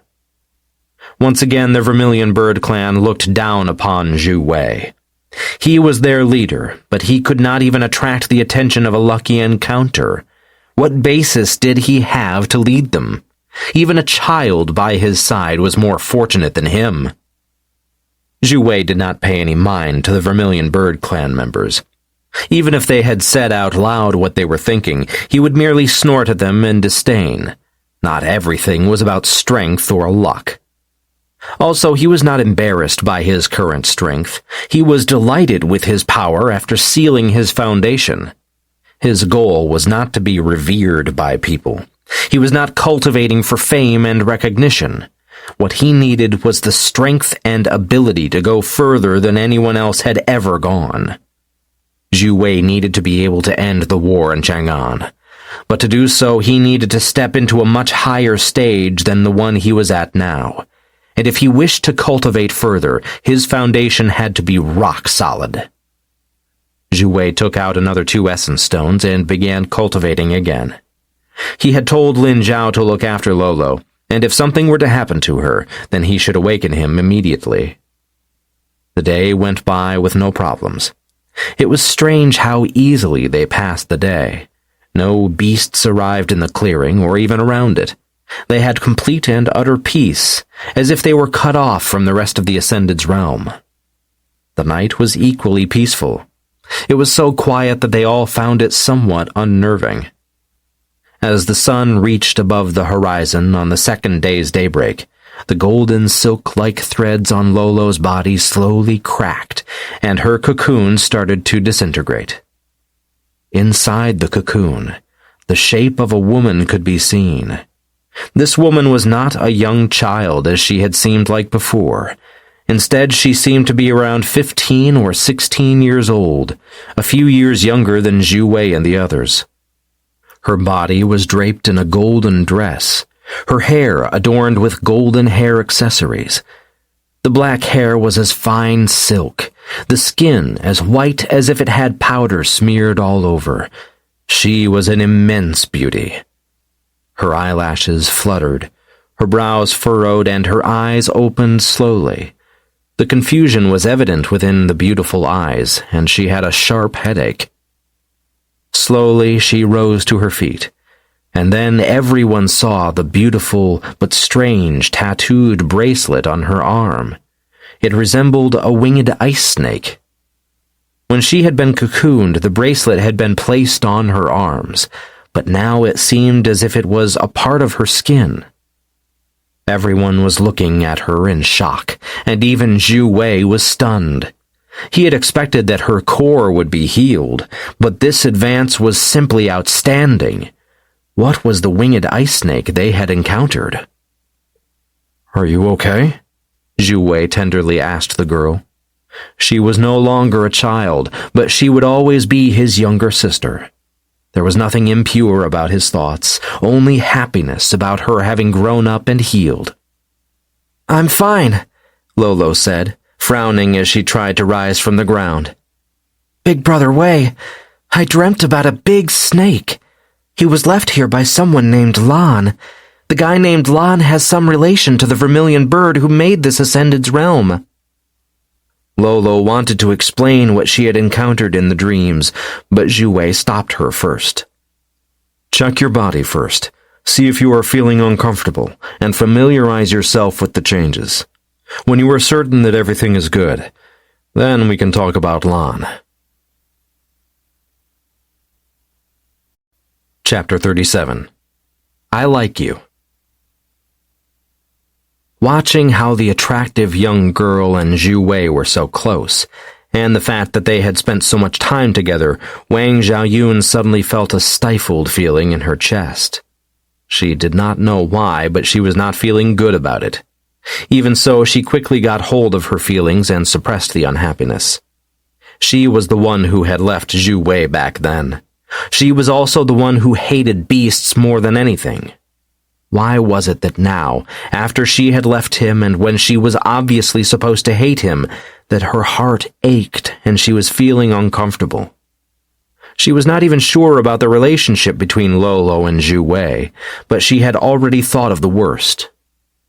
Lolo and Xue Wei were busy checking whether or not this encounter was truly a fortunate one, or if it just seemed like that on the outside.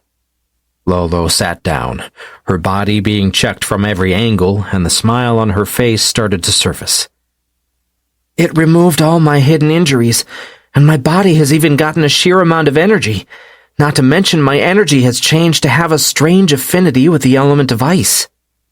When she said this, Lolo was quite puzzled. Elemental affinities usually connect to chi users, not spiritual energy users. But it seems that exceptions happen from time to time. I guess it has something to do with the winged snake. Winged snake? Xue Wei frowned as he looked at Lolo's wrist, where the tattoo could be seen. He had not seen the snake elsewhere, but a bit of familiarity could be seen in the depth of his eyes. That's right, Lolo nodded her head. When I was inside the mist, I saw a big frozen four-winged snake. It was so beautiful, so ethereal, and I am sure that the snake was the reason for my continued advancement and healing. Xue Wei nodded his head and rubbed her at the top of her hair. Although she was now older, she would always be his little sister. Even if she grew older than him one day, she would still be his cute little sister. But while the gesture was very innocent in the eyes of Xue Wei and his companions, it was causing Wang Xiaoyun to feel uneasy. "We should move on," Xue Wei said after realizing that Lolo was fine. "The luck in this location has already been used up. If we stay here, we will not get any more fortunate encounters throughout the rest of the trip in the Ascended's realm." He looked at them all who had gathered together. "I was wondering who is going to continue traveling with us and who wishes to split up." Although he knew that no one was going to split up, he gave them the chance to choose for themselves. He had already spent some time together with the Vermilion Bird clans, and he had understood that they would put all the blame on him if everything went bad. Although he did not care about how others looked at him, he could not be bothered to be blamed consistently. As he had expected, everyone quickly agreed to move together. Although what he had not expected was that the one who hesitated the most was Wang Xiaoyun, and his heart clenched. Why was she suddenly showing him the cold shoulder? After traveling for a full day, Xue Wei continued to observe Wang Xiaoyun, and he noticed that she was extraordinarily listless and walking at the back, not paying attention to anything. When they set up camp for the night, Xue Wei hurried to Wang Xiaoyun's side. "Can I talk with you?" he asked gently, and he saw that Wang Xiaoyun glanced at him, then looked at Lolo before she nodded her head silently. Not sure of what to make of her glance, Xue Wei frowned, but he gently left the camp, closely followed by Wang Xiaoyun. "Xiaoyun, what's wrong? You haven't seemed very comfortable today. I am worried about you," Xue Wei said with his most caring voice. Wang Xiaoyun looked at Xue Wei and bit her lower lip. She bit so hard that the lip turned pale before a drop of blood appeared. Xue Wei felt his heart clench by this and quickly helped her ease. "Don't harm yourself," he said, distressed. "Wei, I will be honest with you." Wang Xiaoyun took a deep breath. "I like you. I have always liked you, but I am a simple woman. You are a beast, and this is something that I am already having a hard time accepting. But more than that, if something is to happen between us, then I need to know that I will be your one and only lover for the rest of our lives. If you betray me, I will leave you no matter how much I care for you." Hearing the words Wang Xiaoyun was saying, Xue Wei's heart was beating rapidly. He was suddenly so filled with excitement and happiness. Since he met Wang Xiaoyun, she was the only woman who held a spot in his heart. Although he cared about Lolo, that was like how one cared about a sister, not like how one would treat their lover. "You are the only one I like," Xue Wei said solemnly. "I can't stop thinking about you. I only want to be close to you.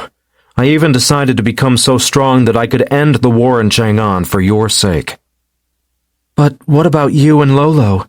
Wang Xiaoyun could not help but ask. Tears were threatening to spill from her eyes. "Lolo?" Xue Wei was perplexed. "She is my sister." Chapter 38. 50 Years' Promise. Hearing the answer from Xue Wei, Wang Xiaoyun managed to get her emotions under control. Even so, she looked at Xue Wei with distrust. "Listen to me first," Xue Wei said gently. "Lolo is a spirit. She was kept captive for a long time, and her powers were used to fuel an academy on the continent Yan Dalu. She had forgotten who she was and everything that had to do with her life. She was very pitiful and all alone, so I adopted her as my sister. Back then she was a brat, a tiny child. I might be a beast, but I already have you, and I have absolutely no interest in children. She has been a child by my side since she started following us, and even now that she has grown older, she is just a slightly older child. She will always be my little sister. I don't mind explaining to you, but please believe in my sincerity as well. I cannot leave Lolo alone. She is my sister. But I cannot leave you either. You are the one in my heart, the one who took it away so many years prior and still makes it beat rapidly. Without you, I would never have the strength to face the day after tomorrow. It is for our sake that I am increasing my strength. Wang Xiaoyun had at first been devastated, but after hearing Xue Wei's explanation, she suddenly turned nervous. She had exposed her emotions with no restraint because she thought that she would be turned down, but now she was embarrassed because she had overthought the whole situation. Xue Wei reached out his hand and cupped her cheek into his palm. I cannot return to Chang'an right now, he said regretfully. I need to get stronger before I go back and face those old monsters. But when I can, I will come and end the war. When the war is ended, I will take you as my lawful wife. You will have to wait until then. There was a bit of pleading in his eyes. I know that we are no longer as young as we were when we first met, but our lifespan is much longer now. We are so far down the road of cultivation.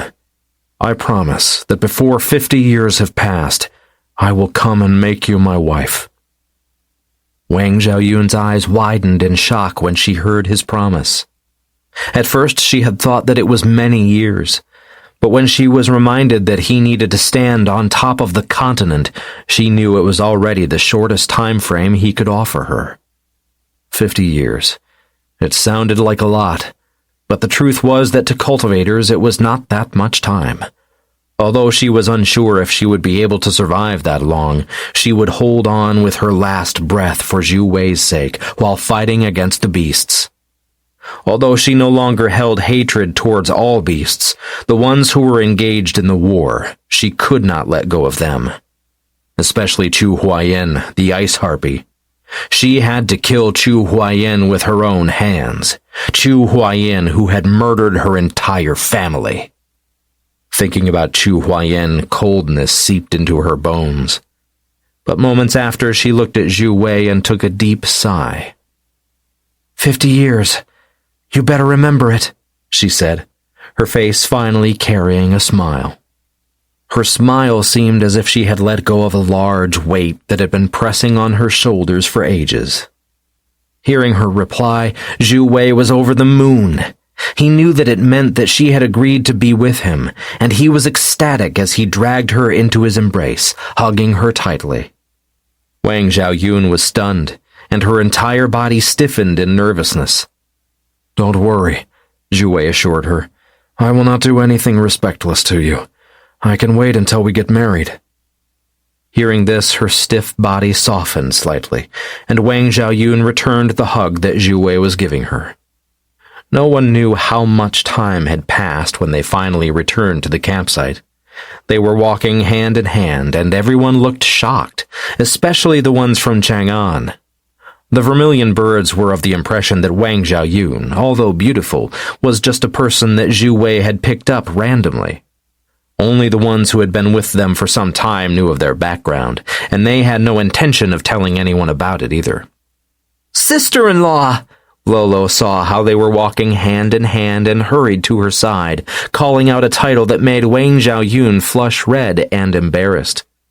We are not married yet, she protested slightly, but the only change it did was that Lolo started referring to her as future sister-in-law instead. Everyone from Chang'an and Xue Wei's group gathered together and were in a celebratory mood. They all knew of their background and approved of them being together. Just as they were about to begin celebrating, the Vermilion Bird clan members also appeared. Some of them curiously looked at Xue Wei and Wang Xiaoyun, but said nothing and stayed out of their matters. but others were looking at them with disdain. Xue Wei frowned when he saw that some of them were ogling at Wang Zhaoyun, and fury erupted in his heart. Moving faster than a flash, he arrived by the side of the Vermilion Bird Clan member who had been staring at her in a lecherous manner, and he swung out his leg, sending the man flying like a broken kite.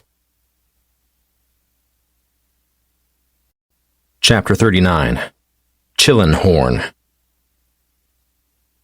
The faces of the Vermilion Bird Clan alternated between white and purple, their expressions ugly and their eyes flashing with anger. But Xue Wei was even more furious than them. His mood was severely affected. This was a happy occasion, but they had been ogling at his future wife. There was no way he would accept this. The Vermilion Bird Clan members were also shocked. They were aware that Xue Wei should be the leader of their group, since their clan leader had given him this task. How could he possibly lift his hand against them? He was their protector. But when they looked at the dark and ferocious expression on Xue Wei's face, and they felt the killing intent that was rolling around him, then they decided not to speak. If it indeed came to a battle, then they knew that they would stand no chance against Xue Wei's friends in the Chang'an group. Still, the prince was unhappy and felt as if he had been slapped across the face. Although he was not the one who had been beaten down, he was still a royal vermilion bird, and he was not pleased with what Xue Wei had done. "You should not have done that," he exclaimed after gathering his courage. "You were only allowed inside this realm because my royal father let you in, and in return your job was to protect us. Now you have harmed us. Our royal father will never let you off when you get out." "Are you done?" Xue Wei asked. His voice was dangerously low, his mood horrible. If it were not for the fact that this person was a vermilion bird, he would not have been as light-handed as he was. He would, without a doubt, have taken his life. The prince did not seem to understand that Xue Wei was at his limits of how much anger he could suppress, and he continued to blabber on how much Xue Wei owed them, and he still dared to beat them. Suddenly a sharp and piercing energy erupted from Xue Wei, which landed on the chest of the prince, sending him flying and shutting his mouth as he vomited blood. "Shut up!" he exclaimed angrily. "I am not here to babysit you guys. If you continue to piss me off, you can go your own way. The clan leader already said that I was allowed to leave you behind if you turned out to be a hindrance. Do you really think he will hate me for this? It is you who constantly challenge my bottom lines. You who were so lecherous that you could not help but ogle at my wife. You are the ones who are causing problems all the time. I have saved you more than once. I have already fulfilled my promise. I am sure he will not make it difficult for me." The prince was shocked when he heard Xue Wei's decisive words, and he kept quiet. Although he disliked Xue Wei, he understood that they relied on him and his friends right now to survive in the Ascended's realm. Harumphing, he said no more but went towards the other guy who had been sent flying by Xue Wei. He quickly placed a pill in his mouth, and when he woke up he ordered him to absorb the medicine from the pill so that he could travel with them again in the morning. The man who had been sent flying was scared by the sudden display of ruthlessness that Xue Wei had shown, but he still wanted revenge, yet he understood that now was not the time to get it. When they were back at the Demon Phoenix continent, it would be much more suitable for them to gain vengeance. They could tell the clan leader about Xue Wei not protecting them and even injuring them. They were sure that he would be punished then. Not caring for them at all, Xue Wei took Wang Zhaoyun to the friend's campsite, and the mood once more turned joyous. Everyone congratulated them on being together once more, but no one asked what they had talked about. No one commented on their different races, nor about the fact that they were far from one another. They knew that everything would be solved by Xue Wei one way or another. The night broke into dawn, and the people who had been celebrating got ready to move again. "I can feel chillins not far from here," Lolo suddenly said. "Chillins are magnificent creatures. They have chillin horns, which are as rare as phoenix feathers. Where phoenix feathers are wonderful at raising the flame grade of a person with a fire-attributed chi, the Qilin horn can similarly raise or even gift you with an elemental affinity. Phoenixes exist as fire and ice phoenixes, and that's it. But Qilin exist in many more varieties. There are fire Qilins, thunder Qilins, water Qilins, and so on. The ones I can sense right now are thunder Qilins. So if you can get a few of their horns, then you can gain a thunder affinity. Although it is not a pure affinity like the 5 elements of Wujing, it is still powerful and useful. Xue Wei was deep in thought. Multiple elemental affinities were a good thing, and he knew that thunder and lightning were a very rare element. If he could gain it this way, it would no doubt be the best thing. "Lead the way," he said to Lolo, who nodded her head and began moving towards the denser area of the forest. The rest followed with bated breaths. All of them wanted to get a Qilin horn. Chapter 40. Lure the snake from its hole. It was not only Xue Wei who was intrigued and tempted, but even the vermilion birds also wanted to get access to another element. The vermilion birds had an elemental affinity with fire, but that was the only elemental affinity they had access to due to their bloodline. Currently, Xue Wei had an elemental affinity with wood and fire, but he was aware that it'd be beneficial for him to get the thunder attribute too. The more elemental affinities that one had access to, the better one's fighting ability would be. Although the affinities could not be merged, one could change between them in a flash, causing problems for their opponents if that was what one wished. Elemental affinities were unlike chi. Where chi was what determined one's strength, elemental affinity was split into initiate, intermediate, and advanced layers as to where one's control over the element existed. Currently, although Xue Wei had consumed many rare treasures to raise the level of his flame and of the wood element, both of them were presently in the initiate domain. He had not managed to even reach the threshold for the intermediate domain. But he was not in a hurry. The more he used the elements and got used to them, and the more he consumed treasures, it would eventually reach the intermediate and even the advanced domain. If he gained the Qilin horn, he would be able to get a thunder elemental affinity, but that one would also be at the initiate domain. While Xue Wei was deep in thought, they were advancing through the forest. Lolo was leading the way, and everyone was silent as they understood the seriousness of the situation. Usually, Qilins were not pack animals. However, Lolo had said that there was more than one of them.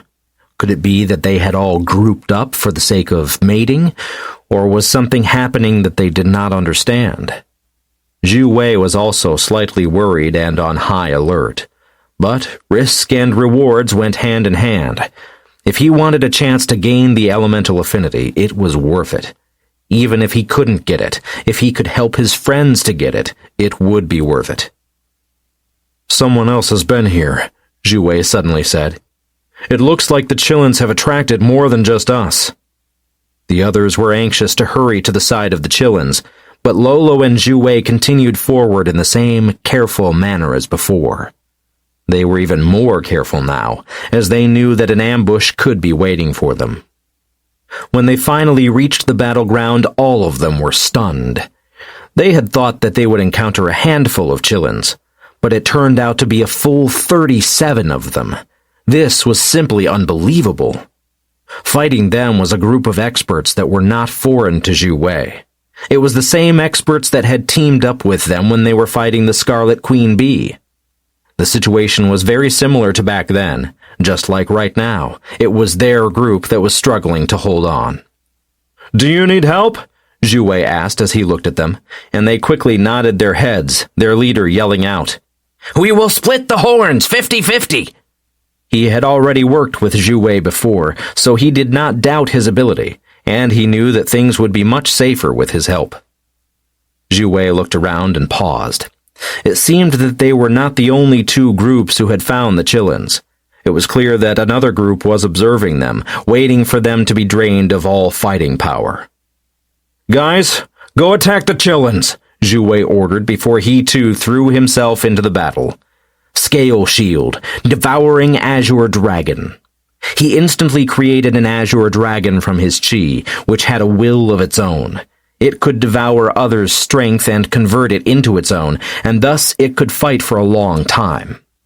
Xue Wei had used a lot of chi to create this devouring azure dragon, and the sheer size of it was overwhelming as it started attacking the Chillins. Xue Wei also looked around before he took on the shape of an azure dragon. His claws were brandished, and he was attacking with all he had, but at the same time he continued to keep an eye on the group who did not participate in the fight. After teaming up, the Chillins held no advantage and were slowly being killed one after another. Although there were a bit of casualties on the other side too, it was nothing compared to the Chillins. The Chang'an group lost one member, while the Vermilion Bird clan had two who were severely wounded. The people quickly removed the Chillins' horns. The carcasses of the beasts were also treasures, so they too were gathered by the people. Splitting the goods 50-50 was easy. There was enough for everyone to get a Chillin horn, and even have a few in reserve in both groups. Just as the other group was about to leave, Xue Wei gestured for them to come closer. There is a group who is currently eyeing us, he said with a low voice. I think they are trying to take our treasures from us, but they will not act as long as we are together. If you leave now, we will follow in half an hour. We have to lure the snake up from its hole, and then deal with it in one swift move. The group leader contemplated for some time, but he ended up nodding his head. If they left alone, they were likely to be wiped out, and working with Xue Wei was quite a fortunate thing so far.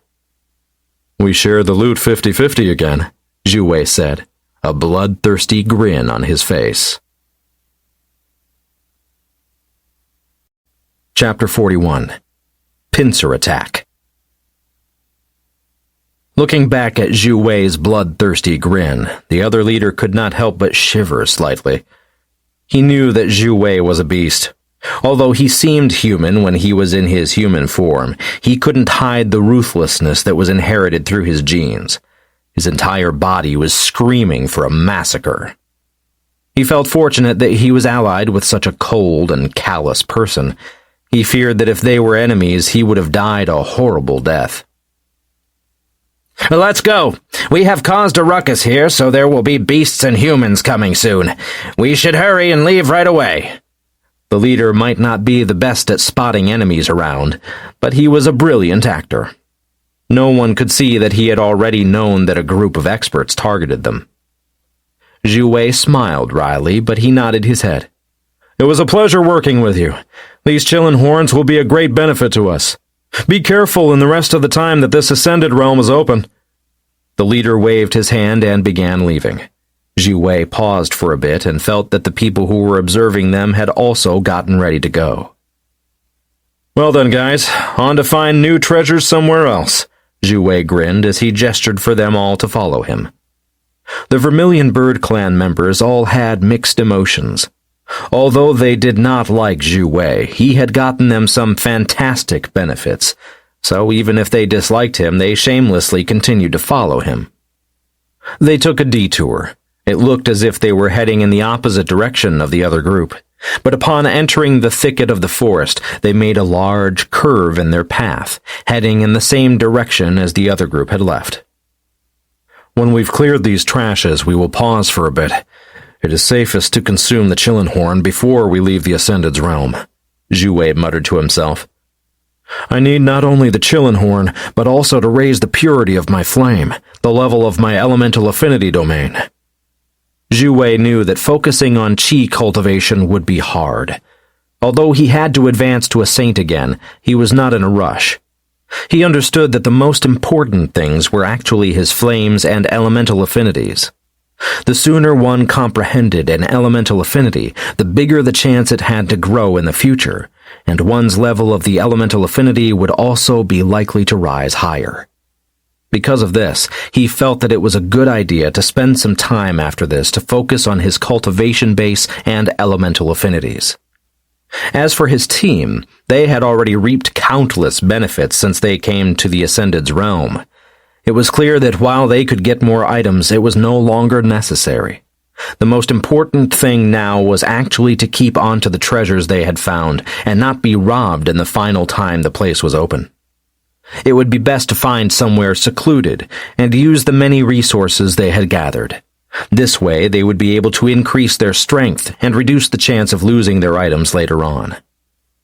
While Xue Wei was busy thinking, they were advancing on the other group who were fighting the ones who had been like the mantis stalking the cicada, unaware of the oriole from behind. "Hand over all your items," someone was saying with a loud voice. "If you give us all your treasures, then we will let you leave with your lives intact." "Why should we do that? Let me gift you those words back at you. Give us your items, and we will let you go alive." The one who spoke now was the leader of the group. His voice was calm and carefree. He had full faith that Xue Wei would appear on time, and just as he had expected, Xue Wei's voice suddenly sounded. "My dear friend, don't make promises like that." His voice was jovial. Even his face held an amiable smile. "Who are we to decide their lives? They decided to move on us. It is only natural for us to return the favor. They can hand over their lives alongside their treasures." The words were harsh and gruesome, but they perfectly showed Xue Wei's personality. He was not a good guy. These people had intended to rob and cause problems for others throughout the time that was left in the Ascended realm. But if they really were able to leave alive today, they would tell everyone about the Chillinghorns. If news got out about them, they would never have a peaceful day. Letting the enemy leave was simply the same as wounding yourself. The leader shrugged his shoulders as he looked at the team, which was now in the midst of a pincer attack. "Well, you heard him. Let down your lives alongside your treasures." As soon as the words left his mouth, the leader waved his hand, and Xue Wei did the same. Everyone began fighting with their lives on the line. Since Xue Wei had said that no one was allowed to escape, he threw out a few space inscriptions which locked down the area they were in. Usually he would not use such expensive inscriptions, but this was a critical situation. He could not really afford to let anyone leave alive. It would be akin to inviting trouble. Chapter 42. Blue Phoenix Manor. The people who had been expecting a simple robbery were suddenly stunned. They were experienced and knew that the inscription that Xue Wei had thrown out was meant to lock space and make it impossible for one to escape or enter the area for approximately as long as it took for an incense stick to burn.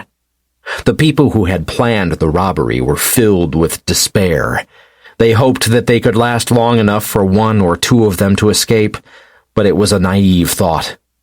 Their resistance was futile, and their hearts were filled with despair.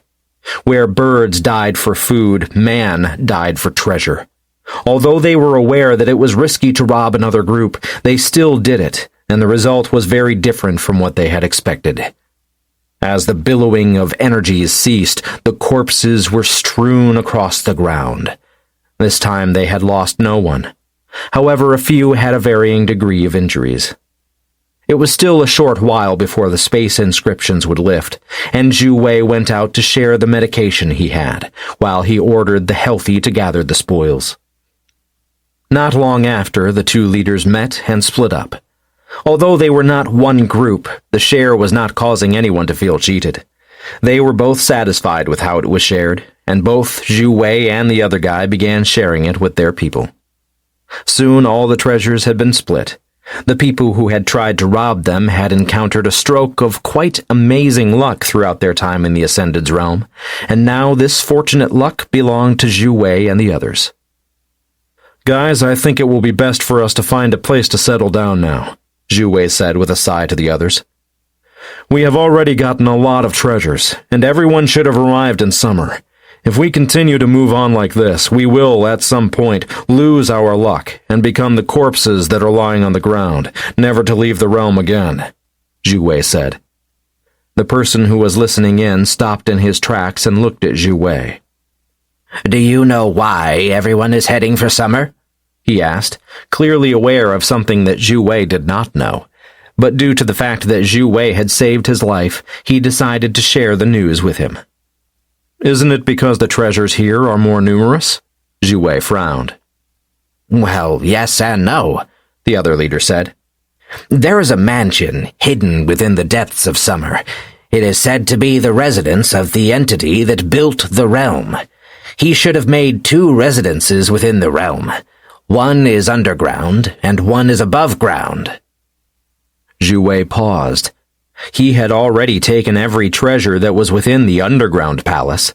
But if there was one with just as many treasures, should he not try and get them too? However, if everyone was heading for it, the danger would be immense. With their small group, they stood no chance. Why don't we take a month to strengthen ourselves? If our team manages to take a qualitative leap upwards, then we will head for the manor. But if we cannot have a breakthrough, then it is fate telling us to be satisfied with what we have. The treasures did not blind Xue Wei. Although he wanted them, he was not in a rush to take them at all costs. One had to remember that the realm had been opened so many times, but the manor was still there, untouched. It proved that it was in no way a simple thing to go there and get their hands on the treasures. Can you tell me some more about this manor? Xue Wei asked. Considering they had saved their lives, the leader was not stingy with his words as he nodded his head. The manor is known as the Blue Phoenix Manor.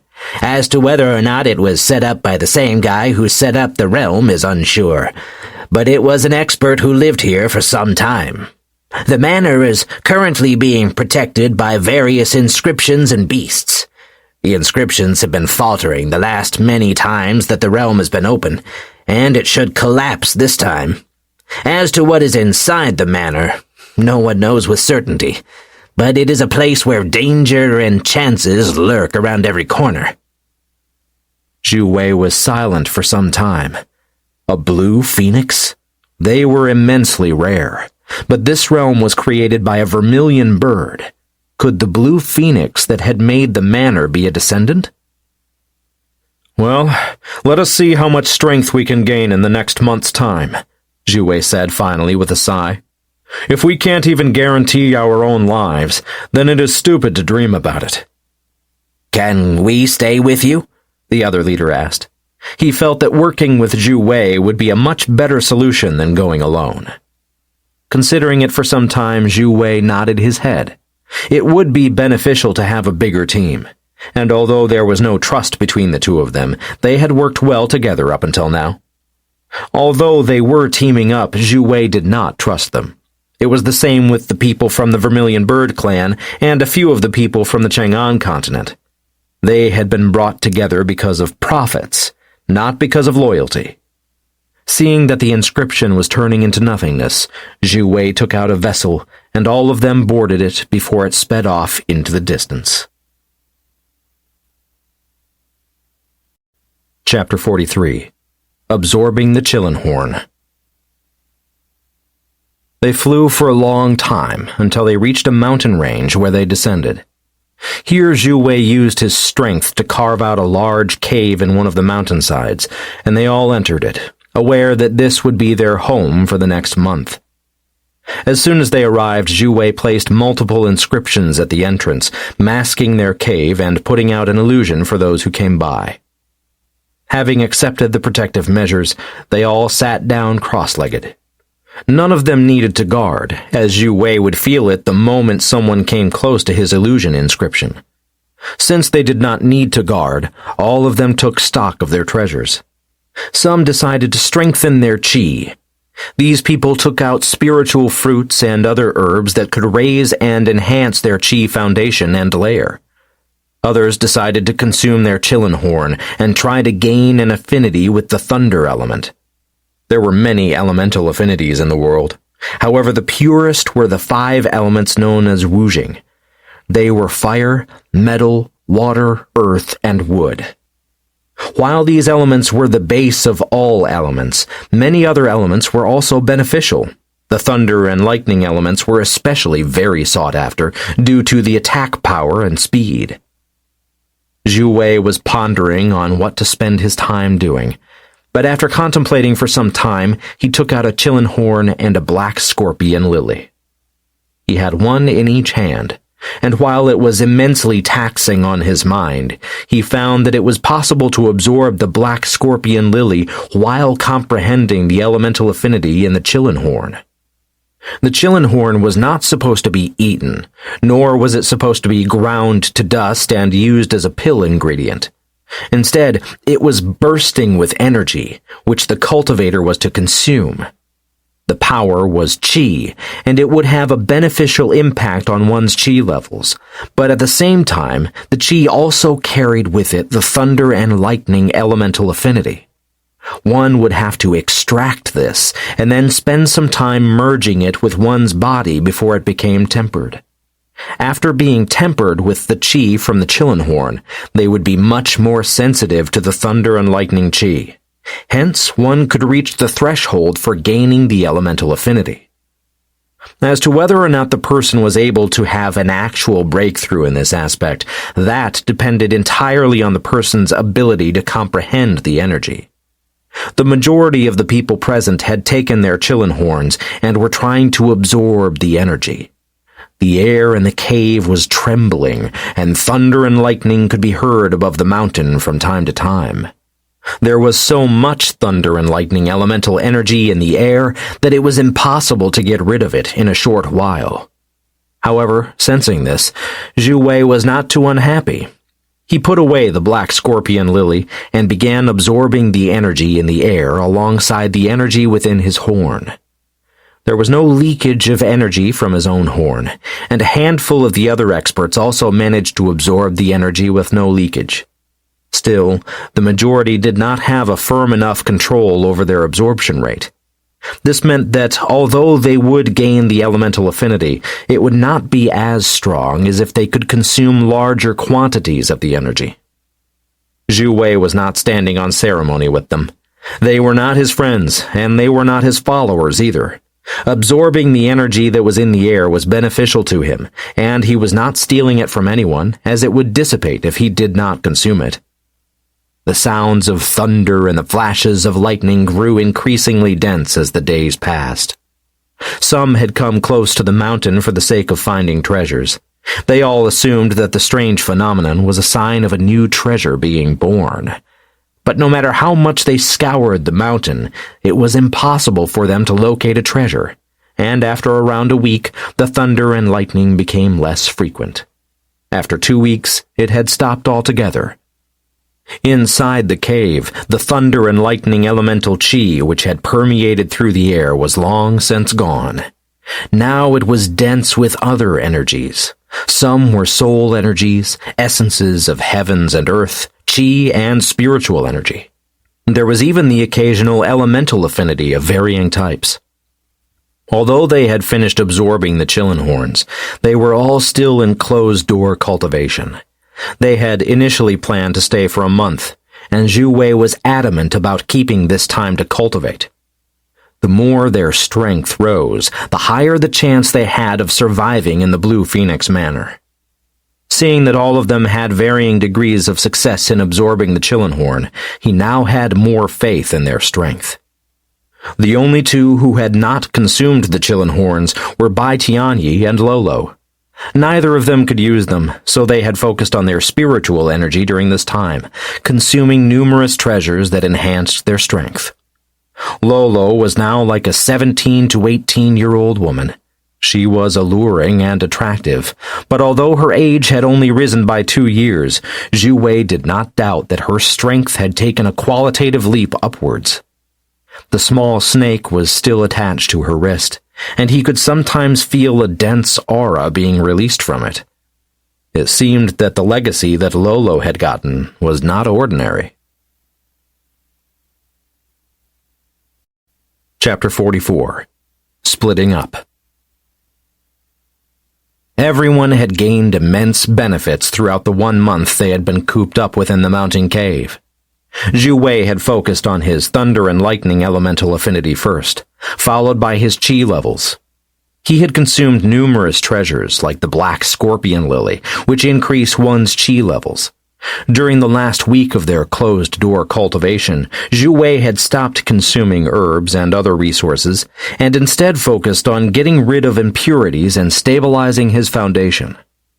He Gao, Bai Tianyi, Lolo, Wang Zhaoyun, and Lin Zhao were the same. All of them had consumed lots of resources, but in the final week they had all stopped, only to consolidate their gains. Although their strength had risen, and even though they had consumed many resources, their ranks had not leaped. Xue Wei's chi level was still at the 9th layer Heavenly Knight rank. Lin Zhao was still at the 7th layer of the Ordinary Saint rank, while He Gao was at the Earth Saint 1st layer. Wang Zhaoyun's strength was also still at the 9th layer of the Ordinary Saint realm. Even though this group had not risen their strength, they had gotten much more than the ones who rapidly rose in ranks, bringing with them a shaky foundation. Amongst the vermilion birds, one of them, a prince, had reached the Earth rank, while the others were still Heavenly Knights or Ordinary Saints. The Chang'an group had also advanced at a rapid pace. Everyone had at least risen by 1 layer, a few even by a few layers. All of them were bursting with satisfaction and pride, especially the prince of the Vermilion Bird clan.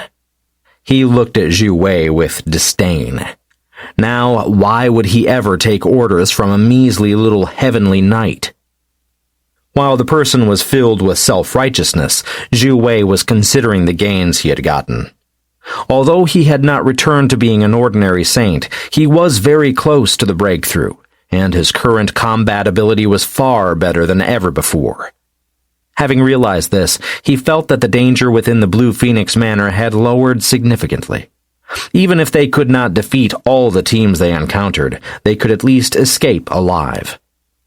Straightening his back, Xue Wei looked at the many people who were within his makeshift cave, and he smiled. Although they had to share the treasure, more treasure was always to be preferred.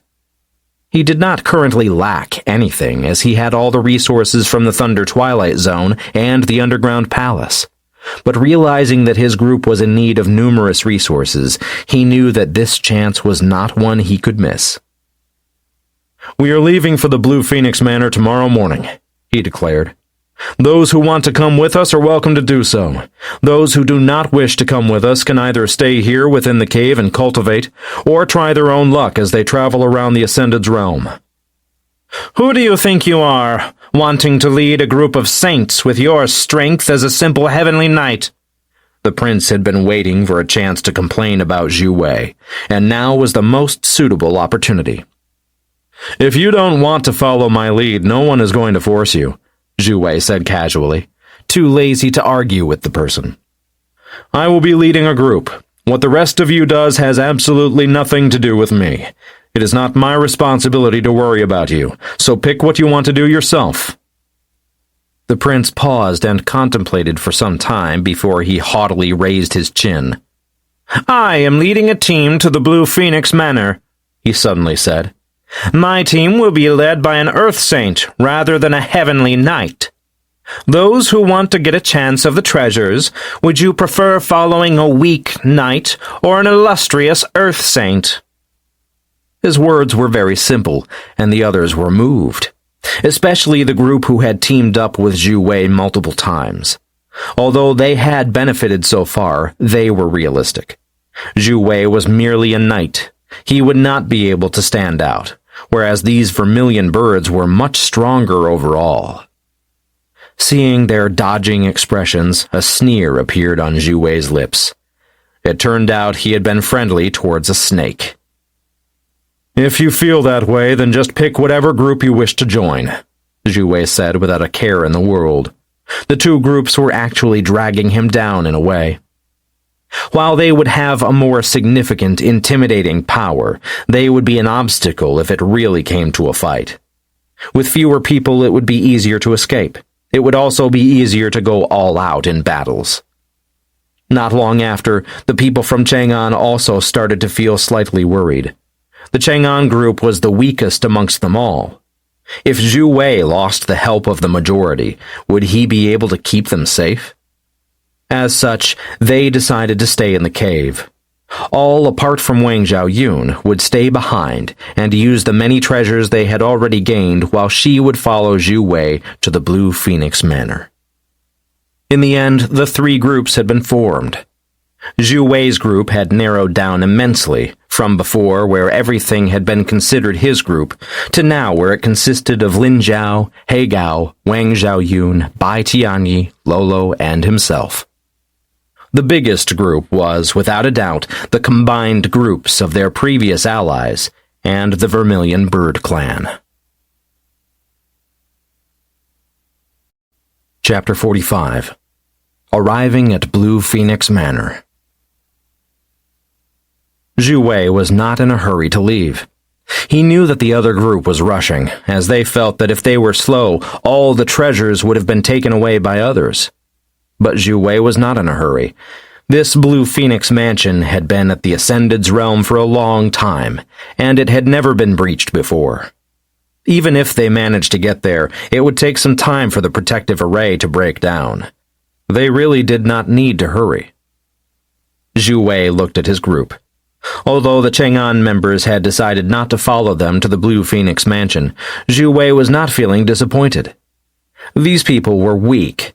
They would not be a benefit in the fight at the Blue Phoenix Manor. Therefore, he was happy that only Wang Zhaoyun followed him and his friends. After waiting for a bit of time, Xue Wei kept away his half-used resources, and he slowly rose to his feet. Dusting his robes, he stretched his body. Abundant energy was bursting in his meridians. He could feel a strength unlike ever before, and he currently had control of 3 elements: wood, fire, and lightning. The sudden rise in strength had eclipsed what he had expected. He had initially thought that it would be enough to just consume and absorb the energy within the Chillinghorn within a month, but it was clear that he had gained much more than that. Moving out of the cave, the group walked down the mountain. The cave was still protected by the inscriptions, and no one would be able to locate it. Even Xue Wei, who had set up the inscription, would be hard-pressed to find it again. But they did not worry. These experts of the Chang'an realm had decided to stay there until the closure of the realm. They knew that when the Ascended's realm closed down again, they would return to the exact place they were when it opened. Xue Wei and his friends would return to the Demon Phoenix continent, while Wang Zhaoyun would appear with the ones in the cave at the Chang'an continent. As they reached the foot of the mountain, Xue Wei once more took out his flying vessel, and all of them boarded it before it sped off into the distance. The essence stones that were needed to fuel the vessel were not a problem for Xue Wei at all. He had so many that this was the best use of them.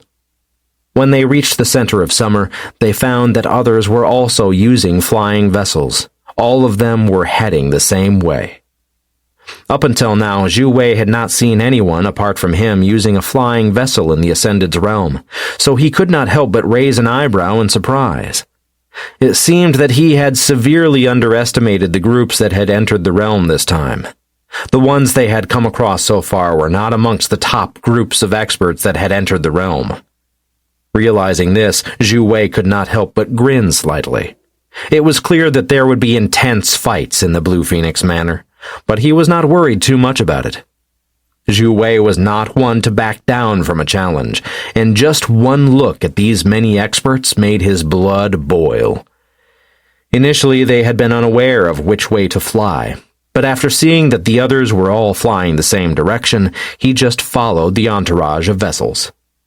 They flew for a few days before they finally saw their destination in the distance. The Blue Phoenix Manor was indeed a massive manor. It was even more precise to call it a palace. It was enormous, and although it was not overwhelmingly domineering, there was an oppressive aura leaking out from the manor itself. Xue Wei looked at the manor, and for some reason, the aura that he picked up reminded him slightly about Lan. How could it remind him of the phony prophet that cheated him at any given time? Shaking his head, he let go of the thought, but there was something about the manor that could not shake the sense of familiarity. On the ground in front of the manor, all the vessels were descending, and the experts were leaving them, ready to observe the protective layer around the manor. Seeing this, Xue Wei steered his vessel down on the ground, and all of them disembarked before he kept it away. The many groups were all close to 20 people each. Only Xue Wei's group seemed dwarfed against the bigger ones. But while some were ignoring them, a few gave an in-depth glance at them, not at all hiding the inquisitive gaze in their eyes. A group like this had appeared ready to enter the Blue Phoenix Manor. Either they were stupid, or they had something to rely on. Being in the Ascended's realm, the more intelligent groups could guess that no one willingly came to throw their lives away, and thus they had to have something backing them. But no matter how they looked at the group, they could not see what could back them up. All of them were somewhat weak. Only 2 Earth Saints, and even a Heavenly Knight was amongst their ranks. Xue Wei did not care about the many glances that were sent his way. He waved his hand and, without saying a word, gestured for the others to follow him. Seeing that the leader of the group was Xue Wei, the many people who observed were shocked. Was this person perhaps a young master who had brought along a lot of guards and friends to wait on him and protect him from danger? Was that why he was here? To be entertained and see the fun? Chapter 46. Eroding the Barrier. No one believed that a Heavenly Knight would pose any threat to them, and thus they were looking at him with disdain and mockery. Although he had a strong backing in the shape of some saints, if his own personal strength was not enough to keep himself alive, then he would just throw away his life the moment he entered the Blue Phoenix Manor. Xue Wei and his group ignored the many gazes that were sent their way, and began seriously observing the protective layer that surrounded the Blue Phoenix Manor. Lolo, who was standing right behind Xue Wei, suddenly felt a strange feeling around her wrist, and the 4-winged snake began heating up and wiggling around her wrist as if it was eager to get closer. Sensing the longing from within the strange tattoo-like dragon, Lolo quickly whispered into her big brother's ear. Big brother, I think that there is some part of my legacy within the palace. My 4-winged snake is very restless. Xue Wei looked at her for a moment and began pondering. If there was a connection between her legacy and the Blue Phoenix Manor, then they held a bigger chance than the others. But they could not let the others know about this. Although most groups present did not pay much attention to Xue Wei and his friends, there was one group that did. The ones who had left his group before were on high alert about Xue Wei's group. They knew that he had an overwhelming strength and that his friends were not ordinary either, so they might be able to benefit from observing them. Not to mention, when they arrived, they realized that their group was amongst the weaker ones that had gathered. Even if they managed to get their hands on some resources and treasures, it was not guaranteed that they could hold on to it. But they were too thin-skinned to ask Xue Wei to take them in again, not to mention that they were unwilling to have to rely on a Heavenly Knight. Also, it was not certain that Xue Wei would welcome them any longer. As they realized this, the group hid their presence as much as possible in a corner, hoping to come across a lucky chance. Xue Wei observed the protective layer that shrouded the Blue Phoenix Manor, and then he looked at Lolo. Try hitting it. If you somehow can borrow the snake's power, do that. Lolo nodded her head, and she took a step forward. Her actions caused all eyes to land on her. They had previously tried using force to break through to the Blue Phoenix Manor, but without any success. The barrier had just absorbed all the energy they poured into it. But the young woman was stunning, and her appearance was enough to enthrall many men. Looking at her, they all admired her, but because of her ethereal beauty, no one was ogling. All were simply admiring. Feeling the many gazes boring into her back, Lolo took a deep breath. She then raised her hand and connected with the snake on her wrist. A blue ice-like energy erupted from her fingers, and the moment the energy came into contact with the barrier, it began eroding it. Everyone apart from Xue Wei felt their jaws dropping. How did this dainty-looking figure erode the barrier so easily? This was a barrier that had caused them problems for days. "Enter." Xue Wei did not care about the others' thoughts as he calmly ordered his friends to enter, and all of them did so, one at a time. The final person to enter was Lolo. He had done this intentionally, in case that the barrier would repair itself the moment she let go. Still, it seemed he had been overthinking. The small entrance stayed in the barrier, and it was slowly growing bigger and bigger. The other groups finally came to their senses when they saw Xue Wei and the others slowly move towards the Blue Phoenix Manor. They did not rush, as they were unaware of what traps and dangers lurked around every corner. The others also hurried into the inside of the barrier, but all of them were very cautious. They did not dare to run rampant within the manor at all. The estate consisted of many different buildings. There was a road that led towards the main buildings, but even the ones at the edge of the estate were filled with treasures, and Xue Wei, who contemplated where to go first, led his friends towards what seemed like a storage barn. As they reached the door, he hesitated before reaching out his hand and opening the door. A whistling sound erupted, and he used his chi to knock all his friends to the floor, including himself. The moment they fell, a barrage of poisoned arrows came flying above their heads. They were shot with such force that it continued all the way to the other side of the road and embedded themselves into another building's wall. After ensuring that another round of arrows was not coming, Xue Wei rose to his feet. "No need to keep lying down," he casually said, causing the others to grit their teeth in frustration. It was him who had knocked them off their feet after all. Looking at them, Xue Wei's eyes were emotionless, and no one said anything as they slowly rose to their feet again. What met them when they looked into the barn were magnificent treasures. It was filled to the brim with herbs that had been placed in 1,000-year-old ice jade boxes, ensuring that they would never wither. There were even beast cores of primordial beasts and many essence stones. Chapter 47. Hidden Underneath. The items were all exquisite, and Xue Wei, who loved treasures very much, quickly took them all and stored them within his storage treasures. Exiting the building, he led the others to another building, the one that had been hit by the poisonous arrows. This building had a trap with flaming fireballs that got shot out, and when they landed on the building he had already emptied, the building itself burst into flames. This second building contained inscriptions and different books filled with inscription patterns and their uses. This was something that Xue Wei needed urgently to increase his strength, so he hurried and stored it all in a storage treasure, which he quickly hid away. By the time he had finished emptying these two buildings, the others had caught up to them. Some of them considered fighting Xue Wei for his treasures, but after careful consideration they decided against it. This was merely the beginning of the Blue Phoenix Manor. It could not contain many interesting things. Xue Wei would have snorted at them if he knew their thoughts. These houses were the storage buildings. All the resources would be stored within these houses. The groups of people were split into two.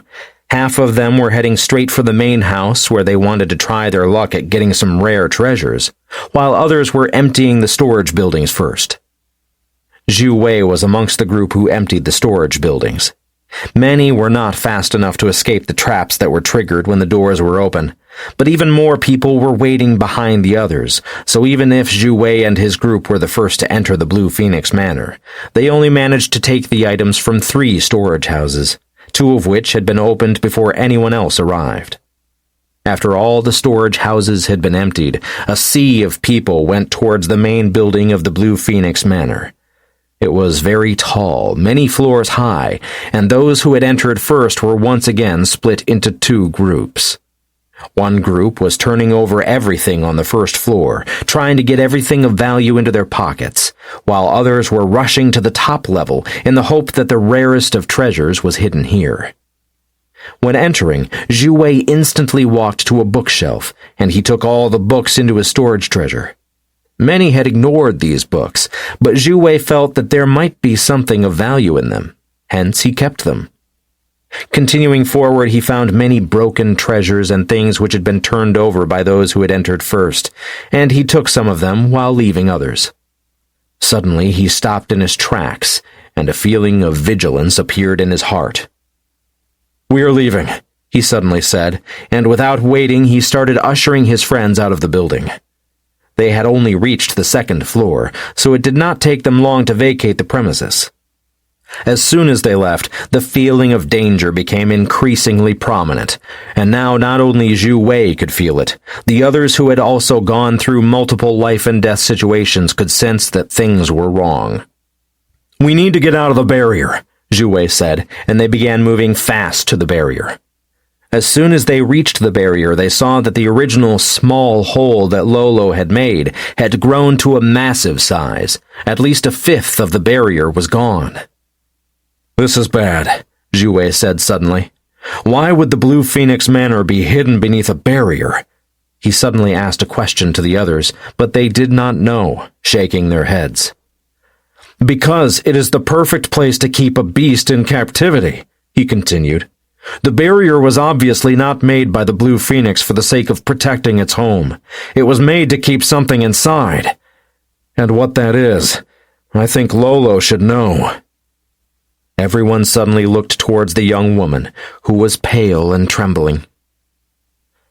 "I am not completely sure what it is," she said with a shaky voice.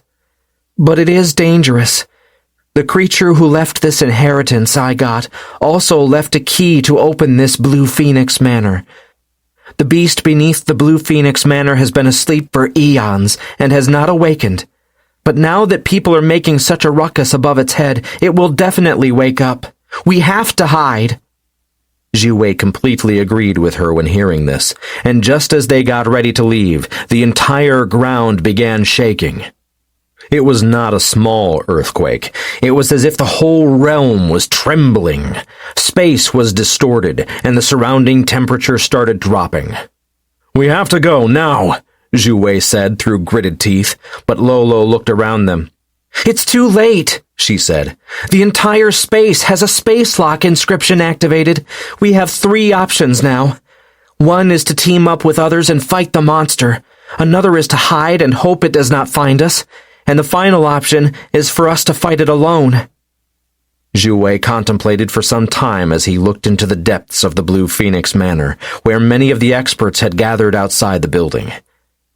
"They are all elites of their families. They will not die easily, but I do not know the strength of this beast that we are up against. Why don't we just wait and see what happens? Let them fight first. If they are close to victory, we will assist them. If they cannot win, we will hide." Chapter 48. Something is not right. Xue Wei's plan was actually pretty ruthless. He planned on using the many elites of the entire world as cannon fodder, but he had no other choice. The most important thing for Xue Wei was the safety of his friends. As long as they were safe and able to live another day, they would be able to gather more strength, and one day they would stand at the peak of the world.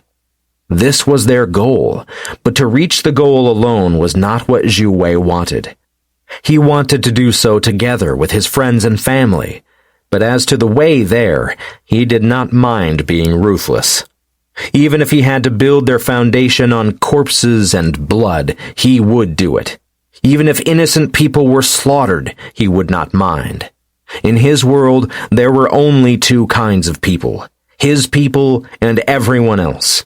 While he would not kill for fun, he would not mind killing as a means to reach his goals. This was something he had realized many years ago. When he and He Gao were escaping through the Chang'an continent, he was killing many innocent for the sake of covering their tracks. But he never felt guilty. It was the same now. These elites had nothing to do with him, so using them as cannon fodder was without a doubt the best solution. Xue Wei did not doubt that the others also wished to use such tactics. However, only his group had managed to hide, while all the others were in the midst of the chaos. Xue Wei was curious as to what exactly was hiding beneath the Blue Phoenix Manor. The name of the manor made it sound as if there was a blue phoenix involved, but looking at the connection with Lolo's inheritance, it should be a snake-like creature. The tremor of the ground was growing increasingly intense. The cobblestone path was showing signs of breaking up, and all the buildings were beginning to collapse. The wind began blowing fiercely, and Xue Wei looked around as he heard a bell-like sound. The bell-like sound was loud and rang throughout the entire place. Xue Wei felt his heart beating rapidly in fear when he heard the noise. It was clearly not an ordinary beast cry. Mingxi! Lolo and Bai Tianyi said at the same time.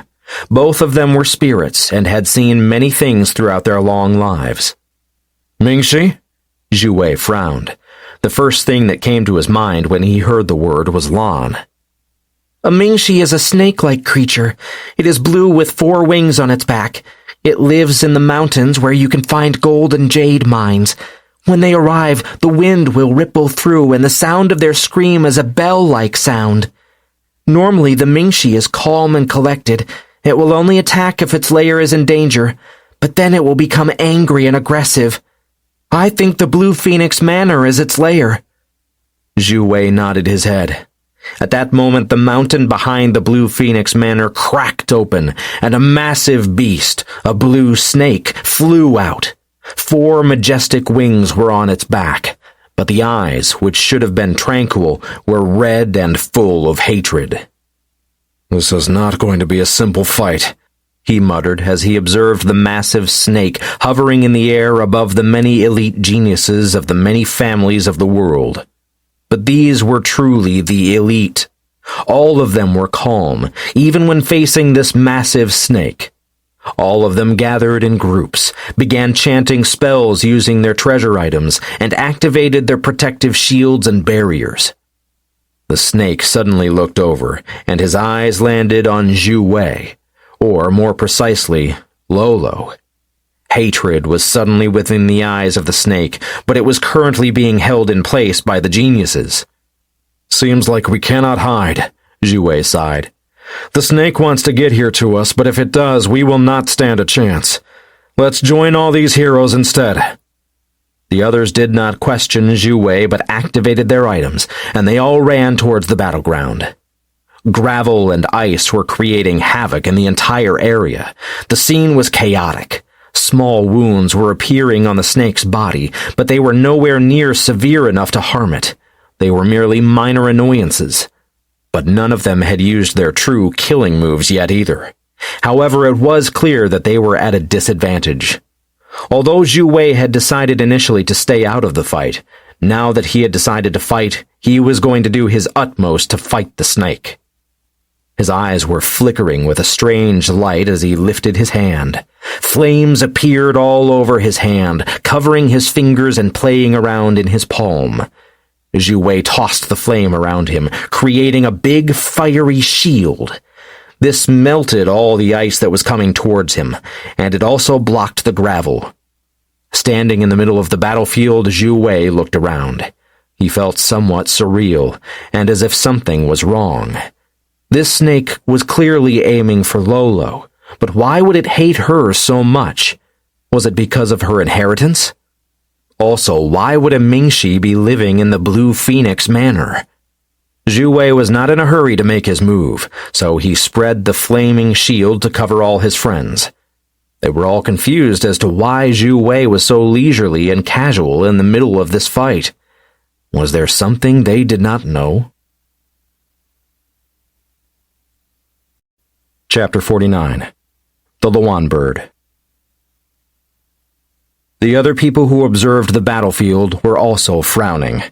This small group that was the first to enter was not battling for the sake of defeating the Mingxi. Instead, they were casually defending themselves. The only reason they were capable of defending themselves in this situation was that the many elites around the world were going all out in their attempts at dragging down the 4-winged snake. However, so far, the wounds that had accumulated on the snake's body were still not enough to genuinely cause it any problems. So why were they so casual? The battle was turning more and more desperate. Blood was flowing like rivers from the wounds on the Mingxi and from the people who had let down their lives to try and injure it. The vermilion birds were dying one after another as they were flying in the air, trying to beat the Mingxi.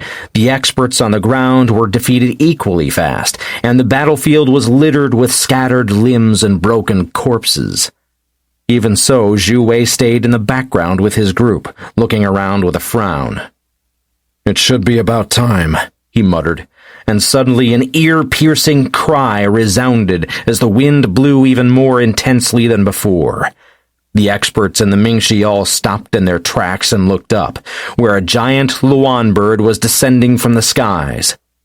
This Luan bird was around the same strength as the Mingxi. It was not much stronger, but it was the eternal enemy of the snake. They had been locked in battle for millennia already.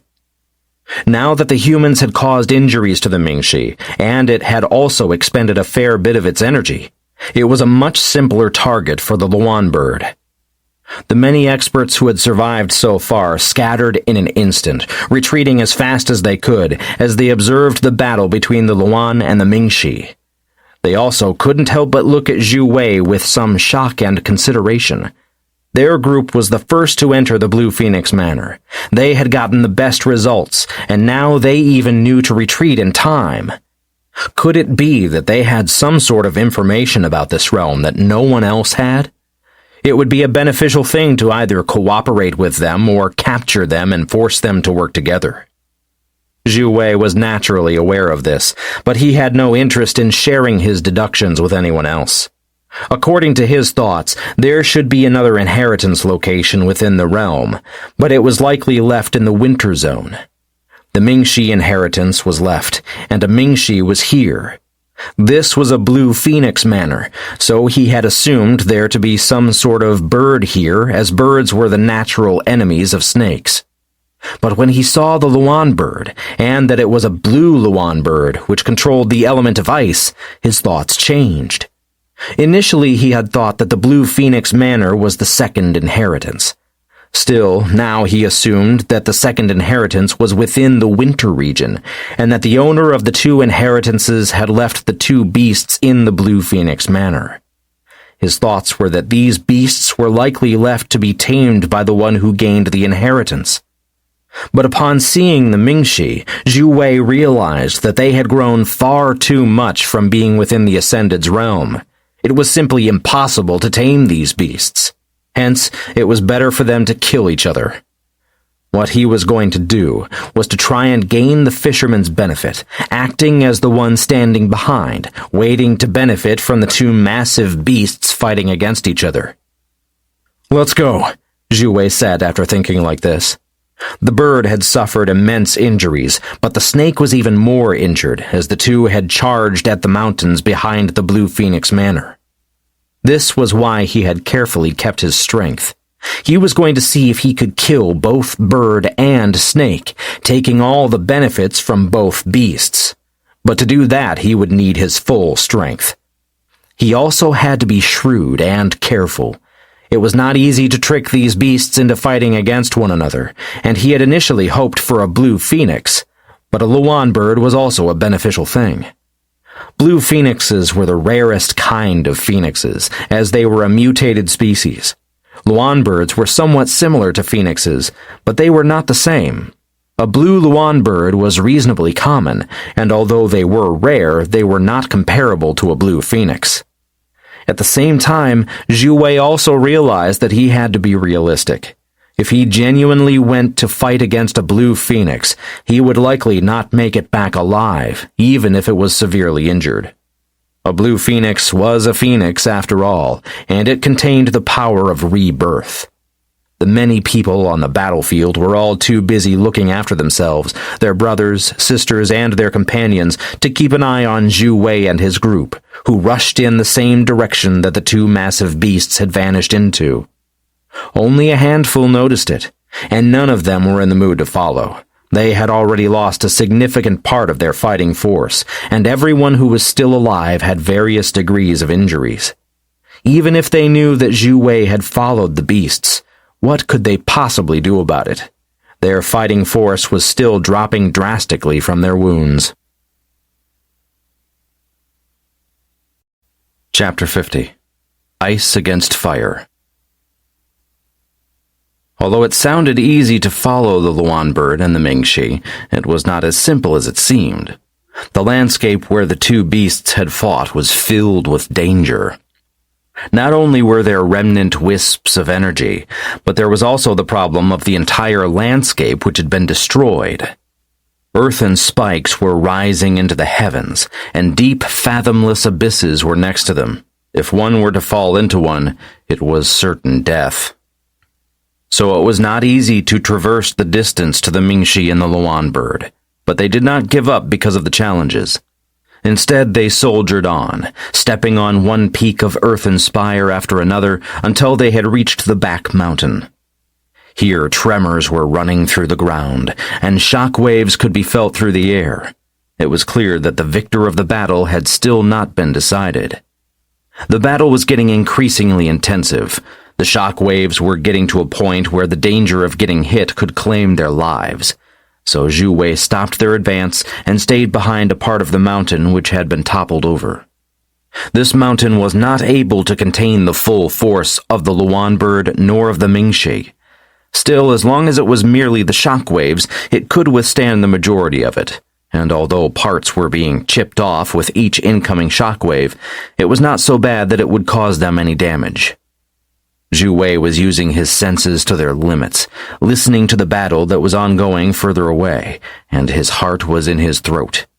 This was by far even more dangerous than trying to battle the Scarlet Bee Queen. Suddenly he was hit by a thought. He had the Scarlet Bee Queen. Why not use her to help him improve his chances of success? The small bees would be unable to survive the shock waves, but they were capable of dodging, and their surveillance was much better than what Xue Wei could achieve with his hearing alone. He made Lin Zhao summon the Scarlet Bee Queen and a handful of the scarlet bees, and then he gave his order. The Scarlet Bee Queen was tamed, and her mind was completely loyal to Lin Zhao, and by proxy to Xue Wei. Hence, she had no complaints about the task at hand. The handful of scarlet bees then began moving towards the battleground, and through the connection with the Scarlet Bee Queen, they started understanding what was happening. The Mingxi was seemingly the most injured of the two beasts. It had open gashes all over its body, and the blue scales had turned red from the flowing blood. The previously beautiful azure eyes were now red and bloodshot, and one of the wings had been broken. The Luan bird was not much better. Much of its feathers were blackened after getting burnt by the Mingxi's azure flames, and its entire body was resembling a barbecued chicken. The beak had a crack, and the talons were soaked in blood. The tail was also burnt off, and blood was flowing from the eyes of the bird. Clearly, both of them had paid a high price to injure the other, but they had not succeeded in killing their archenemy yet. Although these two animals held unimaginable power, they were different from primordial and sovereign beasts. Although they were immensely strong, they did not have human-like intelligence. Neither did they have the ability to take on a human shape.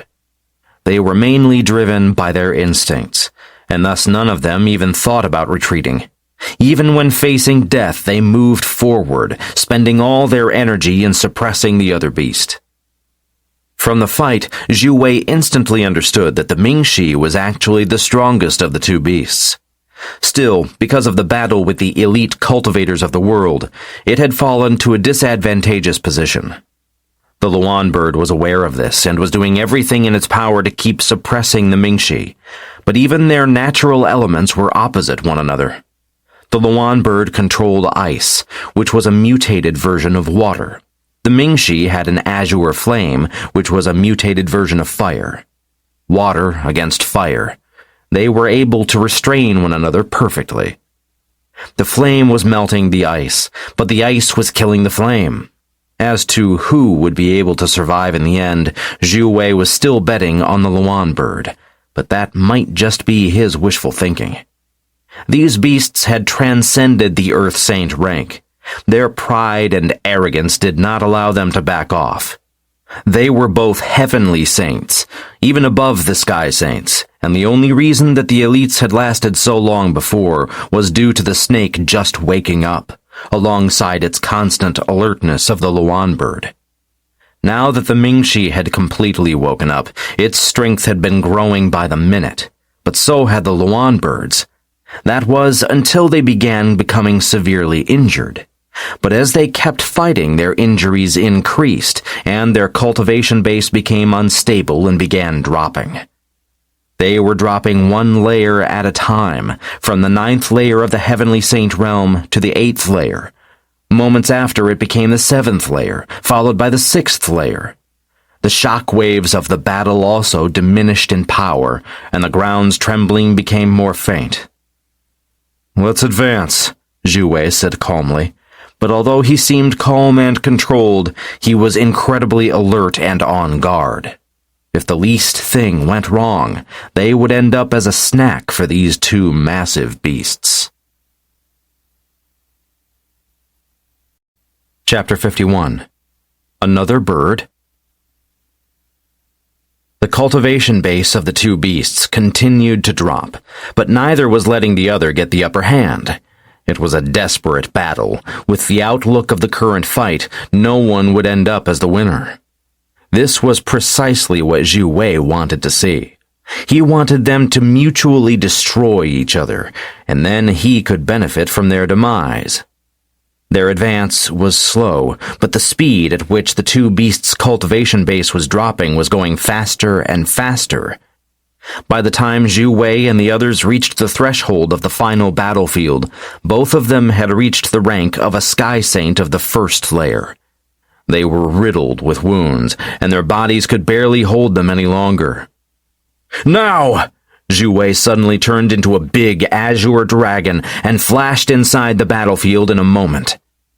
Although he was not at the saint level, he was, after all, a sovereign beast, and he was capable of bursting out with intense power. The only problem he had was to maintain that burst of power for long, as he did not have as much chi as others, and his strength was slightly weaker. However, behind him were two spirits, one scarlet bee queen, one mutated celestial dog, a beast tamer, and a beast hunter. "Do you want me to tame them?" Lin Zhao asked as he twirled the staff above his head, ready to beat it down on the head of the Luan bird. "Kill!" Xue Wei yelled as he was baring his fangs and brandishing his claws. The Luan bird and the Mingxi were so exhausted that they barely managed to put up a fight. Xue Wei and the others were incapable of breaking through their scales and feathers, but there were so many wounds on their bodies that as long as they attacked these open gashes, the beasts would die. In fact, these two beasts would die even if Xue Wei and his friends did not attack. But others would also have the time to come up here to scour for more resources, so it was better to be quick about it. When he saw his chance, he rushed into the fight. Not long after the Luan bird breathed its last breath, its eyes turned dark, and an anguished screech resounded in the Ascended's realm. After the death of the Luan bird, the Mingxi did not last long either, and it soon died. Storing the two corpses in a storage treasure was done fast, and not before long, Xue Wei continued forward to the mountains behind the manor. He was not willing to go just like this. The Luan bird was likely to have a lair somewhere filled with treasures it had gathered over the years, and he was not willing to let others benefit. The group traveled to the mountain, and as they found the cave, they entered it without too much worry. As they imagined, the insides of the cave contained all the treasures that held any interest for the Luan bird. Everything was related to the water or ice element, so they were rare and handy for one who cultivated ice or water elemental affinity. Xue Wei did not, and neither did his friends, except for Lolo, so he was not willing to let them go, and he hurried to the depths of the cave to take the items. But as he reached the depth of the cave, he saw something that made him worried and shocked. Here they found a nest, and on the nest were eggs. The eggs were still warm, and it was clear that they were carrying small birds inside. Without wasting any time, Xue Wei grabbed the eggs and threw one to each of his friends. "Keep it warm," he ordered before he started running. "We must leave right at this instant." The others were unsure as to why it was so important to leave, but Xue Wei knew that since the eggs were actually with chicks inside, there had to be a male Luan bird in the proximity. The female bird had already caused them such a headache to be defeated. If a full-powered male Luan bird would appear, then they would be crushed in a moment. The group understood the severity of the situation. They each hid an egg within their robes, and they began leaving at a rapid pace. When they exited the cave, Xue Wei made a decision. They were going to brave the dangers of the mountains and leave through the darkness of the forest. His plan was simple. The people gathered at the Blue Phoenix Manor should be able to attract the attention of the male Luan bird, letting them, the real bandits, escape unscathed. They found a small cave, and within this cave they settled down. Xue Wei took out the little egg he had stuffed into his clothes earlier and felt the heartbeat and life force of the chick within. "They should hatch in half a year," he said, contemplating. "We are going to stay here until the Ascended's realm ends." He made the decision that they had now gotten enough resources.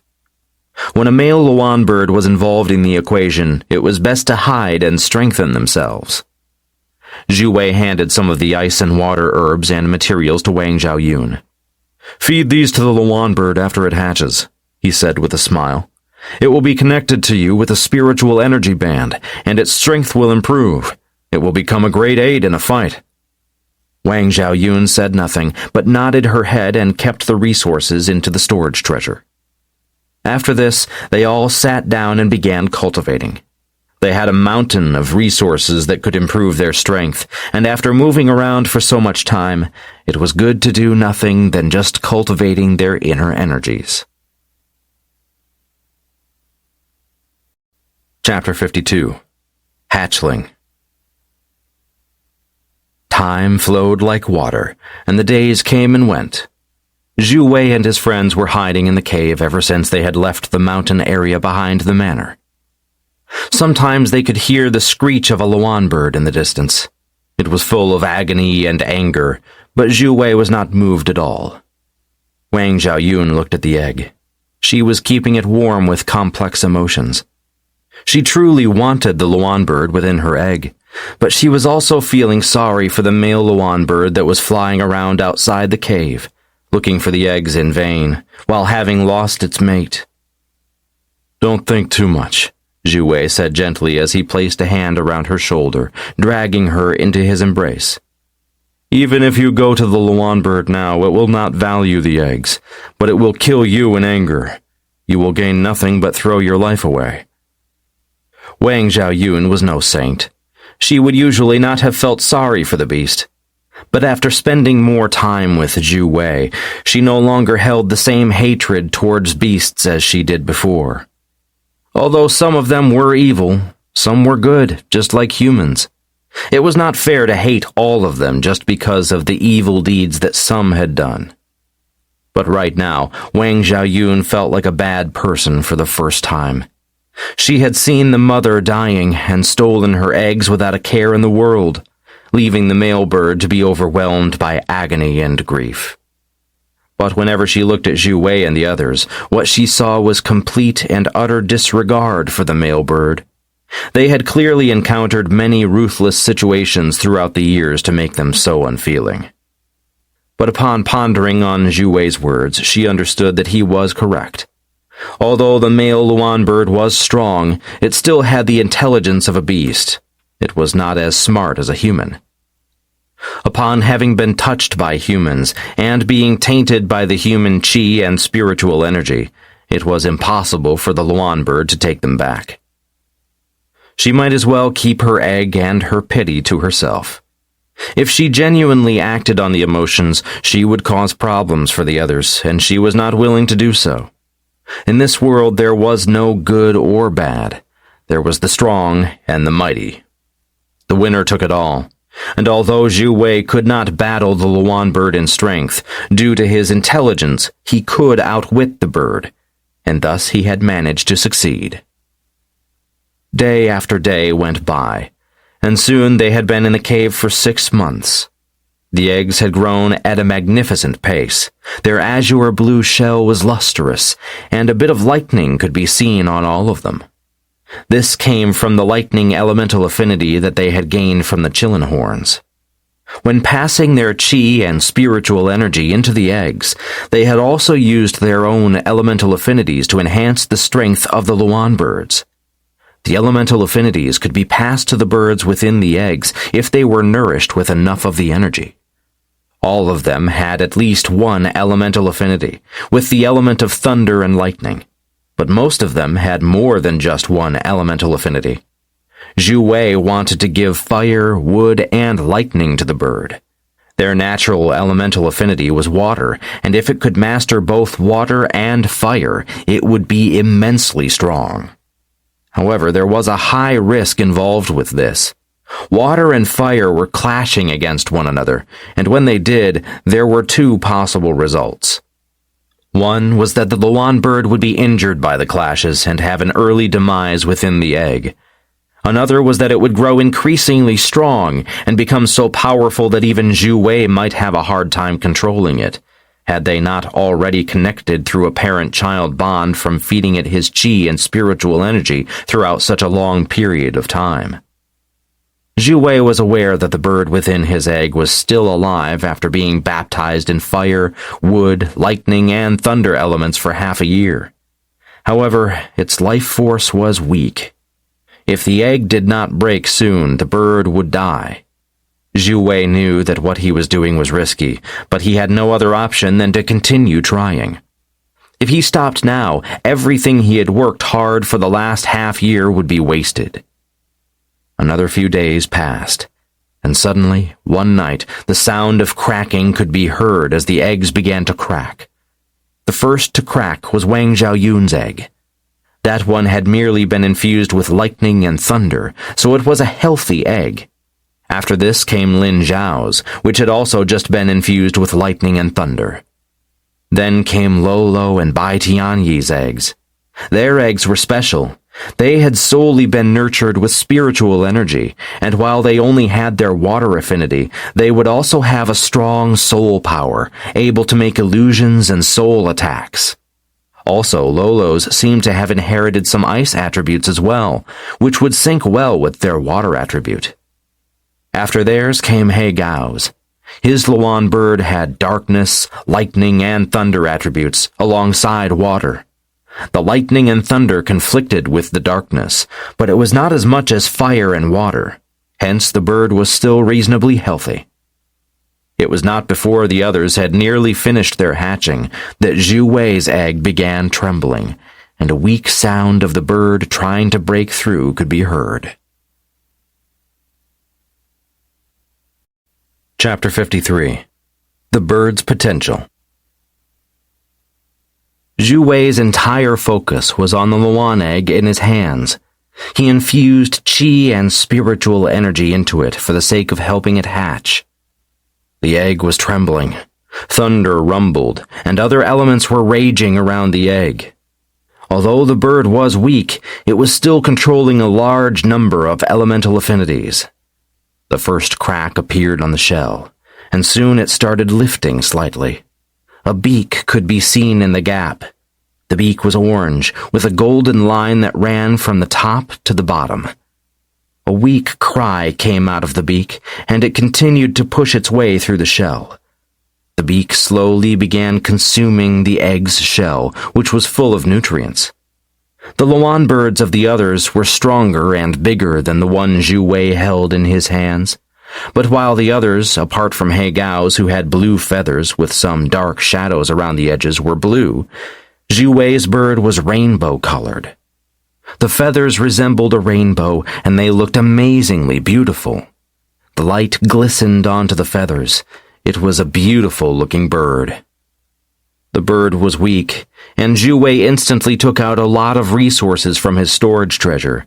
He began grinding the herbs into a paste, added the juices from some spiritual fruits, and made a liquid that he gently poured down the throat of the Luan bird.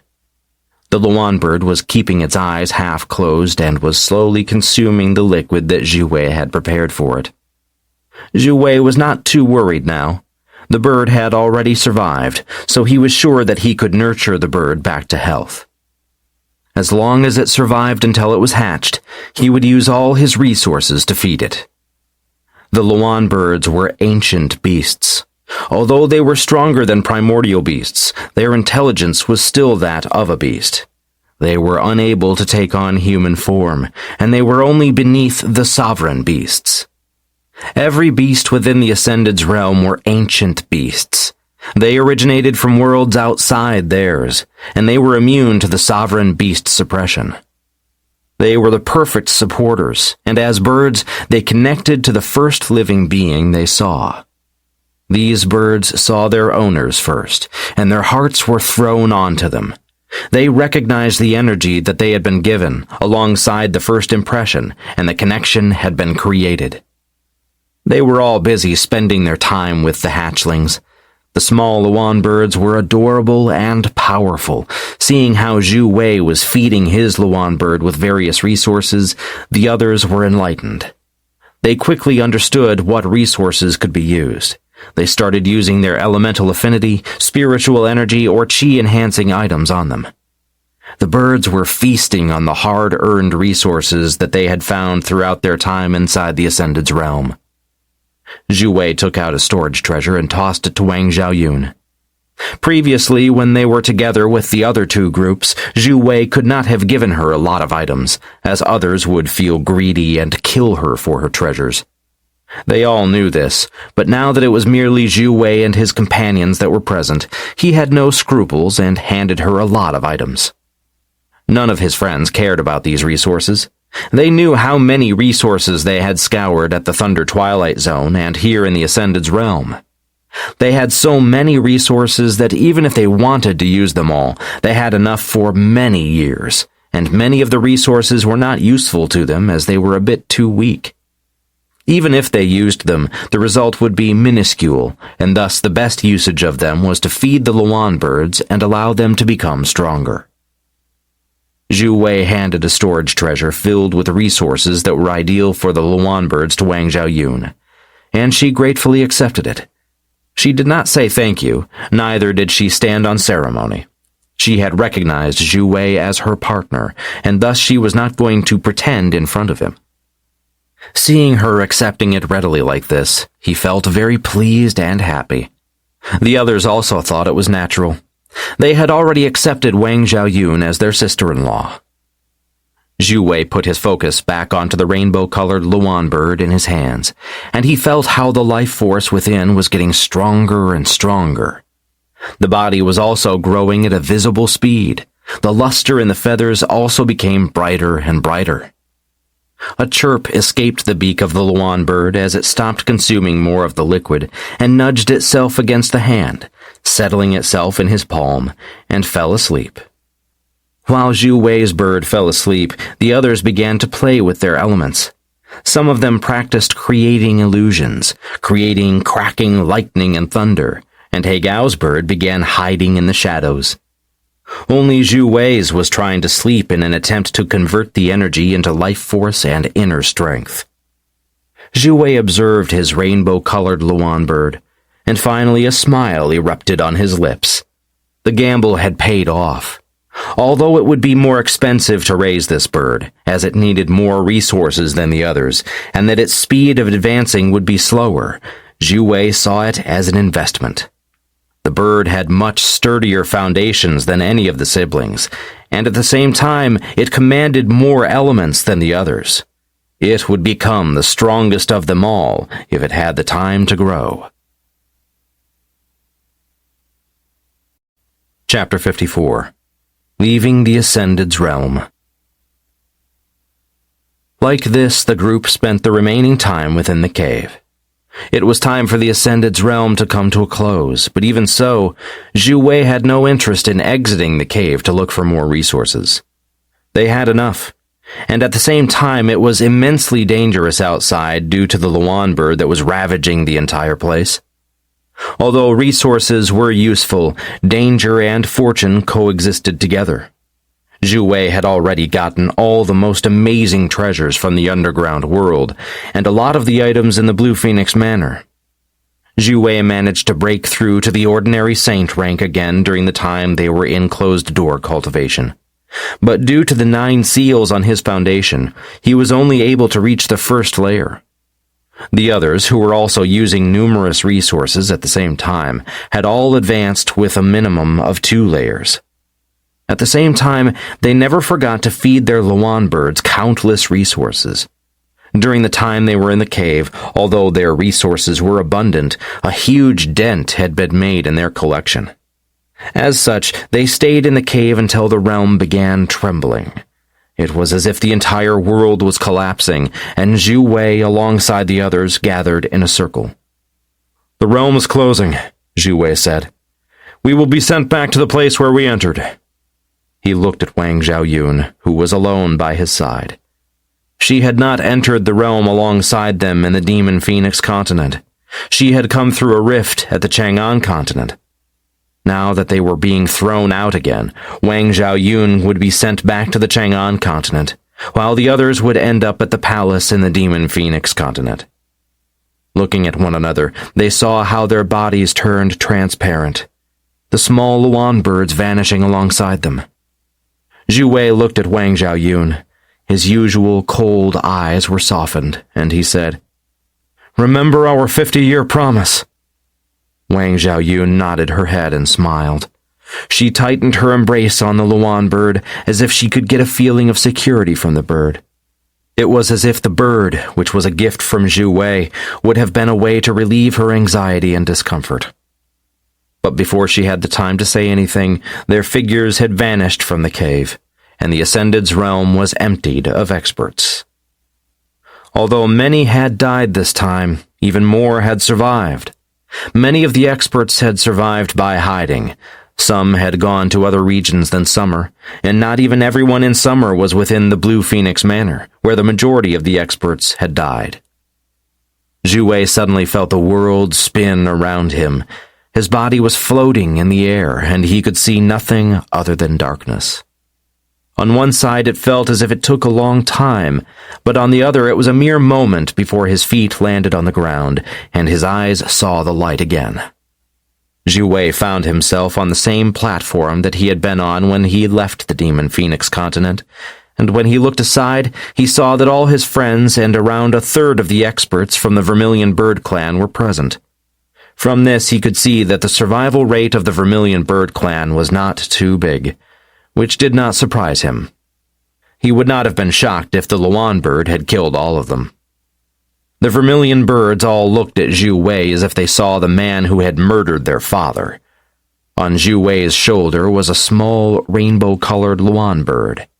Hence they were unaware of the relationship between Xue Wei and the bird that had chased them for a long time in the Ascended's realm.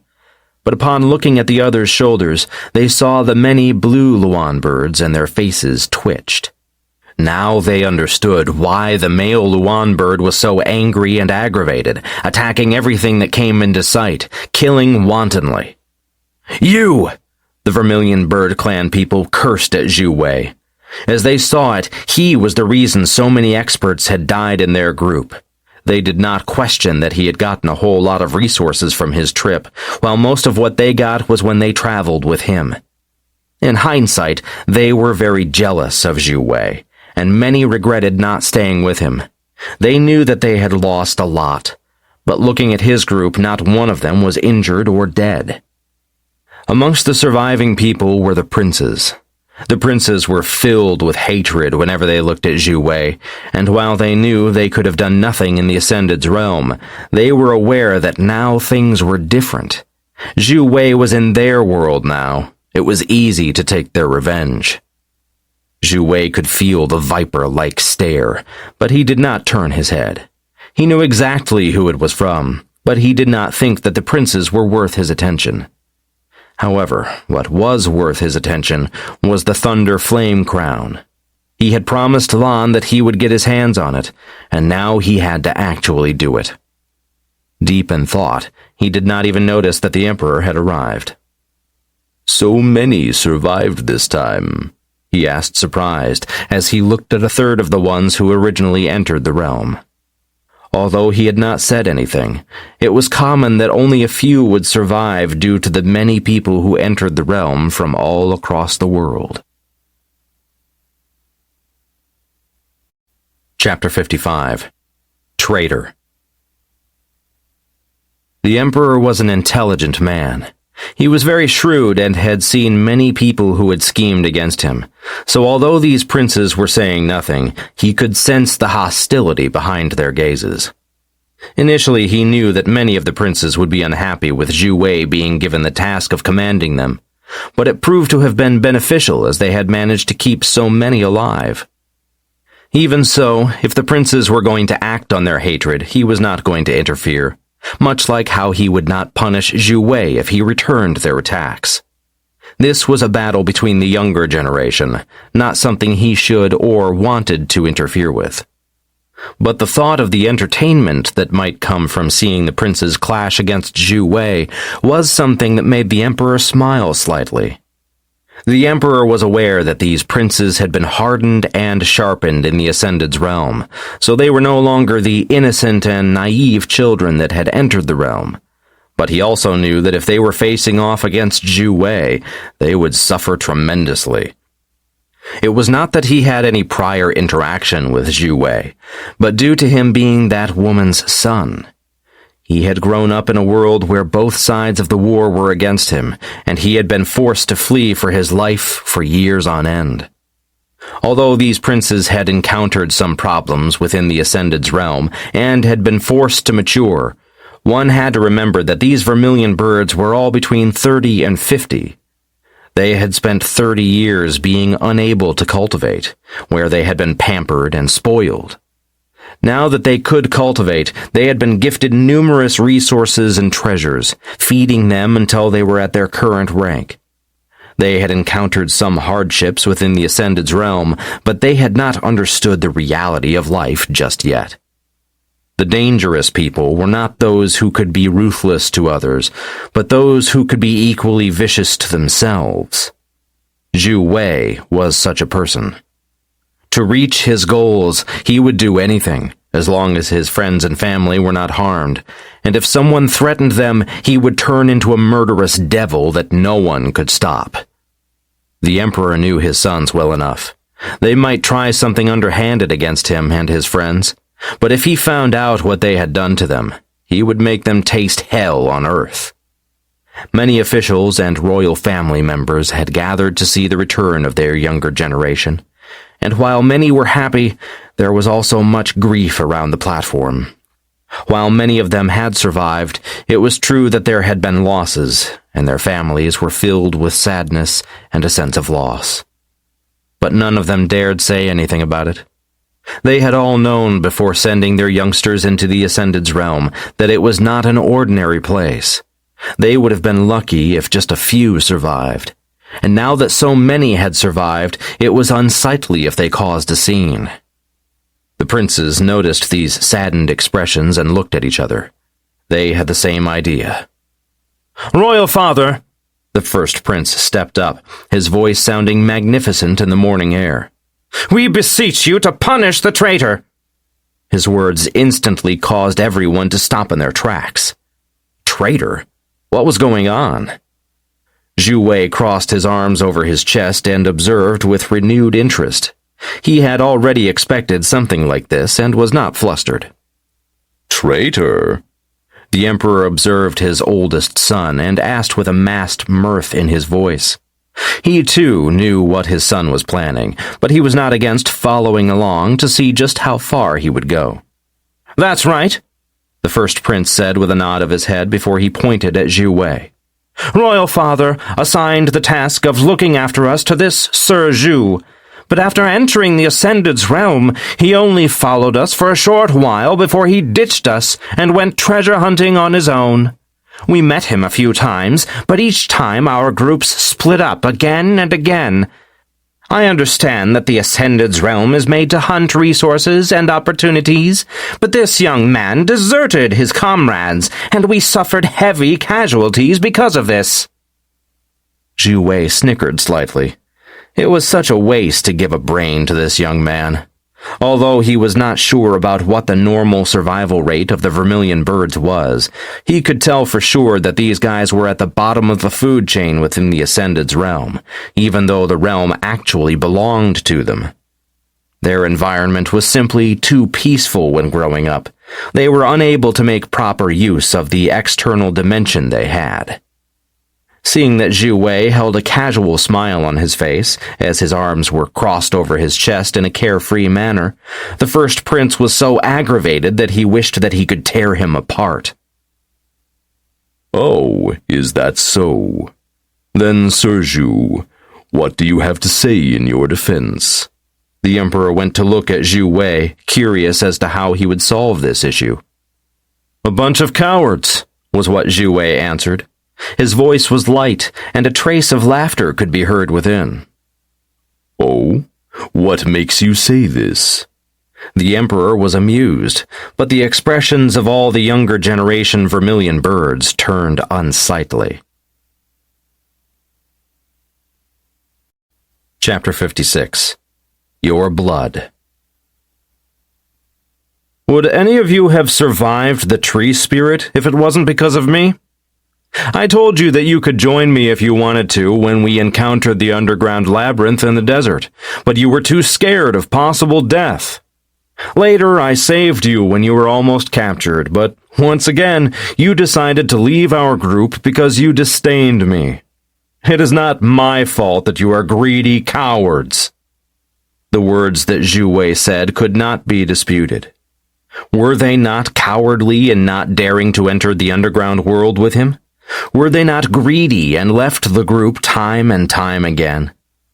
But being called greedy cowards like this, it was truly infuriating, especially since they were unable to go against it. The emperor smiled slightly before he shook his head. The many other vermilion bird officials and higher-up members of the clan could see that, although their younger generation was angry and indignant, they had nothing to say against him. It showed that they were, in fact, cowardly and greedy. Many were insulted by the words Xue Wei spoke, but he amused others.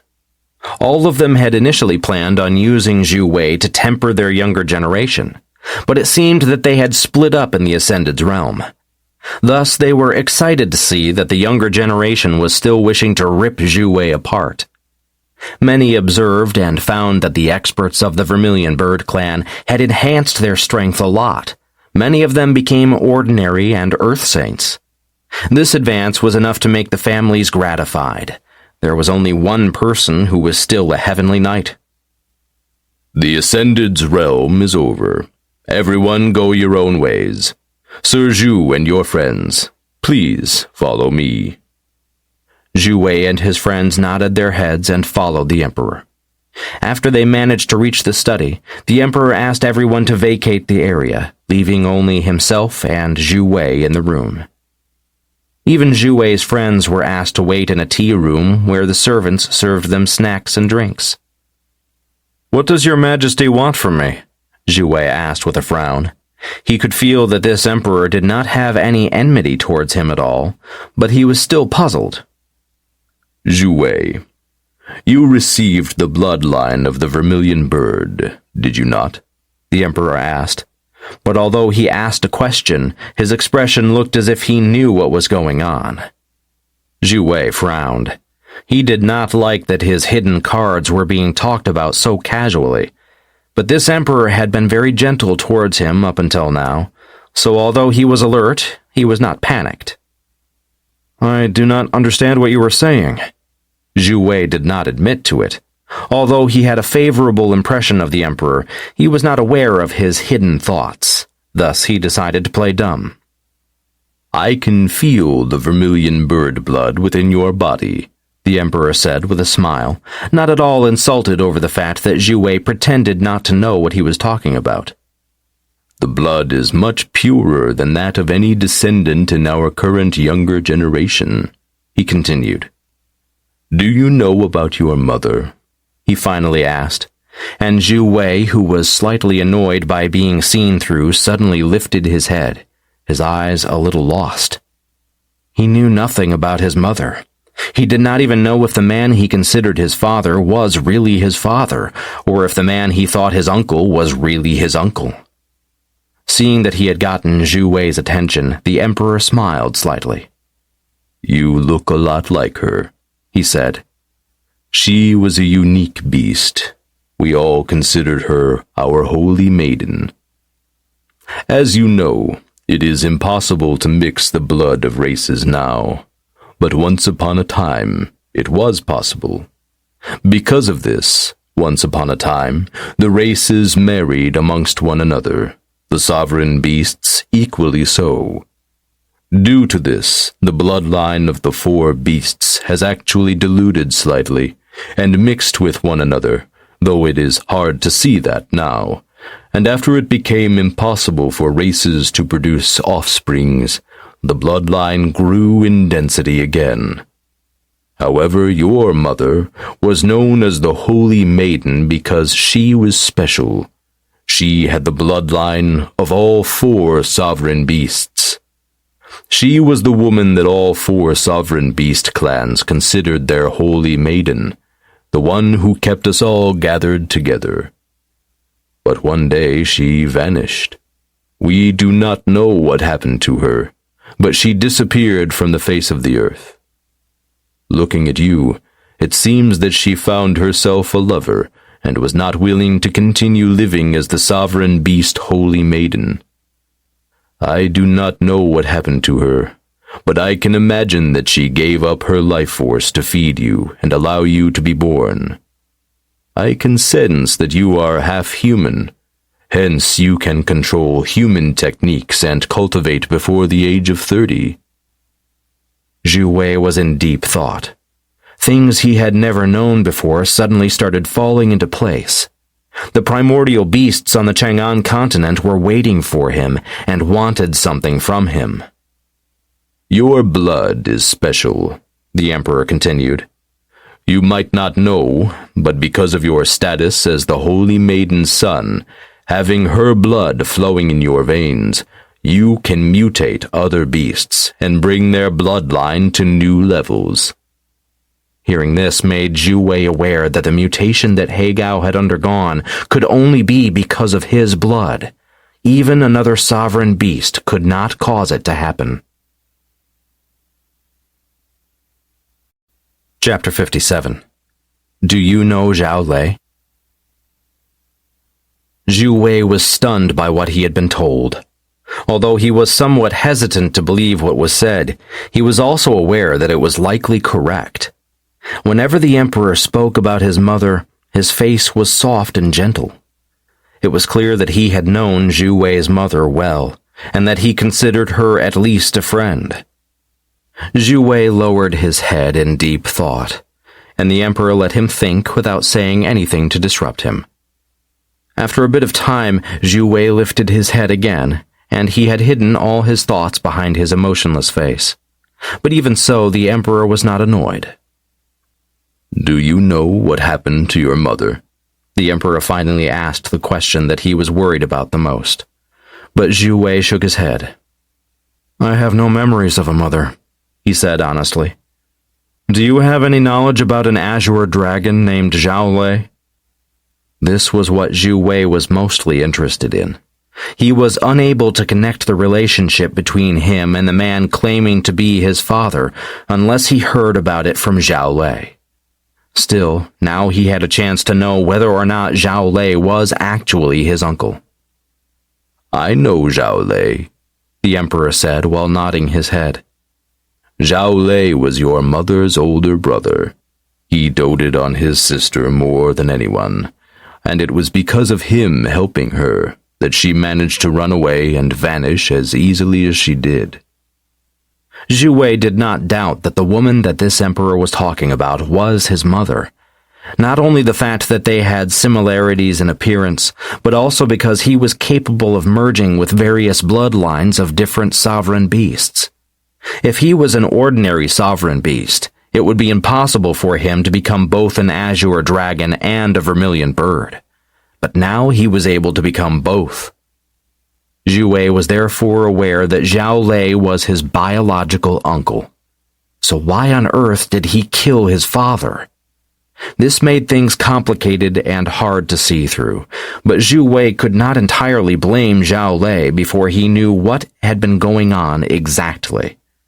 Because of this, Xue Wei knew that he would not be able to unravel the question behind his background before he saw Zhao Lei again. But more things had become apparent. Now he knew more about his mother, and he knew that Zhao Lei was his biological uncle. Thus, he felt that this trip was not wasted at all. But now it was time to get down to business. Xue Wei considered the options in his mind. He put those thoughts to the back of his head and began to consider how he could get the Thunder Flame Crown. The Emperor looked at Xue Wei. He could see that the younger boy wanted something from him, but he was not sure what it was. However, since Xue Wei was the son of his childhood crush, he was immensely patient towards him, and thus he waited good-naturedly. Your Majesty, Xue Wei finally decided on the price he was willing to pay for the Thunder Flame Crown. I heard that you have a Thunder Flame Crown, Xue Wei said. I am wondering if you are willing to trade it for the future generation of the Vermilion Bird clan. Hearing this offer, the Emperor was quite amused. The Thunder Flame Crown was not too important for him. Although it was a mark of the royals of the Vermilion Bird clan, it had no actual usage, and thus he was not against trading it if Xue Wei could bring forth something of great value. I have scarlet bee honey alongside chillin horns and some other resources. With the scarlet bee honey, I can also give you some scarlet bees. The Emperor raised an eyebrow in surprise. The scarlet bee honey and the chillin horns were quite tempting, and adding some scarlet bees to the equation truly moved him. He knew that there was one scarlet bee queen in the Ascended's realm, and this queen bee was renowned. Some previous experts were capable of gathering some of the honey, but no one had ever managed to get their hands on any scarlet bees, let alone a scarlet bee queen. Scarlet bee honey was capable of helping one have a more natural breakthrough from one layer to another, from one realm to another, and from one tier to another. Anyone who consumed scarlet bee honey when they were about to break through would have a bigger chance of success, and at the same time they would also gain a more significant boost in strength. If he had his own scarlet bees, he would be able to continue to create more and more scarlet honey, and throughout the years, his clan would enhance their strength. On top of this, there were also the chillin horns. The chillin horns had the useful thunder and lightning elemental affinity that one could gain, but it also had another benefit for the Vermilion Bird clan. The original Vermilion Bird, the ancestor of their clan, had initially obtained a chillin horn and become a dual elemental affinity beast. Also, I saved the lives of these youngsters time and time again, gave them chillin horns and resources, ensuring that they had the power to survive throughout the time within the Ascended's realm. The Emperor was surprised. So Xue Wei had managed to give all of them a chillin horn? Had he slaughtered a whole chillin pack? Chapter 58. The Empress.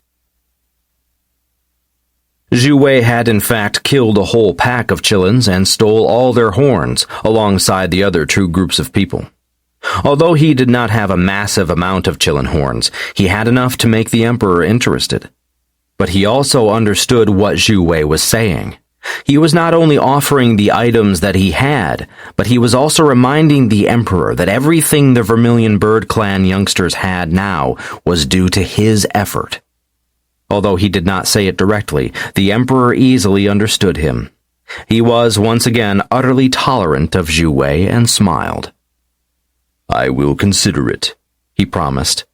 He did not give any definite answers, but Xue Wei understood that he was not against it. He also understood that although this man was the Emperor and the leader of the Vermilion Bird clan, he was not able to make all decisions on his own. There was a retired Emperor and a Grand Elder of the clan. These two experts usually never participated in any mundane matters, But the Thunder Flame Crown was different from ordinary decisions. Xue Wei was not in a hurry to get the answer either. He understood that some things could not be rushed. After finishing their discussion about the Thunder Flame Crown, Xue Wei bid his farewell. He and his friends were given the same residence as they had before, and they returned to their rooms. Here they once again began to cultivate, feed their Luan birds, and relax.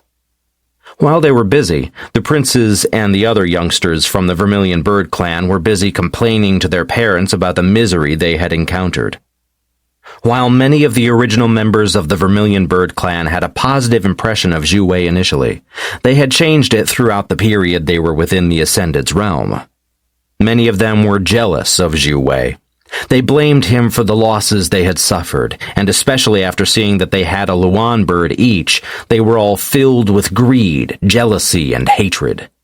They had been chased for so long by the Luan bird, and now they knew why, so their complaints were in a way reasonable. They just forgot that they were the ones who had decided to abandon Xue Wei and his friends. The princes were crying to their concubine mothers, and even the first prince went to complain to the empress.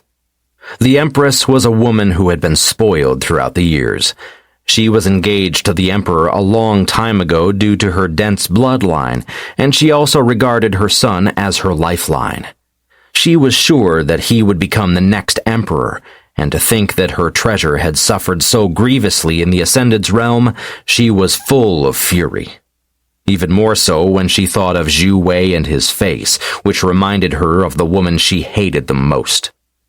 The Empress was aware that the Emperor had fallen for the Holy Maiden a long time ago, and that even now the Holy Maiden would forever have the most important place in his heart.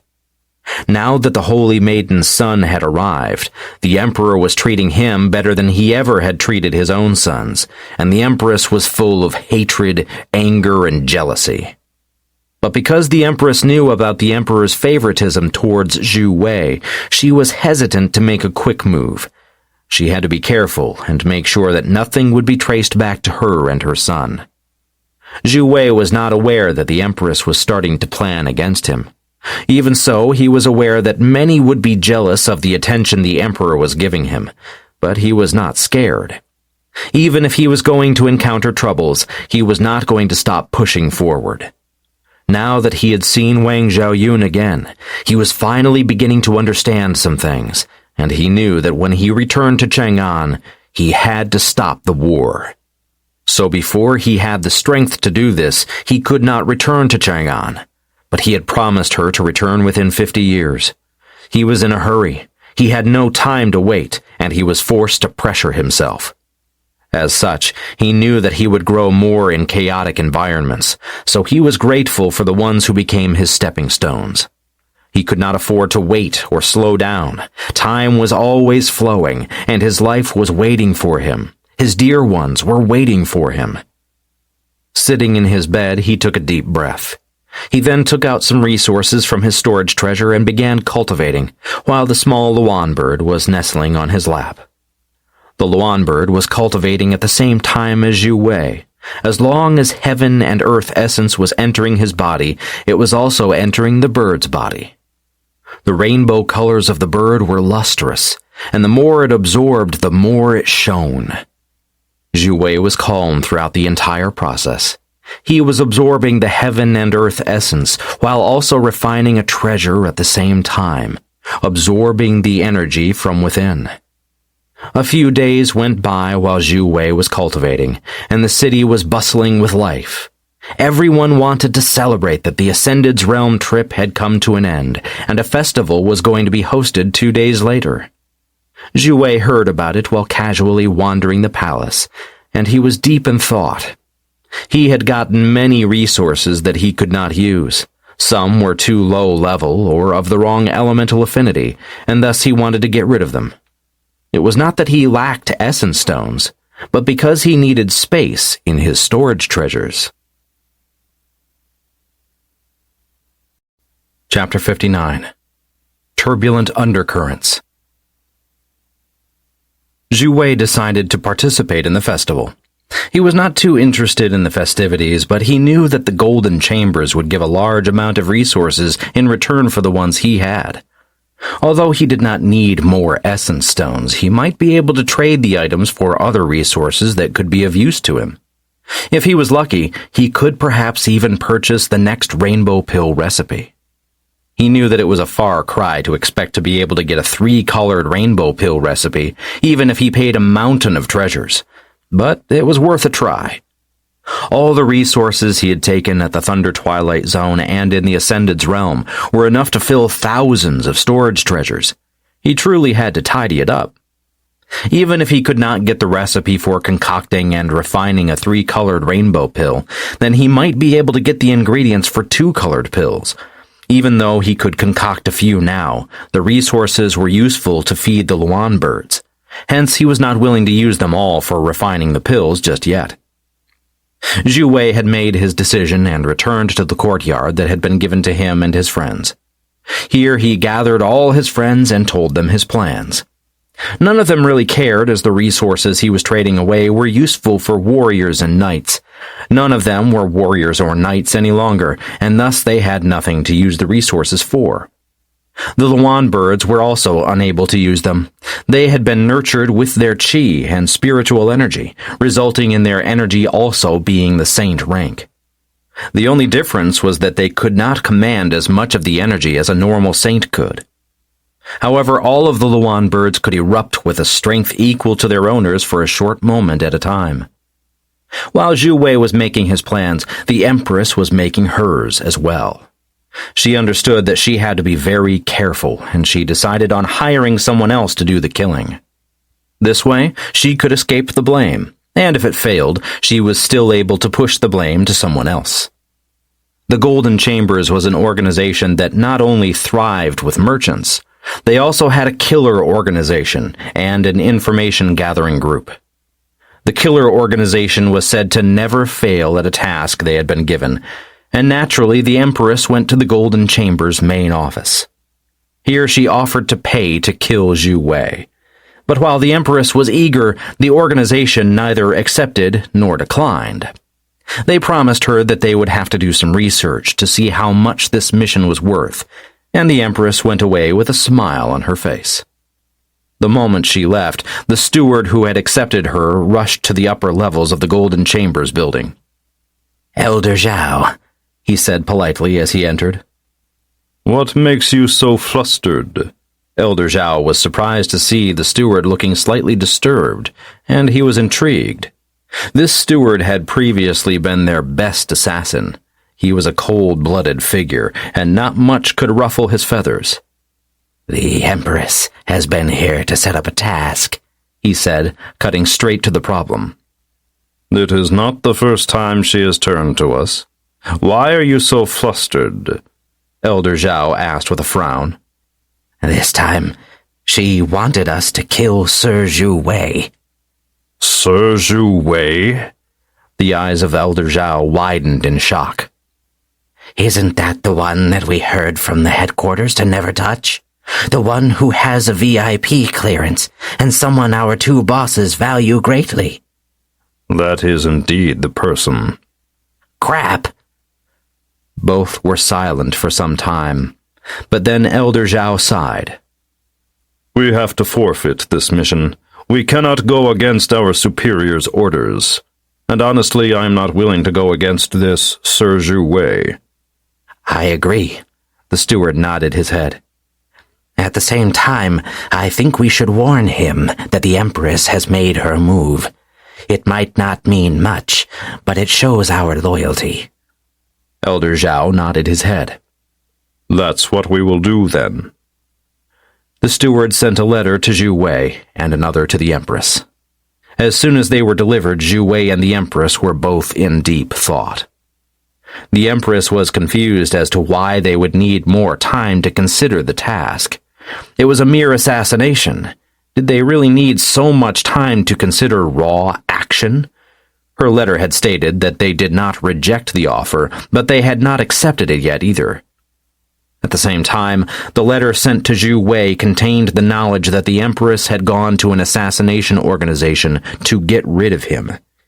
He was slightly confused as to why the Golden Chambers went out of their way to warn him, but he was grateful for their assistance.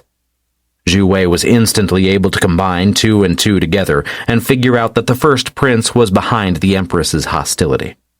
A cold gleam flashed in his eyes as he thought of the fact that they looked for outside assassins. It showed that they were very ruthless and willing to do anything to succeed. And he did not doubt that although they had failed their first attempt, they would undoubtedly continue until either he died or they did. Chapter 60. The Distressed Empress. The Golden Chambers was not in a rush to decline the Empress's task.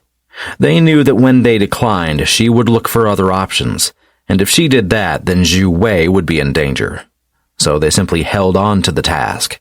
Their aim was to at least hold on to it until the festival to celebrate that the Ascended's realm was over. That was the ideal time to strike at Xue Wei, when there was chaos everywhere. It was easy to appear and get the job done, but because the Golden Chambers had not given a definite answer, the Empress was not in a hurry to make a move on Xue Wei. Xue Wei was not a very good person, and the Empress had touched his bottom line. A cunning gleam flashed by Xue Wei's eyes. Within a short time, rumors about the Empress having hired assassins to deal with Xue Wei were spread all over the capital. As to how Xue Wei had succeeded in causing the rumor to flourish like this, no one knew, but everyone was aware of the rumors. The Empress had spent a long time painting a pretty image about herself, that she was the most benevolent and admirable young woman who was the role model for all women in the continent. Now it was as if everyone was glancing at her with strange expressions. Some of them were looking at her with mockery and disdain, others with pity, and even some with schadenfreude.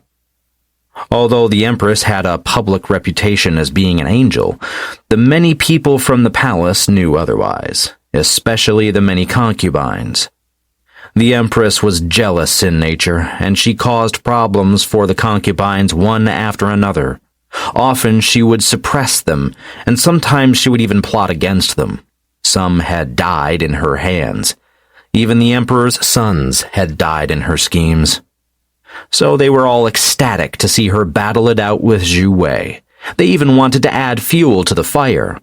If Xue Wei died due to an assassination attempt, everyone would put the blame onto the Empress. She would be known to be a merciless woman and a murderer. Not to mention, it was obvious how much the Emperor doted on Xue Wei. It was likely that she would lose some of her power. Since this was the case, many of the concubines headed to the Golden Chambers and tried to set up a mission to kill Xue Wei, but all of them were met with the same answer. He was untouchable. Xue Wei was aware that him spreading the word would cause even more problems for him, as others wanted to tread in the muddy waters, but he was quite satisfied with the result so far. His performance had caused the Empress to be extremely distressed. She was unaware of who could have shared the news. She initially blamed the Golden Chambers, but upon confronting them, she was told that they could not take the mission, and that they were unwilling to take the blame for spreading the rumors. She knew then that she had to come up with a new way to deal with Xue Wei, but she was unsure of how. As long as he was murdered, it would be connected to her. But if he died in an accident, or if he broke the law and was forced to suffer the death penalty, then she would be in the clear. Unfortunately, it was not easy to make him die in an accident. Not many accidents happened where something could kill an ordinary saint. At the same time, scheming against him would also be hard, as he had no real contact with anyone. But when thinking deeper about it, she came up with a few different plans. She was never going to let Xue Wei survive, not since he was the bloodline of the Holy Maiden. This was where she was immensely naive. Xue Wei was not the Holy Maiden, but he had the same ability as her, and he had her blood flowing through his veins. He was the new hope for all the sovereign beasts. Hence, he would never be given the death penalty by the Emperor. This identity also proved to be beneficial in other aspects. When the emperor went to speak with the retired emperor and the grand elder about the Thunder Flame Crown, although they were also eager about the items he could produce, their main concern was to get a good relationship with the new Holy Sun, and hopefully make him mutate a few primordial beasts on top of the items already offered. The emperor was pleased with what he had gotten from the discussion. It seemed to him that Xue Wei really needed the crown and was willing to give a high price for it, so a bit of blood should not break the deal. The two old vermilion birds were both pleased with the trade-off. The Thunder Flame Crown was an item of no use, and while everyone knew of it, not many had ever seen it before. As for the amount of mutated beasts they could get, it would depend on Xue Wei. They understood too little about the blood mutation to make an answer now. If they needed much blood for each mutation, they would settle for fewer mutated beasts. However, if it was a simple procedure, then they would want at least 10. But all of this was something they needed to discuss in detail with Xue Wei. Chapter 61. The Price in Blood. The day began in the early morning, with Xue Wei opening his eyes as he exhaled a stale breath of air. He was seated cross-legged on top of the bed, his arms resting in his lap, a spiritual herb in each hand. By his side, right next to him, was the Luan bird hatchling. It was gobbling down a spiritual fruit. The Luan bird was much stronger now than it had been when it hatched. The resources that Xue Wei had given it had not been wasted, and while it was still smaller than the other Luan birds, it often caused them to tremble when it looked at them. Its bloodline was pure, and its elemental affinities were far too many in comparison. It was enough to cause the others to tremble in fear. Xue Wei had also fed the bird some of his blood, but being an ancient beast, there had not been any visible changes. The bird was quite keen on the taste of the blood, however, but it knew better than trying to take it for itself. As the two awakened at the break of dawn, the rest of the capital was already bursting with life and energy. Today was the end of the festival, and everyone gathered to participate in the final celebration. Xue Wei, who had kept a low profile after calling everyone cowards and spread the rumors about the Empress, also planned on going out today. Today he planned on going to the Golden Chambers and selling the useless resources he had. He was going to try and exchange them for useful items, preferably flame-improving resources or thunder-refining treasures. His affinity with wood was already very pure and powerful, so it needed no more support, but this was because wood was his innate element as an azure dragon. He was also a vermilion bird, but the vermilion bird bloodline was acquired later, and thus it needed more time to assimilate the blood into his bloodline. His chi was a mixture of vermilion feathers and azure dragons that swam through his meridians. And since he had both an azure dragon and a vermilion bird spirit in both his Danchin and his mind palace, his advancement was more than double before he became a vermilion bird. Unfortunately, due to the seals, he was also slowed further down, so his speed, which should have soared, had actually slowed down. But whenever he felt how pure and dense his chi was, he felt it was the right decision. After a whole night of cultivating, Xue Wei finally felt refreshed. He was at the peak of the first layer of the ordinary saint rank. Only a small push was needed before he would advance to the second layer. As he exited the room, he found that all his friends were already outside their rooms waiting for him. They knew of his plans, and none of them wanted to miss the chance to go out. Although they could exit as they pleased, none of them were willing to leave on their own, and they would not interrupt Xue Wei's cultivation. They understood his sudden urge to advance faster, but they also knew that he was not going to risk getting an unsteady foundation. Hence, they were not worried about him. He knew what to do and not to do. Xue Wei smiled as he saw them. "Let's go then," he said, and began walking out of the courtyard. The group made their way out of the palace and started moving into the actual capital city of the Demon Phoenix continent. They went to the Golden Chambers, where they were treated like royalty. They were actually treated even better than the royal family, due to the order from above. When they saw the things that Xue Wei had brought with them, they were very pleased. They dared not give him a low price, but they could not give him too many resources either, as they still had to keep the branch afloat. In the end, they decided on giving him a fair deal on the resources he needed, but they claimed that they did not have the recipe for the rainbow pill he was looking for. After haggling and debating for the majority of the time before noon, Xue Wei and his friends were satisfied with what they got out of it and hurried back to the palace to share their spoils. But just as they set foot in the palace, a eunuch came to Xue Wei's side to tell him that the emperor had summoned him. Nodding his head, Xue Wei followed the eunuch while the others returned to their rooms. When Xue Wei entered the study, he was slightly stunned. Inside was not only the emperor, but also two other figures. Young one, we understand you want the Thunder Flame Crown, one of them said with an amiable smile on his face. Nodding his head, Xue Wei was honest about his aim. We can give it to you, the other old man followed up, but the price will be expensive. Xue Wei narrowed his eyes. Expensive? He was not willing to give away too many resources as he needed them himself, so he waited to hear what they had to say. The big question is, how much blood are you willing to sacrifice for the crown? Blood? Xue Wei's eyes widened. Were they interested in his blood? He was not dumb and instantly guessed what they wanted with it. Mulling it over for some time, he said, I have only mutated one beast before. I cannot guarantee how much blood is needed for others. Why don't we try to mutate one beast first, and when we have the answers, we will mutate a specific amount of beasts, depending on how much blood is needed? Chapter 62. Xi'an Continent. Xue Wei looked at the retired emperor, the current emperor, and the grand elder. He was not against gifting some of his blood to mutate the primordial beasts. The emperor had been immensely friendly towards him, and had even given him the chance of becoming a vermilion bird in the Ascended's realm. As such, he was not against giving something back.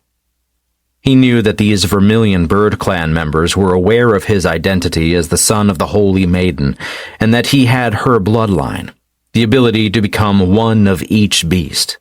Thus he also knew that they valued him and had absolutely no intention of harming him. Before we can take the discussion further, we need to know how much blood is needed, Xue Wei said with a smile. Why not call a primordial beast, and we will see how much each mutation takes? The retired emperor was shocked. Was this not too casual? But Xue Wei just smiled. Could it be that you have not decided on which primordial beasts you wish to have mutated? He asked after considering for some time. We know who, the current emperor said, slightly embarrassed by the retired emperor's expression. Then call the first on the list, Xue Wei said. He was not too polite, but none of the older people minded it. They were quite happy to see that he was so decisive. The fact that he was willing to mutate a beast in front of them meant that he was not planning on scamming them. This made them feel goodwill toward him. Oh, right. Xue Wei suddenly looked at them, as he was reminded of something. The mutation is not easy. It requires overwhelming willpower from the primordial beast, or it will fail. I am not sure what the failure would cause. It could kill them or cripple them, but it will be quite severe. Keep that in mind when you pick the primordial beasts that you wish to mutate. The three old men considered this and nodded their heads, their expressions turning solemn. They were not sure about the process of becoming a mutated primordial beast, but they knew that this was the best way to strengthen their armies. Summon the ghost sword Lin Juan, the retired emperor called out, and a eunuch who had been standing in the shadows bowed before leaving to fetch the primordial beast they requested. Ghost sword Lin Juan is a general in our army. He is the best swordsman we have, and he has protected our continent for decades. What is there to be protected against? Xue Wei asked curiously. Ever since he had arrived in the Demon Phoenix continent, he had not seen any dangers appearing. Everyone seemed safe and happy. We are in an ongoing war, the Emperor sighed. It is a war that has been going on for thousands of years already. The war is not in a hectic period right now, but we still have skirmishes from time to time with them. The enemy is the humans who control the Jiang continent. Jiang continent has no sovereign beasts, only humans and primordial beasts, and some of these primordial beasts have allied with the humans in an attempt to get rid of the sovereign beasts. Although the primordial beasts are supposed to be subservient to us sovereign beasts, there are many who are against this blind faith and refuse to follow us. They side with the humans to defeat us. We sovereign beasts do not participate in the war itself very often, but the primordial beasts are going to war all the time. Most of the battle is on the sea, and we need our primordial beasts mutated to gain the upper hand. Xue Wei nodded his head. This Jiang continent had to be quite close to the Demon Phoenix continent, otherwise they would waste too much time on the sea. Xue Wei was surprised to know that the Demon Phoenix continent was at war when it was as flourishing as it was now. But in the end, he could not help but shake his head. It had nothing to do with him. All he wanted was to get the Thunder Flame Crown and somehow find his way back to the Chang'an continent. But he was not sure how or when this would happen. He was not even sure where in the world he was now. He was on the Demon Phoenix continent, but was this continent in the north or south of the world? Was it in the west or east? He had no idea where he was, and even worse, he did not know where the Chang'an continent was located. He needed Lan's assistance, but only the gods knew when Lan was going to show up again. Lan was an enigma. He was impossible to understand with common logic. No one knew where he was or what his plans were. Xue Wei actually knew very little about Lan. He had encountered him many times, and the two could be considered friends of some sort. But while Lan seemed to know everything about Xue Wei knew very little about Lan. He knew that he was strong. His strength was so high that he could not even imagine it. He was able to create dimensional tunnels, and he could change anything as he pleased. Lan was, without a doubt, the strongest expert that Xue Wei had ever encountered. After Lan came Tao Wu, and for some reason Tao Wu was a friend of Lan. It was clear that Lan was residing within Chang'an, but he often visited other continents. Xue Wei was hoping that when he got his hands on the Thunder Flame Crown, Lan would suddenly appear. Chapter 63. Ghost Sword Lin Juan. While Xue Wei was rooted in his thoughts, the ghost sword Lin Juan arrived at the study, looking stoic. His body was sturdy and his face expressionless. He was polite as he bowed to the people present, but not even when looking at Xue Wei did he display any surprise. Instead, he showed the utmost respect. Anyone who was able to have gathered by the retired emperor, the Grand Elder, and the current emperor had to be a person of utmost importance, and he dared not be complacent. The older men present were all pleased with his way of behaving, and they nodded amiably to him. Lin Juan, we can give you strength, unlike any you have ever encountered before. We can purify your bloodline and make you mutate to a stage where you have never been before. Unfortunately, this boost in strength comes with an expensive cost. You have to withstand a lot of pain, and if you cannot handle it, then you might die or become a cripple. The strength you get is a bloodline that is unlike before, and your potential will soar. You have been stuck at the Sky Saint 9th layer for a long time, but with this mutation, you might be able to reach a higher realm. Only the heavens will know your final destination. The more the current emperor spoke, the shinier the eyes of Lin Juan became. His race limited Lin Juan. Although he could become a saint and even a sky saint, he was unable to advance further with his current bloodline. He had tried for a decade to break through, but he had failed time and time again, which had proven that his limits had been reached. When he heard that there was a chance to break through, a chance to get a new foundation and to improve his potential, his eyes shone with light and excitement. Even if there was a risk of dying, he was willing to take the chance. Xue Wei looked at him. "Cut your arm," he said, and the man, without hesitation, took his arm and cut a long gash on it. Xue Wei also cut a wound on his arm, and the blood dripped down on Lin Juan's open wound. Lin Juan felt an intense pain spike into his body with each drop of blood that merged with his body. The spikes increased in intensity, and he started trembling. After dropping around 50 drops of blood into the ghost sword's arm, Xue Wei wiped his wound and used his wood affinity to heal it. As he stopped bleeding, he continued to look at the primordial beast in front of him, who was convulsing in pain, but refusing to let out even the slightest sound. Xue Wei was apathetic as he looked at the primordial beast. He had no clue if he had used too much blood or too little. He only knew that he had taken a guess and hoped that it would work out. The Emperor was more worried. Lin Juan was one of his most important generals, so if something happened, it would be quite bad for his army. The retired Emperor and the Great Elder were also quite worried. The only one who was completely carefree was Xue Wei. "How long does it usually take?" the Emperor asked Xue Wei, who shrugged his shoulders. "My friend is a lot weaker than this ghost sword Lin Juan, but he took quite some time. I expect at least a day for this man, even when considering his strength." "Do you mind staying with us?"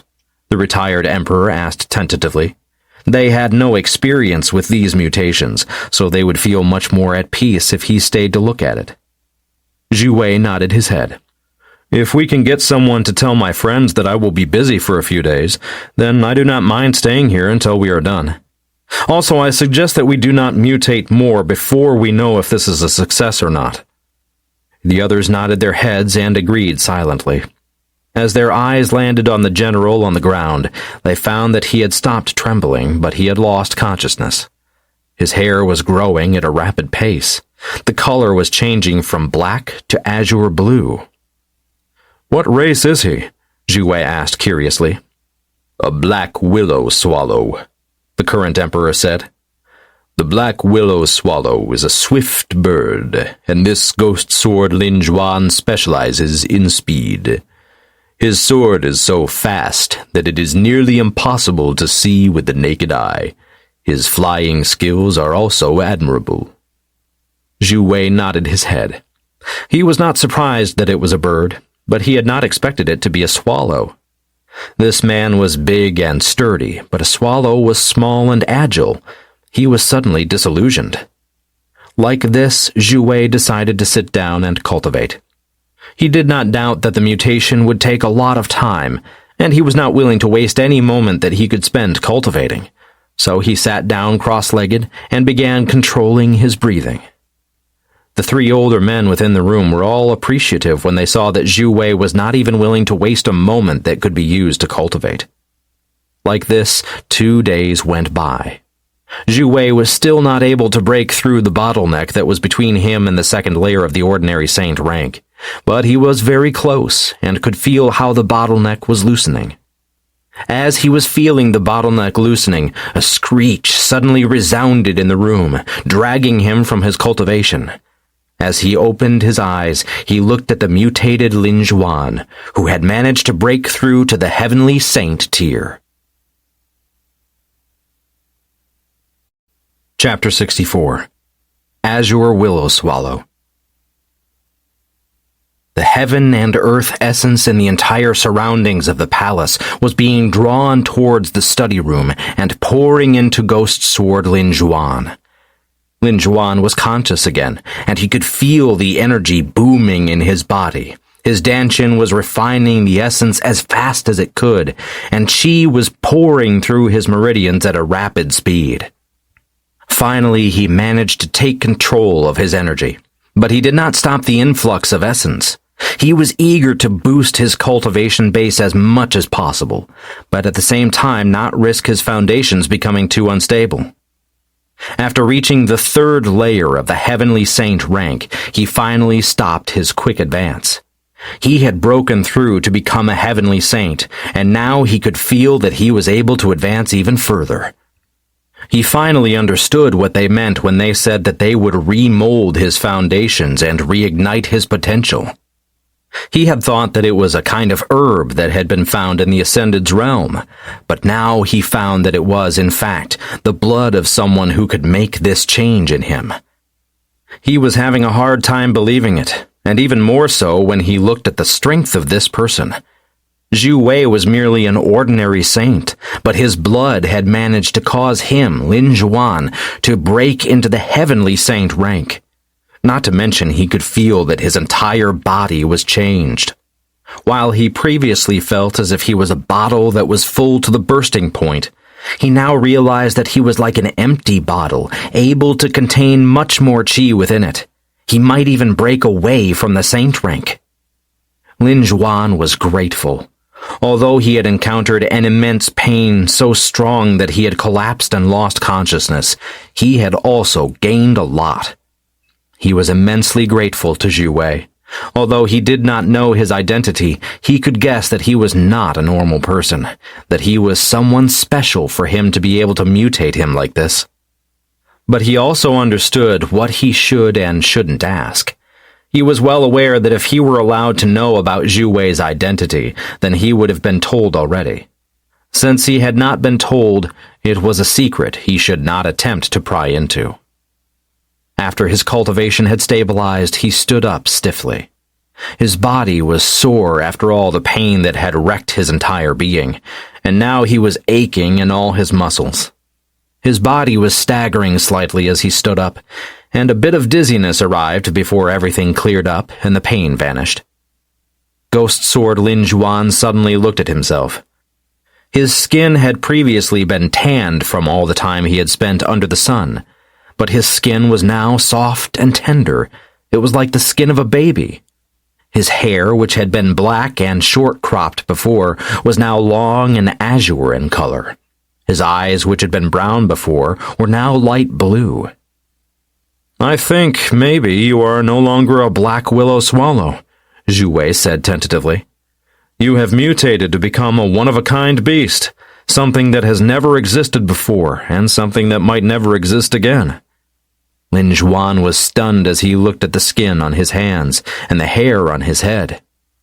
What am I then?" he asked hesitatingly. "I don't know." Xue Wei's lips twitched. "Maybe an azure willow swallow, considering your new hair color?" Azure willow swallow. I have never heard about that name before. The ghost sword was contemplating, but he found that he quite liked the name. "Azure is a good color," Xue Wei said with a smile. He was, after all, an azure dragon, so seeing an azure bird was also quite fun.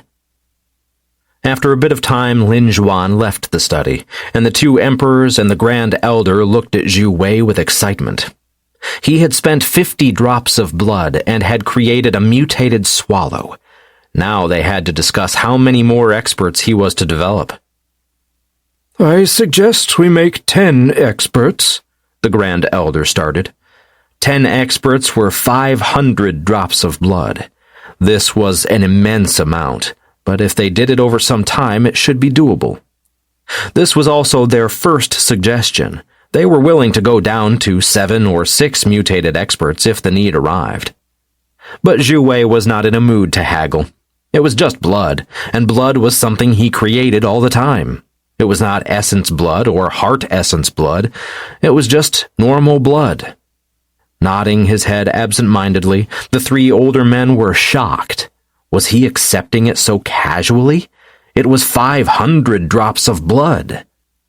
Xue Wei did not care too much about it, but to them it was unimaginable that he was giving them so many benefits. He was also giving them some of his scarlet bees and some scarlet honey. He was even gifting them some chillin horns. This was the best deal they had ever made, and they felt that they were somewhat taking advantage of him. But Xue Wei did not care too much. He really needed the Thunder Flame Crown, and he was feeling even more indebted towards Lan after knowing that Lan had been the one who had let Wang Zhaoyun into the Ascended's realm. Chapter 65. Exhaustion. The days passed with the flow of time. Mornings came and evenings went, and soon a month had passed. During this month, Xue Wei had only been back to talk with his friends a few times. Other than that, he had been busy mutating beasts. One of them had died, but the other 9 had survived.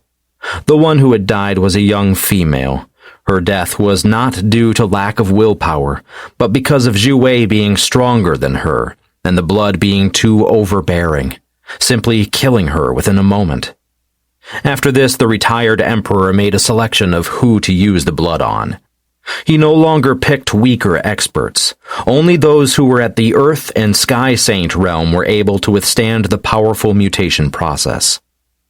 As to how He Gao had done so, it was truly a wonder, and Xue Wei finally understood that the pain his good friend had been under was much worse than any of these beasts.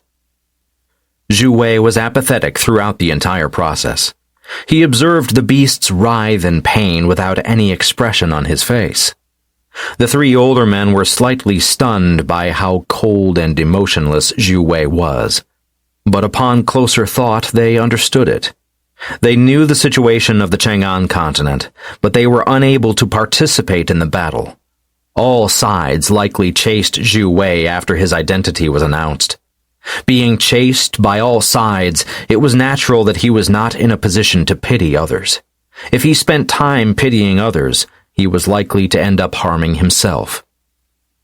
As the last beast had mutated, Xue Wei's face was slightly pale. As he stood up, he suddenly felt dizzy before he took a deep breath. He needed to rest for some time so that he could gain some new blood. Although there were a few days between each time he shed blood, it was a lot of blood, and all within a month. His lips were pale white, and the 3 older men began blaming themselves for having not been attentive enough. But Xue Wei shook his head and waved his hand. "It's nothing," he said. "I am going to go back and rest for a few days, and I will be fine again." The older men knew that he was saying this just to let them relax a little, and the words he said made them feel even more guilty. Xue Wei knew that they were feeling guilty, but he did not mind too much. He had indeed pushed himself a little bit more than he should, but he had lost much more blood during battles before, so although it seemed problematic, it was not that bad. Returning to his room in the courtyard, Xue Wei did not begin cultivating. Instead, he laid down on the bed and fell asleep. Although he had not done anything special, he was exhausted. The blood loss was making his body heavy, and his eyes were closing on their own. The bed was soft and comfortable. He felt as if he was floating on cloud 9. The light shone in through the windows. A gentle beam of light made the dust dance in the air as Xue Wei was lying on the bed. It was a picturesque image that seemed as if he was a male version of the Sleeping Beauty. His eyes fluttered, and his fingers twitched.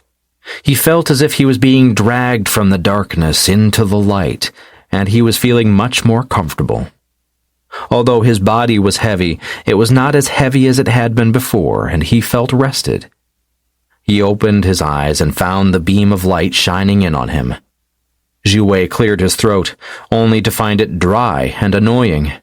It was clear that he had been sleeping for a long time. He slowly rose from the bed. His legs were slightly shaky and heavy. It felt as if he had been sleeping for much longer than ever before. When he stood up, he was suddenly lightheaded, but after taking a few deep breaths, he felt much better. His face had regained its color, and he took out a spiritual fruit from his storage treasure and began eating it. The fruit was full of fruit juice, and he felt his dry throat being soothed. The energy within the spiritual fruit also came to renew his energy, and he felt much better than he had felt before. He could feel his weakened body regain its strength, and he was starting to feel much better than before. Xue Wei slowly tightened and loosened his hand, trying to feel how strength was returning to him. After ensuring that he was fully fit for fighting again, Xue Wei left the room and found that all his friends were gathered in the living room of the courtyard, their faces ugly. What's happening? Xue Wei asked as he saw their expressions, his brows furrowing. You woke up! Lolo and the others exclaimed with happiness as they looked at Xue Wei, but soon after a bit of worry flashed past their eyes. What's wrong? He asked again, but they just shook their heads, not sure what to say. The Empress has made an Empress's edict that Lolo is to marry the first prince, Lin Zhao said. We refused to let them, but she warned us that they would come and take her away by force if we did not accept by tomorrow morning. We wanted to wake you up, He Gao said, but Tianyi said that you were too exhausted due to the blood loss, and we wouldn't succeed in waking you up even if we tried. Chapter 66. Recklessness. Xue Wei's face darkened. Did you accept the edict? He asked, his voice dangerously low. We did not, but they plastered it on our door, where it has been since then, Lin Zhao said with a sigh. And the Emperor has said nothing? Xue Wei was full of anger now. He had sacrificed blood to create so many mutated beasts for them, and the thanks he was getting was his little sister forced into marriage? I don't think he is aware of it, He Gao answered. No one has seen the Emperor since you returned home.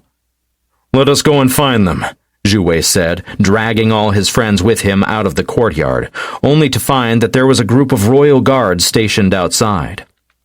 The Empress has ordered that no one is to leave the courtyard before the wedding, one of the guards said, his face full of menace. Either we leave, or you bring the Emperor here right at this moment, Xue Wei said. But all he got as an answer was a laughter from the royal guard. Who do you think you are, summoning the Emperor as you wish? Now return to the... He did not manage to say another word before his head was severed from his neck, and his body limply fell to the ground. Everyone was shocked as they looked at Xue Wei, even his friends. Xue Wei had been fairly well behaved since he arrived at the Demon Phoenix continent, but now he was suddenly killing a royal guard so quickly. It was the same as slapping their faces. The other royal guards were also shocked, but they quickly regained their senses and plunged at Xue Wei. How dare you! They exclaimed in anger, and their hands brandished the sabers at their waist. Xue Wei was completely without care for these royal guards. His mood was turbulent, and his anger unstoppable. His friends, who had been taken by surprise, finally reacted. Their bodies flashed and smiles erupted on their faces.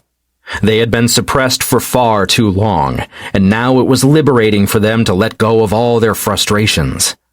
Lin Zhao was using his staff to attack, while He Gao was using his claws. Bai Tianyi was using spiritual energy swords, and Lolo was using her physical body, enhanced with spiritual energy. Xue Wei was using his body, his chi, and his spiritual energy at the same time, attacking and killing one guard after another.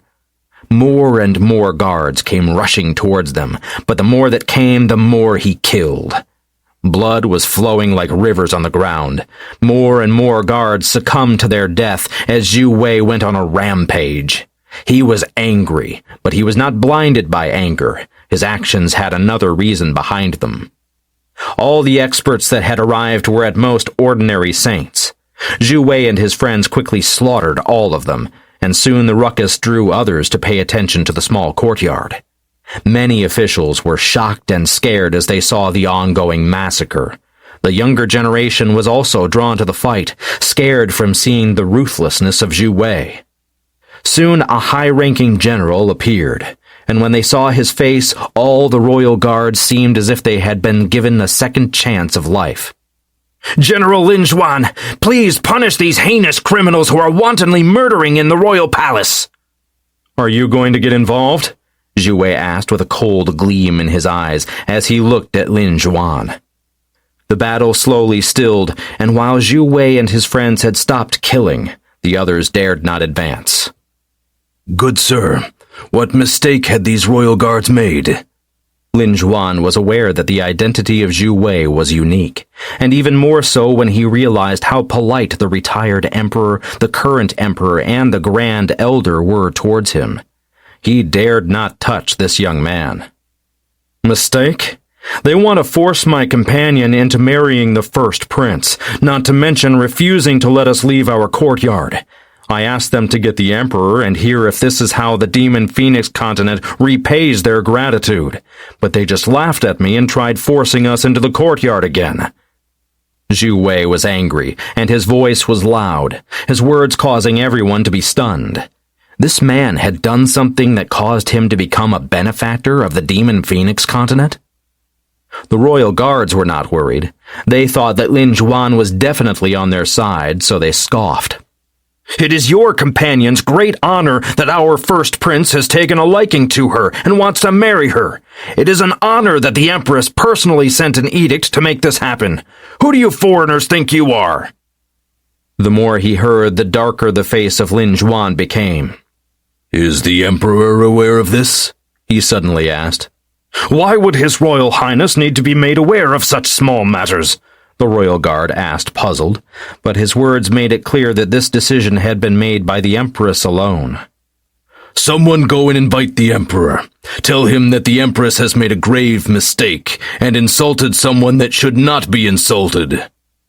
Lin Juan gave the order, and the royal guards finally realized that things were not as they had expected. They all started trembling as two unfortunate individuals went to invite the emperor. When he heard their words, he was slightly stunned, but he said nothing and just followed the guards. It was not until he saw the hostile eyes of Xue Wei that he realized who it was that the empress had insulted, and his heart suddenly quivered. Chapter 67. Feeling Guilty. What has happened here? He asked, slightly puzzled as he looked at the dead guards on the floor. You owe me an explanation, Xue Wei said, his voice ice-cold and full of enmity. The surrounding people were all stunned to see the young man speak like this to the emperor. He was far too presumptuous. It was not a good thing to talk like this. But contrary to their expectations, the emperor was not angry. Instead, he just furrowed his brows. Explain, he said, as he looked at a guard by his side.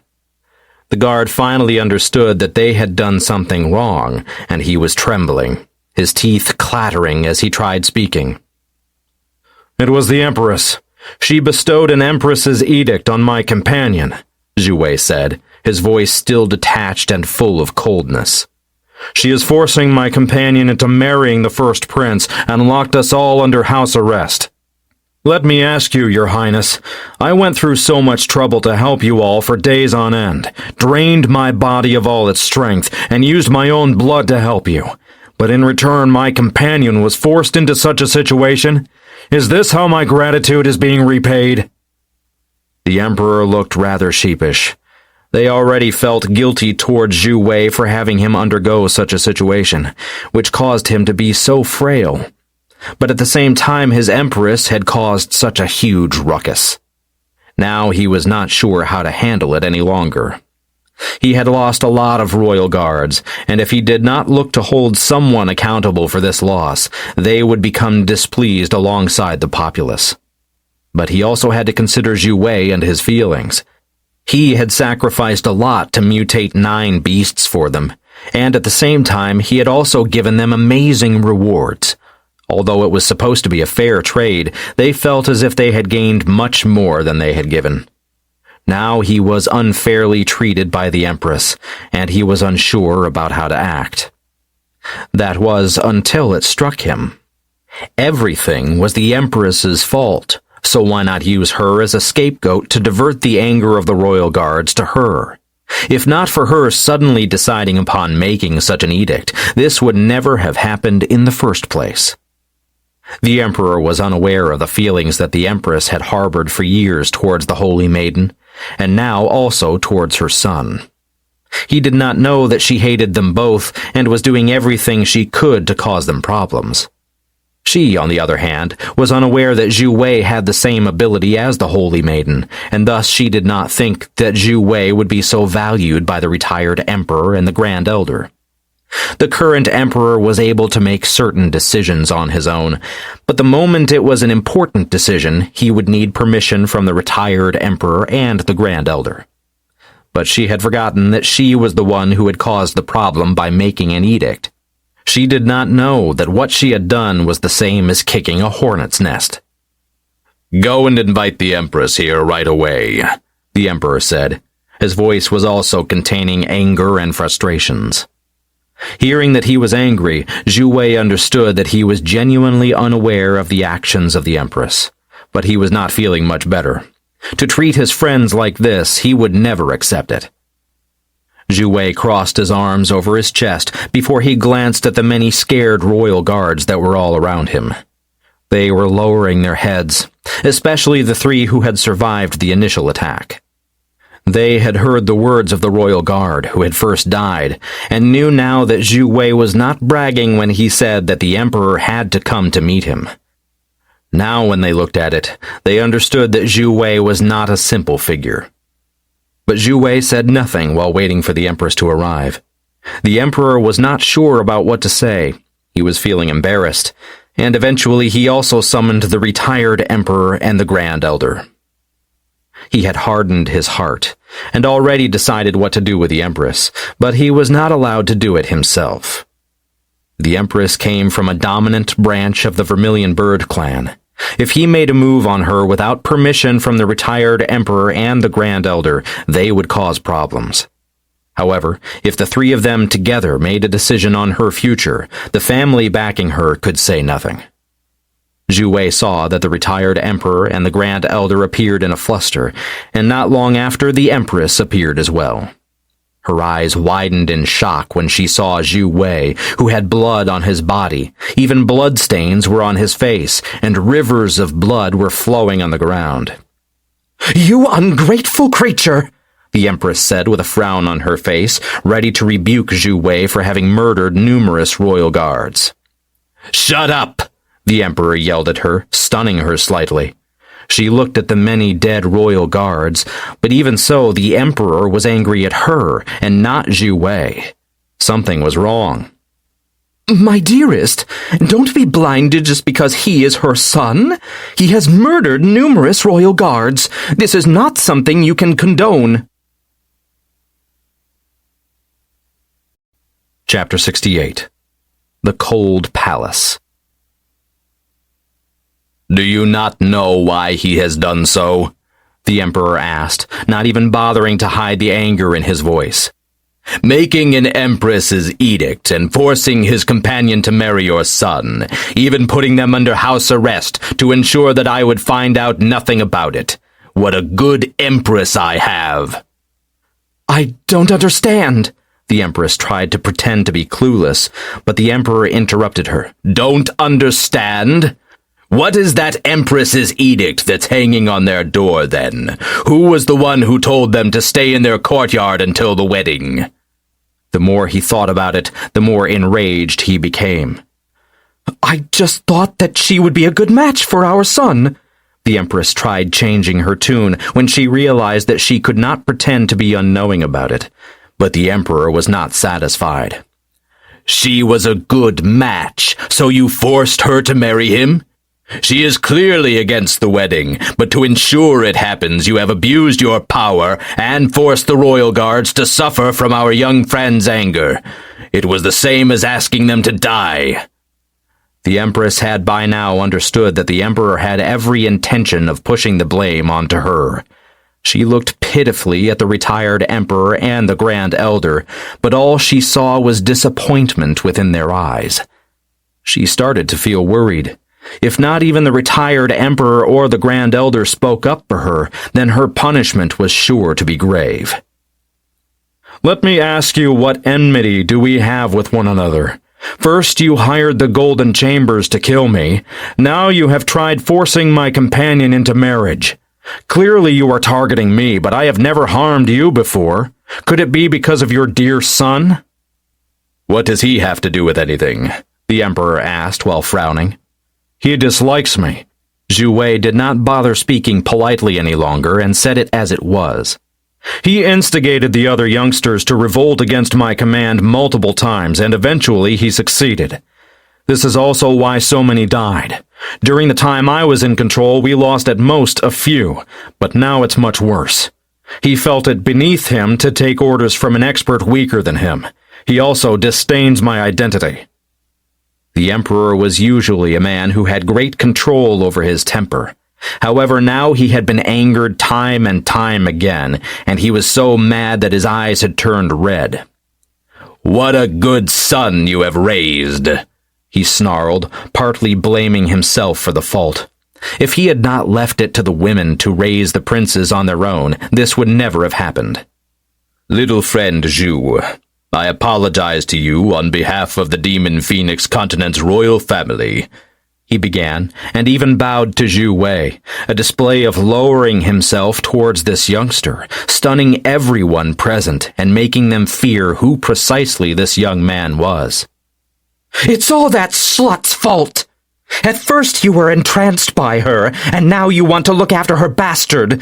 It is simply too disgraceful for the Emperor of the Vermilion Bird race." The Empress already knew that she had no chance to avoid blame by now, and her words got ugly. "How dare you call him a bastard?" The Emperor's voice boomed through the heavens and earth, and many who had not been there before hurried to see what was happening. Here they found that the Empress was collapsed on the ground. Her usual elegant demeanor was shrew-like, and her eyes were filled with madness, her lips curled into a sneer. "She was the holy maiden of the entire sovereign beast race," the Emperor said with a sigh. He had completely given up hope for his Empress by now. "He is nothing but her bastard son. Why is he allowed to gain the title of a benefactor of our Demon Phoenix continent?" "He is the holy son of our sovereign beast race." Now the retired Emperor could no longer hold back. His anger was reaching new levels, and new officials came rushing, some of these officials being family members of the Empress. But seeing the three most influential members of the Demon Phoenix continent being gathered and all being against the Empress, they dared not step forward. "How is he a holy son? He is a bastard son, a mere creature that brings disgust to us all." The vermilion birds in the surroundings that knew of the Holy Maiden were shocked when they heard that he was their son. Even more shocked when they added 2 and 2 together. The retired Emperor, the Grand Elder, and the current Emperor were all so protective towards Xue Wei. He had to have brought some fantastic rewards to the Demon Phoenix continent. And knowing the power of the Holy Maiden, they were quickly able to guess what he had done, especially when they saw Lin Juan standing to the side, clearly mutated from how he looked before. Xue Wei accepted the apology and nodded his head. His expression was finally softening slightly. "The Empress is to be permanently banished to the Cold Palace. The first prince is to be confined within his chambers for the next 6 months." Xue Wei knew that it was impossible to kill the Empress and the first prince, and for such a person it was better to suffer humiliation. "This matter ends here," Xue Wei said with a nod. The current Emperor nodded his head, feeling relieved. He was not feeling much sadness about banishing his wife for many years. This marriage was loveless. In his heart was only one figure. A few days went by before Xue Wei once again was summoned by the Emperor. During these days, every Vermilion Bird clan member came to curry favor, and the youngsters from the Ascended's realm all came to plead for forgiveness. While the youngsters were unaware of what it meant to be the holy son of the sovereign beasts, the older generation was completely aware of it, and thus they saw him as a treasure trove. Making a good relationship with him was important. After being summoned, Xue Wei was finally given the Thunder Flame Crown. He had many expectations for this treasure, but when he stood with it in his hands, he was slightly disappointed. It was nothing special, just as the older men of the Vermilion Bird clan had said. It was merely a crystal crown embedded with gems. The reason it had such a history was because of its owner. It had belonged to the first vermilion bird, the ancestor of their race, and thus it was an artifact they valued greatly. However, not more than the future of the vermilion bird clan. Xue Wei also handed over 100 scarlet bees, alongside 2 jars of scarlet honey and 2 chillin horns. The price he paid was immense, but finally he had succeeded in getting the item that Lan had asked of him. He thought that Lan just wanted to add it to his collection. One thing was certain, Lan had a strange hoarding habit, and everything with just the slightest bit of history was suitable to be within his collection, according to him. Heck, he had even considered adding Xue Wei to his collection. Just thinking about it still made him feel shivers all over his body. Having gained the Thunder Flame Crown, Xue Wei was not sure on what to spend his time doing. He could not return to Chang'an Continent for various reasons, but most practically he did not know the way. But it seemed as if Lan was busy recently too. He had not contacted them since they had left the Chang'an Continent. But Xue Wei did not believe that it was because of the distance. If Lan wanted to do something, nothing could stop him. So, in the end, he decided to settle in the Demon Phoenix Continent's capital for some time, take in the peaceful surroundings, and focus on cultivating. Although their cultivation had been increased when fighting with their lives on the line, their minds also needed a break from time to time. So Xue Wei decided that they could stay up to 5 years in the Demon Phoenix Continent before they would set out again. At the same time, in another area of the continent, a young man suddenly appeared out of the blue. His hair was white, his eyes blue. He seemed not much older than 25, but his eyes showed a wisdom that could only be found amongst those who had seen the passing of life. "So this is where Lan Shui lives?" the man muttered to himself as he stretched his body. "The world is not too bad, but it is quite fragmented. So many continents. How am I to find a snake that has burrowed into a hole? Oh well, I promised Lan Feng to find his son, and as his best friend I have no other option than to do so." The young white-haired man smiled helplessly and began walking towards the imperial capital of the Demon Phoenix Continent.